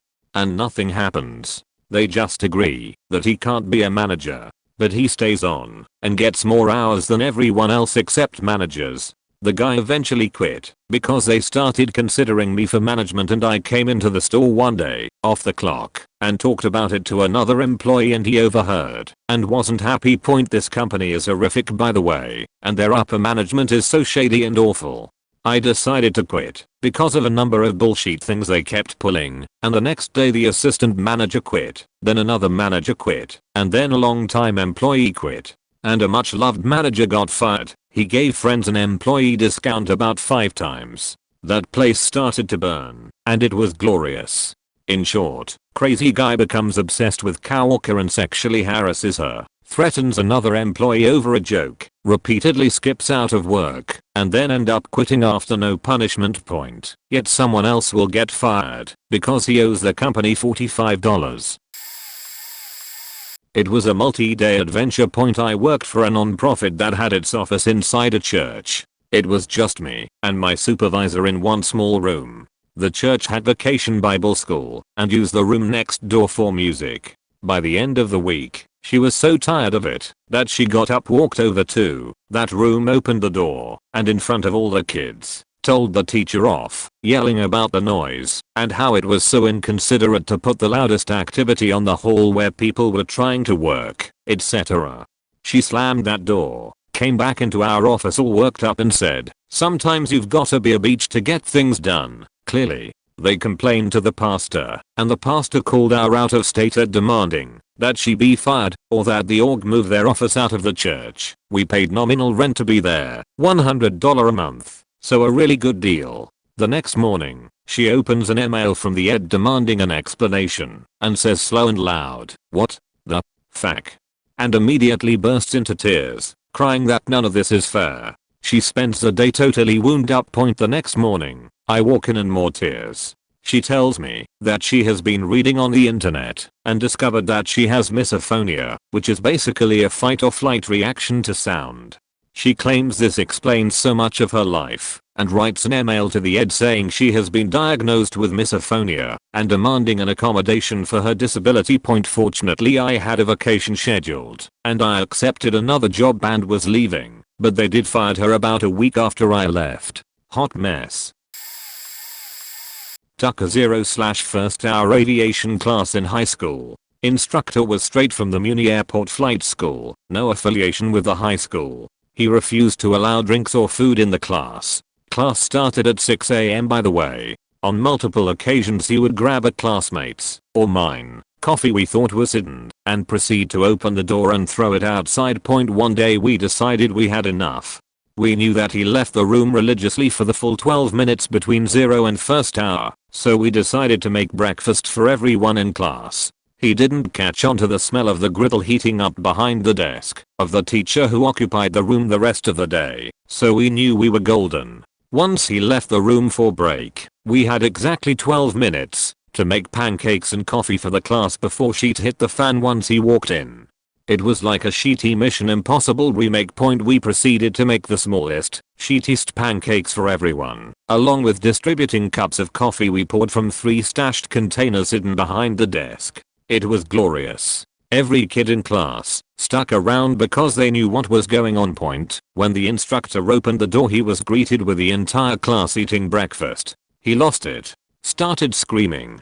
He pointed at a friend of mine that regularly stood up to the instructor's bullshit and told him to go outside. When he refused, the instructor slapped the coffee cup off his desk and grabbed him by the neck. He quickly remembered we were all watching, and that was not okay. He stormed out, and we had a replacement instructor the following day. His replacement was timid and weak, but he respected us, and he allowed us to have coffee at 6 AM in class. We were respected, and we treated him with respect. After college, I found work as a secretary at a prestigious law office. It was just something for me to hold on to and get by while figuring out my next big move in the game of life. Now, 2 of the head honchos were brothers. One of them was their cousin and the other one was some guy that through some complex business exploits found his way into being an associate. The thing about it is that the 2 brothers didn't get along at all. Think Puma versus Adidas kind of rivalry. One-upsmanship was a common thing in between them, and it led to a very stressful workplace, not to mention office intrigue. Well, brother A, the cousin, and the mysterious stranger all got along amazingly well. They were friends even, always golfing and stuff. Brother B did not like this at all. In fact, he was convinced the brother A's friendship with the cousin and the stranger was just a dastardly, backstabbing move to try to and get them to buy him out and see him ruined. One day they were having a meeting, something about renovating the office or moving to a bigger, better office. I think it was right after brother B had divorced, and he had been kinda on the edge since then. He stormed out of the meeting shouting profanities and squealing like a pig. After running upstairs, he locked himself into his brother's office and proceeded to trash the place. Seriously. Law books, files, documents, papers, even his brother's $2,000 chair went out the window and into the parking lot. That day, deciding he wasn't done, he also proceeded to listen to nature's call and proceeded to urinate all over his brother's desk. At some point he also tried to rip out the carpet, but when he couldn't do that, he settled for breaking apart the computer with the desk lamp. Needless to say, the cops were called, and he was escorted out of the office in handcuffs. Later that week we found out he had mild schizophrenia, so, not completely the guy's fault. Oh, and they decided to renovate the office. TLDR, 2 brothers have a law office with their cousin and another guy. The brothers don't get along well at all. One of them walks out during a meeting about renovating the office, trashes his brother's office, gets arrested, is diagnosed with schizophrenia. The office was renovated. I'm not one to really comment on here often, but working at a company that hires pretty much anyone, I've seen quite a few meltdowns in the 2 years I've been here. This was about a year and a half ago, and I was still an unloader doing unloader things in a Staples trailer. You would assume a Staples trailer would consist of things like binders, staplers and other light items. Nah, this was no ordinary Staples trailer. This hoe was nothing but 50 to 60 pound paper boxes that were only tied together with 2 very thin pieces of plastic and all stacked on top of each other on pallets. So of course when you would slide one paper box on top of another to upload it, either one of the straps would break, or if you were smart about it, you would just lift the box up, thus alleviating the chance of this happening in the first place. Well, like I had said, before we hire anyone who stumbles into the door, at the time that I was in this trailer I had another unloader with me. We'll call him Al, who I had gotten along with and never had any issues with, so I was to assume we wouldn't have an episode on our hands. Well, I was wrong, horribly wrong. After unloading with Al for about 20 minutes I see him getting more and more aggressive. I try to ask him what's wrong, but he ignores me. I shrug it off and know that maybe he didn't hear me, but looking back at it, I can guarantee he did. Well, after only about 5 more minutes he picks up this paper box, which let me remind you probably weighed 60 pounds, and whips it as hard as he can against the side of the trailer. The box explodes and sends papers flying everywhere, the walls, the ceiling, you name it, and somehow paper found its way there. After seeing this, I was on the ground crying, because not only did I never see this coming, but he went right back to work like nothing had happened. With a stroke of luck, our supervisor just so happened to walk into the trailer to see if we were almost done. She looks around for a few seconds, sighs very loudly and just leaves. Definitely the first time I fired someone. I work in it. We needed someone for help desk and junior network admin work. We interviewed for 3+ months. At the beginning of the process we interviewed John. He was an okay candidate, but he didn't wow us. Fast forward 3-ish months, and we still haven't found anyone. I call up John and tell him if he's still interested, the job is his. Well, he already took a different job a couple of months ago, but ours paid a bit more, so he quit and joined our team. 90 days later, it was very obviously not working out. His most atrocious crime was using his company computer to solicit hand jobs on Craigslist in full view of other coworkers. However, the final straw was when he decided our DNS server was too messy and proceeded to delete every faking entry from our server. We were a small shop that was a shit show, and backing up DNS wasn't a priority. It took me hours to get everything back up and running. So I fired him. The dude starts bawling his eyes out and screaming at me as I walked him out. We got to the front of the building, and he slams the door open as hard as he could. Broke the handle clean off, put a hole in the wall. Then instead of going home, he sits in the parking lot for an hour, continuously calling and screaming at anyone he could get to answer. The police were called, and that was the last I saw of John. Journalist here. First job out of college, I was working as a sports reporter at a tiny chain of weekly papers. Our company was infamous for not investing in equipment, and I was there to watch this happen live, and it still comes up regularly among my friends in the industry. Sports editor at the time was the guy who hired me. Super chill dude. Not much got to him, but he was a pain in the ass on deadline and couldn't handle the stress. We've got a 3 PM deadline for one of our biggest papers. His work consisted of 3, maybe 4 pages of content. All he had to do was take the stories and photos, which were all ready, and lay them out properly on the page point. So he did point, and maybe a half hour before deadline, just after he's finished everything and is getting ready to hit send, the computer program he was using for design, corks press, crashes. He loses everything. At this point I'm expecting him to fly into a rage and lose his shit, as I've seen him do this before. But he doesn't. He says something profane, but not above normal room volume, throws his hands in the air, gets his cigarettes, and goes outside for a cigarette break. He never came back. Dude walked out of our office and right out of the entire profession. All over a computer. Last I heard he was working as a cook. I've always wondered what set him on that path, and why he didn't throw a desk or at least a chair. The calmness of the freak out was what stood it to me more than anything else. It still unnerves me. I had this boss who was the most laid back, easygoing person ever.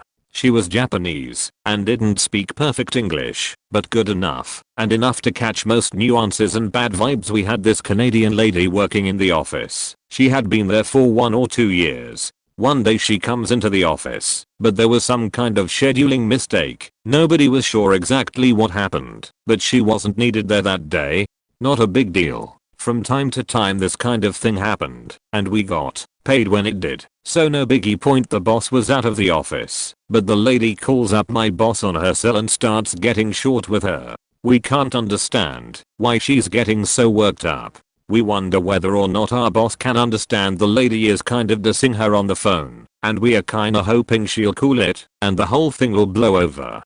It was not to be though. The whole office entered into deep cringe mode as this lady dug herself a grave over the phone. We can all imagine the total befuddlement our boss must be experiencing over this lady's sudden, needless tirade. It goes on for like 5 minutes. We can all understand the boss has offered her a day's pay for the foul up, which only cost her an hour of her time. But the lady wouldn't have it.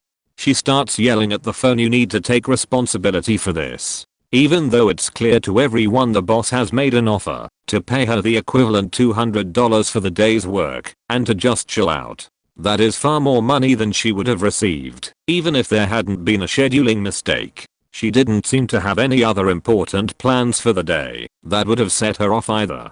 But she got even more heated up, belligerent, and finally slammed down the phone, turned to all of us and says yeesh, that lady, then leaves. Obviously she was not welcome back. So weird. The only other problems we ever had at that place was with people who turned out to be losers, skipping work several times a week, showing up drunk, etc. Normal people got on with that boss very well. Never understood what was going on in that lady's head. It was especially weird because she'd been there 4 years without any issues like that, and everyone at the company was paid quite well and taken care of. Had a customer come in asking for some headphones. I work at a semi-well-known second-hand business. Pulled up a list of what we had in stock and gave her a brief range of what we had and asked her price range / if she had any particular ones in mind. This is when she states she wants them for free. I kindly stated that unfortunately I couldn't do that as it has to be processed, but we have some very cheap ones in. She then goes into full kickoff mode, yelling that she's got free headphones from us before, and how dare I call her a liar by suggesting we don't give things away for free, basically going the full mile to try and pull this off. I wasn't having it and just got my manager before she could yell for one, as she clearly wasn't going to tackle the word of a girl. I consistently get customers who say, oh, I need someone who understands what I want. Ick now, one of the lads. She then screamed some more that I was talking about her behind her back while I explained the situation to my manager, claiming I was laughing at her. I definitely was not, as this was the first proper kickoff I'd had. My manager, who was Czech, explains that everything I said is correct and we couldn't give stock away for free, but that we had some headphones in for £5. She kicks off even more, saying he can't speak English and obviously wasn't understanding her. We ended up having to get another guy to serve her because she wouldn't take the word of a girl or a foreign guy that she would not be getting something for free. When she finally left, after purchasing some headphones, she banged along all the windows and swore bloody murder at me, saying she'd complain and have my job for this. My manager took me aside and made sure I was okay, and then laughed at her being so ridiculous, and since then I've had probably hundreds of similar circumstances where people think they are owed the world and can try this. Oh, I can participate in this one. So I have been a director at a news station's various areas for several years now. Basically our job is to herd cats, the anchor/reporters, and deal with lots of people telling me how to do my job. But in reality my job is actually just 85% show prep, 10% dealing with people, and 5% pressing a couple buttons when I need to point. So I had a director who was the definition of perfectionist. Been in the news industry, as he puts it, since the dawn of time. The morning started out fairly normal. One anchor was late, one was in a bad mood, and the last didn't have makeup on until 30 minutes into the show. None of the anchors were listening to his cues because they would be looking down at their phones. He would say stand by, no reaction. On camera one, the anchor would jump, drop their phone, and frantically start reading, like they had no clue they were in a show. This was on and off all morning. The final straw was when an anchor thought they weren't on camera and stood up and walked off the set, and soon as he took them, the man turned into a ripe tomato and started pounding the table/desk with his fists, screaming for her to get her ass back to the desk. The table is made of the cheap wood, and you can feel where the table is slightly deformed. There is also a chunk missing from the table that he apparently did at another point before I was there. I worked at a fine dining restaurant for 3 years and I watched numerous employees meltdown. On 2 different occasions employees came in high as hell and had mental breakdowns. The first was a former dishwasher who came into work to beg for his job back. However, he was so incredibly high, forgive me for not knowing what drug, probably meth or heroin, but I don't know much about hard drugs. He ran through the restaurant screaming, puked in front of the bathroom, then passed out in the kitchen. We had to call an ambulance for him. Apparently he was an addict whose baby mama was about to give birth and she wouldn't allow him to come to the hospital, So he instead decided to get high and go to his old job instead. The second was a bartender who came in late for his shift. He came into the front door skipping and singing in front of all of the guests. He was extremely paranoid, and when he saw all of us, he immediately started crying. We brought him up to the office upstairs because we had customers. We tried to make him drink water and ask what was going on. He babbled something about Christmas decorations making him so upset. It was April, and he then began violently shaking. Out of nowhere, he sprung out of his seat and began jogging around the room. He started laughing and screaming, telling us all he needed some food. After a few minutes of us trying to reason with him, we were begging him to go home before our manager found us all. He broke down crying again. Our manager ended up finding us all upstairs, also tried to reason with him, and resorted to calling his parents. He's 46. His parents asked us if we could keep him safe because they were coming to get him and take him to the hospital. We found out later he was a recovering addict who relapsed hard. He told us weeks later that he did so much meth the night before his shift that he didn't remember anything that happened at work the next day. He's doing great now, though lots of crazy stories from that place. I think we all had meltdowns there, including me. So glad it closed down for good. My original 5th grade teacher went on sabbatical, so our class got Ms. Taylor instead. Ms. Taylor was a lot of woman, and my class was filled with 9 and 10-year-olds. Let's say that kids are cruel, and leave it at that. I was worried about my own reputation at the time. See, I was bullied pretty regularly since 3rd grade, and the previous year, I confessed to a girl I liked. Unfortunately, around the same time she found out why I was bullied and joined their side. I didn't want the same thing to happen again with the cute new girl next to me. Maybe that's why I wasn't paying much attention when the kids around me were making fun of Ms. Taylor so bad that the whole class had their attention, including hers. She proceeded to yell and scream hers right off in my direction, getting into some really deep-seated inner pain she felt. No adult should lose it like that in front of kids, her own students. I felt for her. That is, before I realized she just wasn't talking at my direction. She actually said my name, and there it was. The beginning of the end for my 5th grade career. I wasn't even saying anything. The moment that sparked the biggest temper tantrum I've ever seen from an adult. I wanted to argue more so badly, but she was literally already in tears. Even the whole students started feeling bad for her. I mean, she was definitely a new teacher, but she was still a teacher, right? I contemplated life on my way to the office.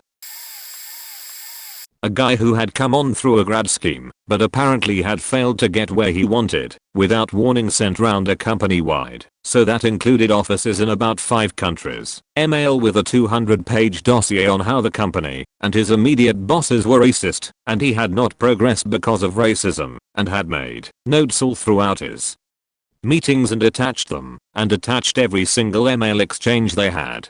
The entire place went into hysteria, and it scrabbled to have it deleted as soon as possible. As far as I can tell, I had played football with him and been on friendly terms, but didn't know him too well. But he was a sound guy, and he was black. He mainly accused 2 other guys. One of them had a black wife and a mixed race kid. I mean, don't get me wrong, it's still possible to be racist in that scenario. It just seems doubtful to me. The other dude I knew almost well, as we played football together a bit at company functions, but he was also a really good guy, so it seemed hard to believe as well. So yeah, it was mega weird, and apparently the dude was getting paid by the company for some time after that point. Some say he is still being paid till this day. I work in a car service department. People explode all the time. Here is one good, completely irrational explosion. I was in the drive, waiting for customers to roll up, when to my left, coming out of the tech bays, one of our guys starts screaming about everyone smoking cigarettes. I am sick and tired of all this secondhand smoke. I am trying to get my work done and all you guys are puffing blah blah. Now mind you, this is a car service department. He is a technician. He is breathing in brake dust and gas from exhausts and other incredibly harmful chemicals and stuff, but cigarettes is what he chooses to get mad at. If you know anything about car dealerships, you know that damn near everyone smokes cigarettes, so our boss pulls everyone Hoss smokes aside, which again is just about everyone who works there, and says, "You guys can only smoke in these designated areas from now on." Yup. The guy who yelled got what he wanted. The only reason is because he's our one and only transmission guy. It sucks because our management bends over backwards for the guy and will give him whatever he wants. He once complained about me because when I go to find cars out in our lot, I press the panic button like everyone else. But it bothered him, so I got a good talking to about it. I had a coworker go apeshit working at Domino's. He had been known to have some type of anger issues, but it never got out of hand until that day. The GM, who was always a dick, got in a heated discussion with coworker.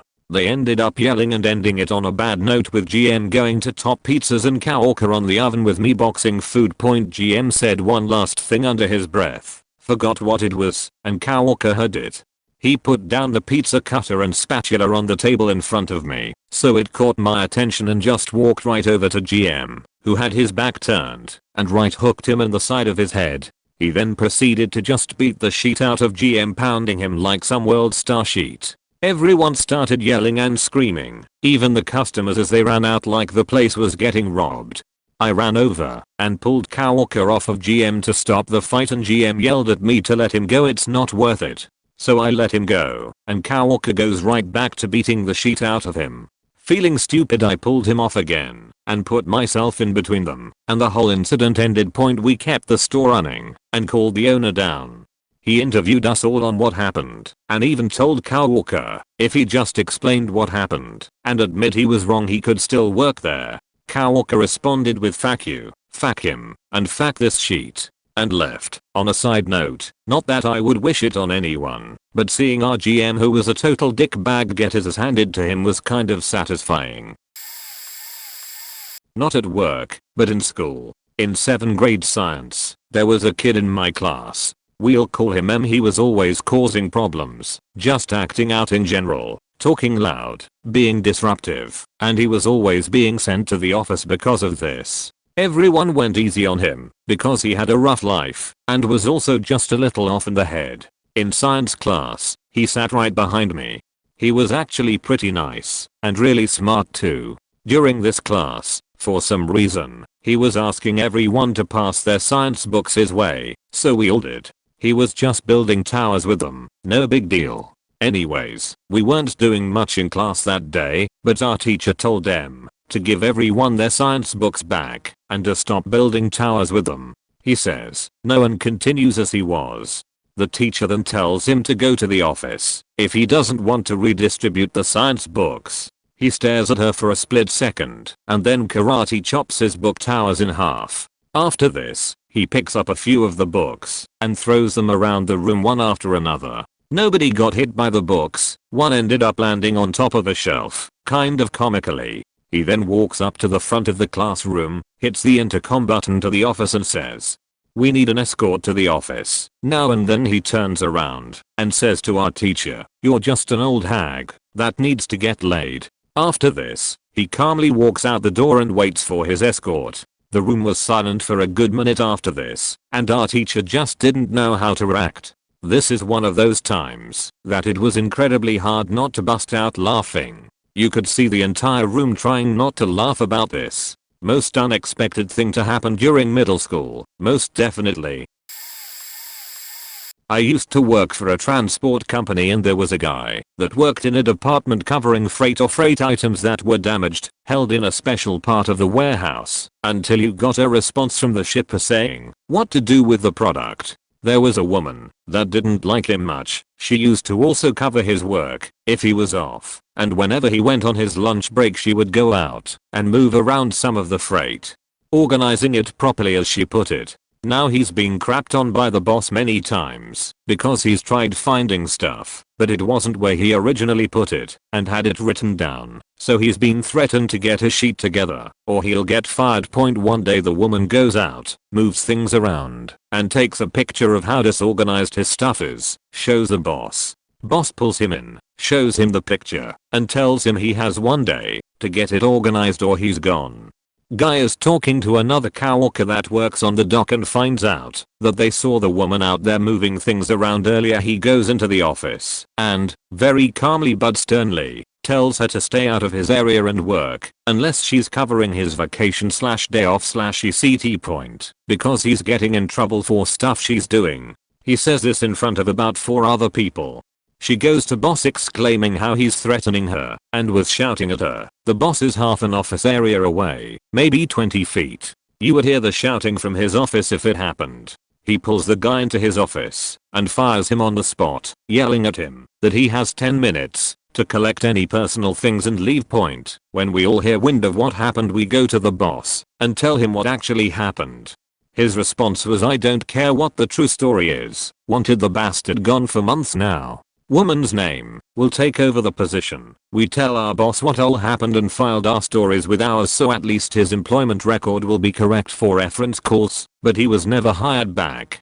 For the last years that I worked there, the woman still ran that position and very badly. More screw ups than he had. That was caused by her, and her boss wouldn't do anything about it despite multiple complaints. Even years later she continued to brag that she got the last guy fired so she could get the position. No sense of regret or anything.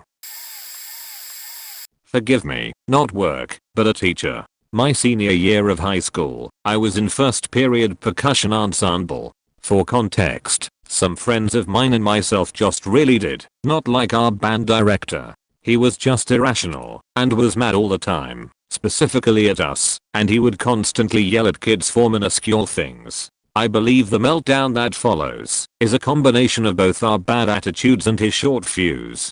For percussion ensemble, we had to pass off rudimental snare solos after we had practiced them as a class. They were just these easy pieces of music that the juniors and seniors could play just fine, so passing them off was mainly for freshmen. Because a few of us could play these super easily, we were just sitting back waiting for everyone else to get done. I was leaning on the back legs of my chair, and reasonably my band director saw me and asked me to put 4 on the floor. I did as he asked, but I respected that and did as he asked with no remorse. Apparently he took this as attitude and told me he could do without the attitude. So I was genuinely confused and had no idea what was wrong about this. So I asked my friends what did I do, and I could tell he knew he was in the wrong and they laughed and said, "You're just being yourself," and not 30 seconds after he continued back to the freshmen. This one girl across the room quietly said, "He was just sitting in a chair." This was the final nail in the coffin. He completely flipped out. I won't say exactly what he said because it's been more than a year, but he told us how he never gets any recognition and how he built the program from the ground up, which is not all true. He only taught 1 percussion class, and how he was trying his best and everyone was always cheating on him and he never got any respect. All saying this while walking to the trash can to throw away a bottle, stopping in the middle of each sentence. He then locked himself in his office and everyone looked at each other and saying stuff like, "What the hell just happened?" After about 3 minutes passed, some kids decided to show they cared or something and started practicing, while others were just talking about the situation. A friend of mine and I were saying how we couldn't believe he would overreact like that, but not 10 seconds later, and he 180'd and told me the whole thing was my fault. Eventually he came back to class like nothing happened, which was really strange. I'd like to say it ends there, but the story continues. See, this was indoor drumline season, and contrary to the name, we were practicing outside. It was probably close to 24°F when we were outside, and everyone was freezing because no one thought to bring jackets. Our head percussion tech said, "Okay guys, let's run this set well one final time and we can go inside." So everyone went back to the previous set, and we stood there for about 5 minutes doing nothing. Turns out the headband director was talking to one of the students about those jackets that folds up into the pouch. Trying to speed things up, I said out loud to no one in particular, "Alright guys, let's have a good run so we can do this inside." And even though the director had finished his conversation and was on his iPad doing whatever, he looked up and said, "Jonathan, shut up. I'm trying to talk about, I won't use his name, S jacket." I was so in shock that he was actually mad that I just left as soon as we were done practicing. I don't like to think myself a disrespectful guy, I just want to be respected at least a little less equally as much as I respect my teachers. I can tell you mine. I was working for a restaurant in a hotel. I can't say the name, but it rhymes with Marriott, sheet. I'm terrible at rhyming. Anyway, they decided to replace the tile floor in the kitchen and shut down the front half of the kitchen, which included the serving line, steam tables, ovens, flat tops, grills, and stove tops. This left me with the back half of the kitchen that was normally used for prep. Essentially, one 6-burner flat top, one oven, a tilt skillet that they wanted me to use for a steam table, and a Queen Mary, large-wheeled banquet cart to hold plates in for the server. Sundays were usually very slow, so these were my heavy prep days, and I handled the kitchen solo. It's around 7:30 p.m. and suddenly the FOH manager runs into the kitchen and says that we just had a busload of 60 elderly people pull up. The hotel was next to a scientific research park and not some place tourists ever came to, so this was very weird. It had been practically deserted until that moment. The orders started pouring in. These people wanted to eat. The limited equipment was quickly overloaded. The servers couldn't find their plates in the banquet cart and took the wrong plates. A lot. I lost my sheet and started throwing skillets and food. I screamed at the FOH to get the GM on the phone right now. He was responsible for wanting to keep the kitchen open during a major renovation, so he was going to be there and see what he had done. Ultimately, he arrived and was able to coordinate between the FOH and me, so the food got out very late and many people were unhappy. I quit about a week later when they closed the prep half of the kitchen and wanted all the banquet prep to be done on the serving line during dinner service. My first job as a teenager was at an overpriced newsagent store, a huge chain store in the UK. This particular shop was inside a hospital which, in turn, was in a bad area of town. Our manager was the most lazy, apathetic person I've ever met. She had a reputation for treating her customers like dirt and just did not care about anything or anyone. No matter what went down, she would just sit back, sip her coffee and let her poorly treated staff take all the slack. One incident changed all that. I'd had a typical shoplifter interaction at the till. Customer came up to buy a small item, but obviously had larger items tucked in her clothes. She pulled the coins out of her pocket and threw them down, and in the process, dragged out a load of white powder. It was all down her and all over the till and she insisted it was talcum powder. It was not. She was quite clearly an addict and not in a great place, so I just let the whole incident slide and she turned to walk away. Then it hit me. This primal scream that must have bounced off every wall in the building. My manager seems to fly across the room, coming face to face with this woman who's trying to slip away like a dastardly kids movie villain. She lets off another round of screeching. I hear something about security and a jacket and police, and I'm expecting the windows to shatter at any minute. Then the shoplifter reveals that she's been hiding a 1 kilogram jar of jelly beans up her top. Not any of the more expensive items we sold like headphones or razors. A kilogram of jelly beans.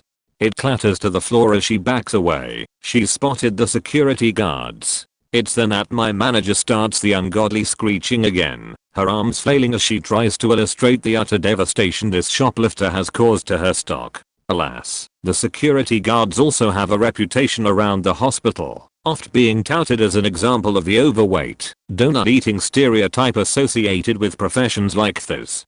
Their response to this fiasco? What should we do? All hell breaks loose. My manager erupts into a flurry of expletives, stomps her feet and rams her foot into the reception desk. Once more, she throws her head back and screams like a goddamn howler monkey before pushing past everyone and locking herself in the staff room. And then it hit us. The shoplifter snuck out amidst all the chaos. The security guards just shrug and wander off, and I'm left in stunned silence at the sheer absurdity of the situation. That same manager was later fired because she's been stealing money from the company for over 3 years. Gotta love a bit of irony. I was a valet parker at a very popular and busy restaurant with a lot to comfortably fit maybe 18 cars, and we'd get a couple hundred a day, so we had to get creative with our parking, and there were only 2 of us. This place is also in a really small town where everyone knows everyone, and this one guy was running around like a chicken with his head cut off. It was so busy. and all that transpires happens in front of customers at the restaurant and people waiting for us to take their cars. He had to move one car onto the street to make room for another car to get out, and the car he put in the street was blocking one of the lanes for an ambulance to pass by. No lights on, just passing by. The guy driving the ambulance yelled to him to ask him to move the car. He told the guy to hold on and wait, and they start yelling back and forth to each other like they are almost ready to get into a fight in the middle of this. The guy in the ambulance then walks out and into the restaurant to report him to the owners, which we don't work directly for the restaurant, but a service that's hired by them, and they walk out, and the owner tries to talk him down and make him apologize, and he absolutely rips into the owners. He calls one a raging bitch who treats us like shit, and called the other one a faking midget and storms off. She, needless to say, said he's never welcome back. Then he starts walking back over to keep cursing them out, and at this point I'm yelling at him to just go home. Finally he does walk away, and the first car sitting there is just giving me this look, and I just say I'm really sorry for that and completely understand. If you don't want to hand me your car right now, just put it in this front spot. I get things going again, and he shows up 5 minutes later to start kicking and throwing signs and cones around, and I sternly tell him to leave before they decide to call the police. He kicked a few more cones into the middle of the street, then he finally does leave, and for good point. The sad part is he wasn't even fired from the company, just relocated to a beach club in the next town. Talk about job security. Oh, I have one. So last year my office hired this new guy. Okay, well, he didn't last 1 year. About in the middle of his tenure here, I moved offices, so mine was closer to his. Well, his supervisor was always stopping by his office questioning why his work wasn't done, or not done well. This happened every so often. Well, near the end of this past year, it came to a head. He was let go. So his "you're fired" meeting happened in our conference room, which is on the other side of the office, and I knew he was back there. Well, not 5 minutes later, he comes back to his office. Now, I can see his office from mine, but I'm diagonally across from his. Anyway, he comes back in and starts throwing stuff in his office, like taking pics and stuff off the wall and throwing them. He's having a fit. There are 2 other people back here besides myself and him. At first, I thought someone had knocked over something, because there was a pile of stuff sitting out in the office, and I thought someone knocked into it. So I shout, "Is everyone okay?" No answer. Noisiness is still happening. The person directly across from me gets out of her chair to check and see her office is right next to his, and realizes what's going on and sits right back down, giving me the no pies. My next door neighbor comes out of her office and sees one piece of what's going on and nopes it back to her office. I'm sitting in my office like, if his fit had gone on any further, I would have gone over there and told him to chill. Anyway, his hissy fit took all of 2 minutes. He put stuff in a box and took it to his car. Didn't finish out the day and left. Our head boss came around and apologized for it. I didn't like that guy anyway. He creeped me out in a way I can't put a finger on. Glad he's gone. I have another one, though I'm not sure this would count as a meltdown. This is when I worked for the same company as detailed in my other meltdown story. See here. So, we had a marketing manager. Super professional, very much an in charge, type A personality. Her boss was one of the VPs, and they had worked together for years across a variety of companies. He was super demanding, kind of an asshole, lots of pressure, etc. But she was very good at her job, always super composed, etc. One day, there are about 8 of us in a meeting, including me and this woman and several people who work directly for her. She's going through some changes that they need made to our CRM application, and we are talking through them, etc. Things seem to be going smooth, for the most part. At one point, I asked the question, so, if we make these changes, how are we going to be sure that the salespeople actually populate all of this data and keep everything up to date? Reasonable question, no? She looks at me and says, I don't know, PM 1966. I don't know how we are going to make them keep everything up to date. She then bursts into tears, gets up, and storms out of the room. We all just sat there in stunned silence until one of her employees proclaimed, "Well, I guess that means meeting's over," at which point we all got up and left. Used to be a lifeguard at an indoor pool. One of my co-workers, we'll call him Jack, despised little kids because of the constant screaming, running, general rule breaking, etc. Typically we tried to avoid stationing him at the kiddie pool to avoid any problems. One day, we ended up being understaffed, so Jack had to guard the kiddie pool near the end of a long shift. He was already naturally irritable because he was exhausted from working for a few hours, but the little kid set him off. Normally, we were told not to blow the whistle at the toddlers. Instead we were supposed to vocally instruct them that they were breaking pool rules, but not today. Jack blew the whistle as hard as he could at a group of little kids who went down the water slide backwards. He proceeded to berate them about how they were violating the rules until one of them started to cry. By this time, the mother of these children had overheard what was going on, and the conversation proceeded something like this.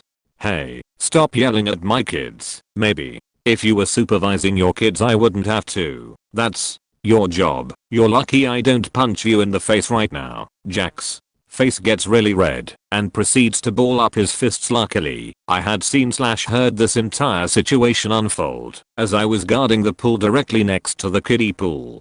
I jumped down from the lifeguard stand and ran over to Jack to make sure he didn't do anything stupid. I tried to console the mother, however she proceeded to argue with Jack, so I sent Jack back to the guard shack and called out the manager. Long story short, Jack wasn't around at the pool much longer.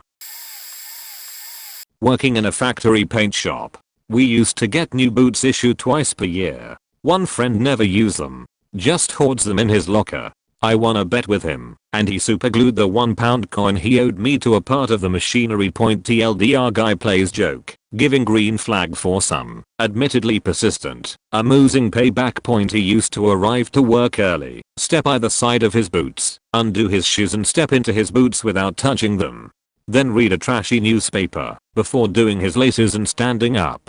He didn't appreciate much finding out that they were glued to the floor as he tried to walk off, but he took it in the spirit it was meant in and got a new pair from his locker. He was much less impressed the next morning on discovery of them being glued to the top of his locker, much less so that pair number 3 was glued to the bottom of the drive-in oven, which had been on for an hour before he found them. He was one of those guys that are alright, but seemingly accidentally capable of beachiness or inflicting awkwardness at times. The anger in his eyes was matched by the boom in his voice. But the thing I remember noticing most was the veins in his neck. He looked like an Olympic athlete in the clean and jerk. He didn't talk to anyone all day and everyone knew not to approach him from sight at a distance. TLDR, I'm scheduled out at midnight. When we close I stayed late to help with one of the larger cleanups, the fryer, while my normal coworker on our grill had to clean the rest of the station like she normally does. After we closed then proceeded to have a mental breakdown, crying, lying, screaming, and threatening me because I wouldn't stay later to help her, then tried to get me fired after I left. For me, it actually happened to me the other day. So I go to work at 4 PM and leave at 12 AM, and my coworker that works the grill with me, we work on a short order grill in a food court kind of deal at a college, comes in at 5 PM and leaves at 1 AM. So I get to work and do my thing until 5 and the pizza station cook comes in and leaves with pink eye. He's actually a crackhead, making my coworker have to go work in the pizza/pasta station all night with the other pizza worker, leaving me alone with another coworker unfamiliar with the grill, which was fine, and they did great all night.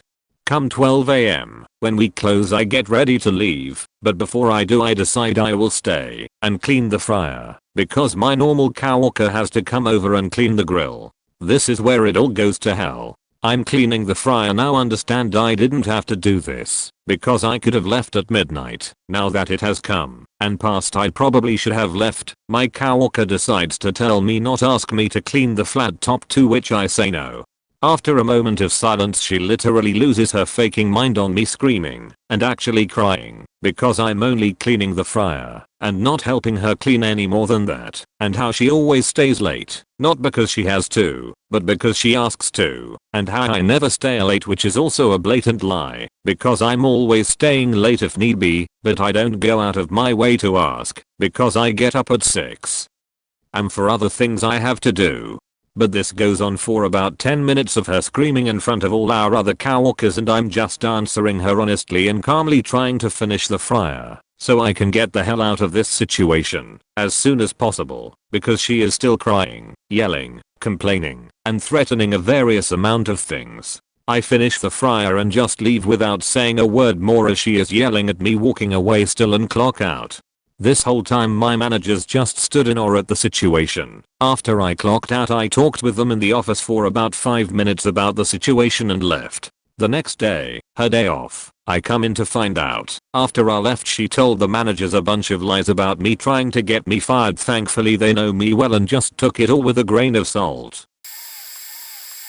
Kind of late to the party, but I will share mine. Point: I worked at a Chick-fil-A in a mall for 9 years. Started when I was 14 and worked there till I graduated college. Throughout my time there, I saw a variety of interesting people who worked there. The following stories are about one of my favorite crazes that worked there. We will refer to him as Bill. Bill was a 30-year-old who came from some old money parents.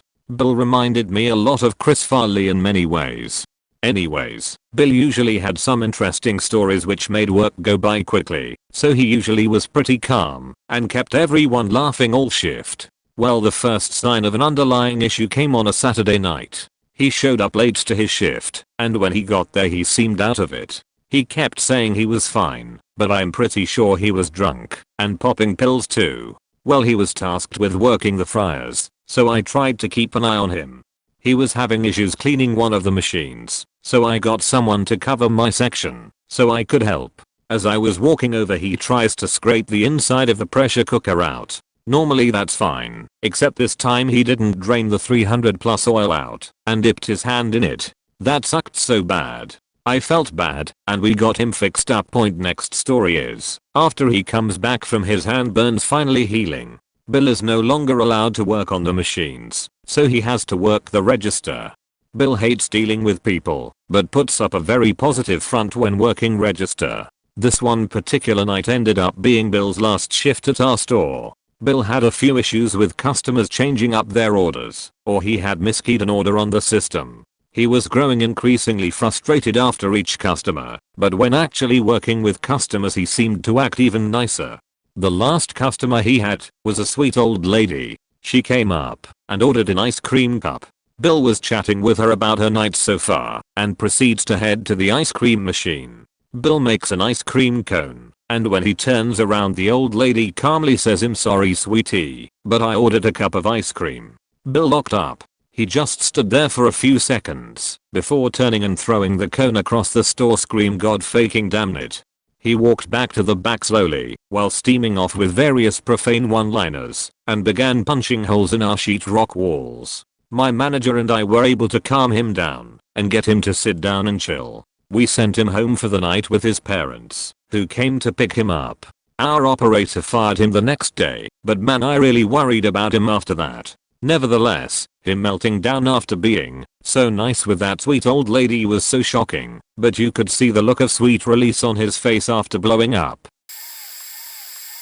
So back in the day I used to work construction and we were working on a house that was not built yet, and we are working on the second story of the building putting up walls. One guy on the crew was named Chip, and Chip was the most annoying human being I've ever met in my entire life. Everybody hated him on the crew with every fiber of their being. So one day the crew had finally reached their limit and just snapped, and so as he was just being more obnoxious than he's ever been, they held him down collectively and nailed him to a piece of drywall.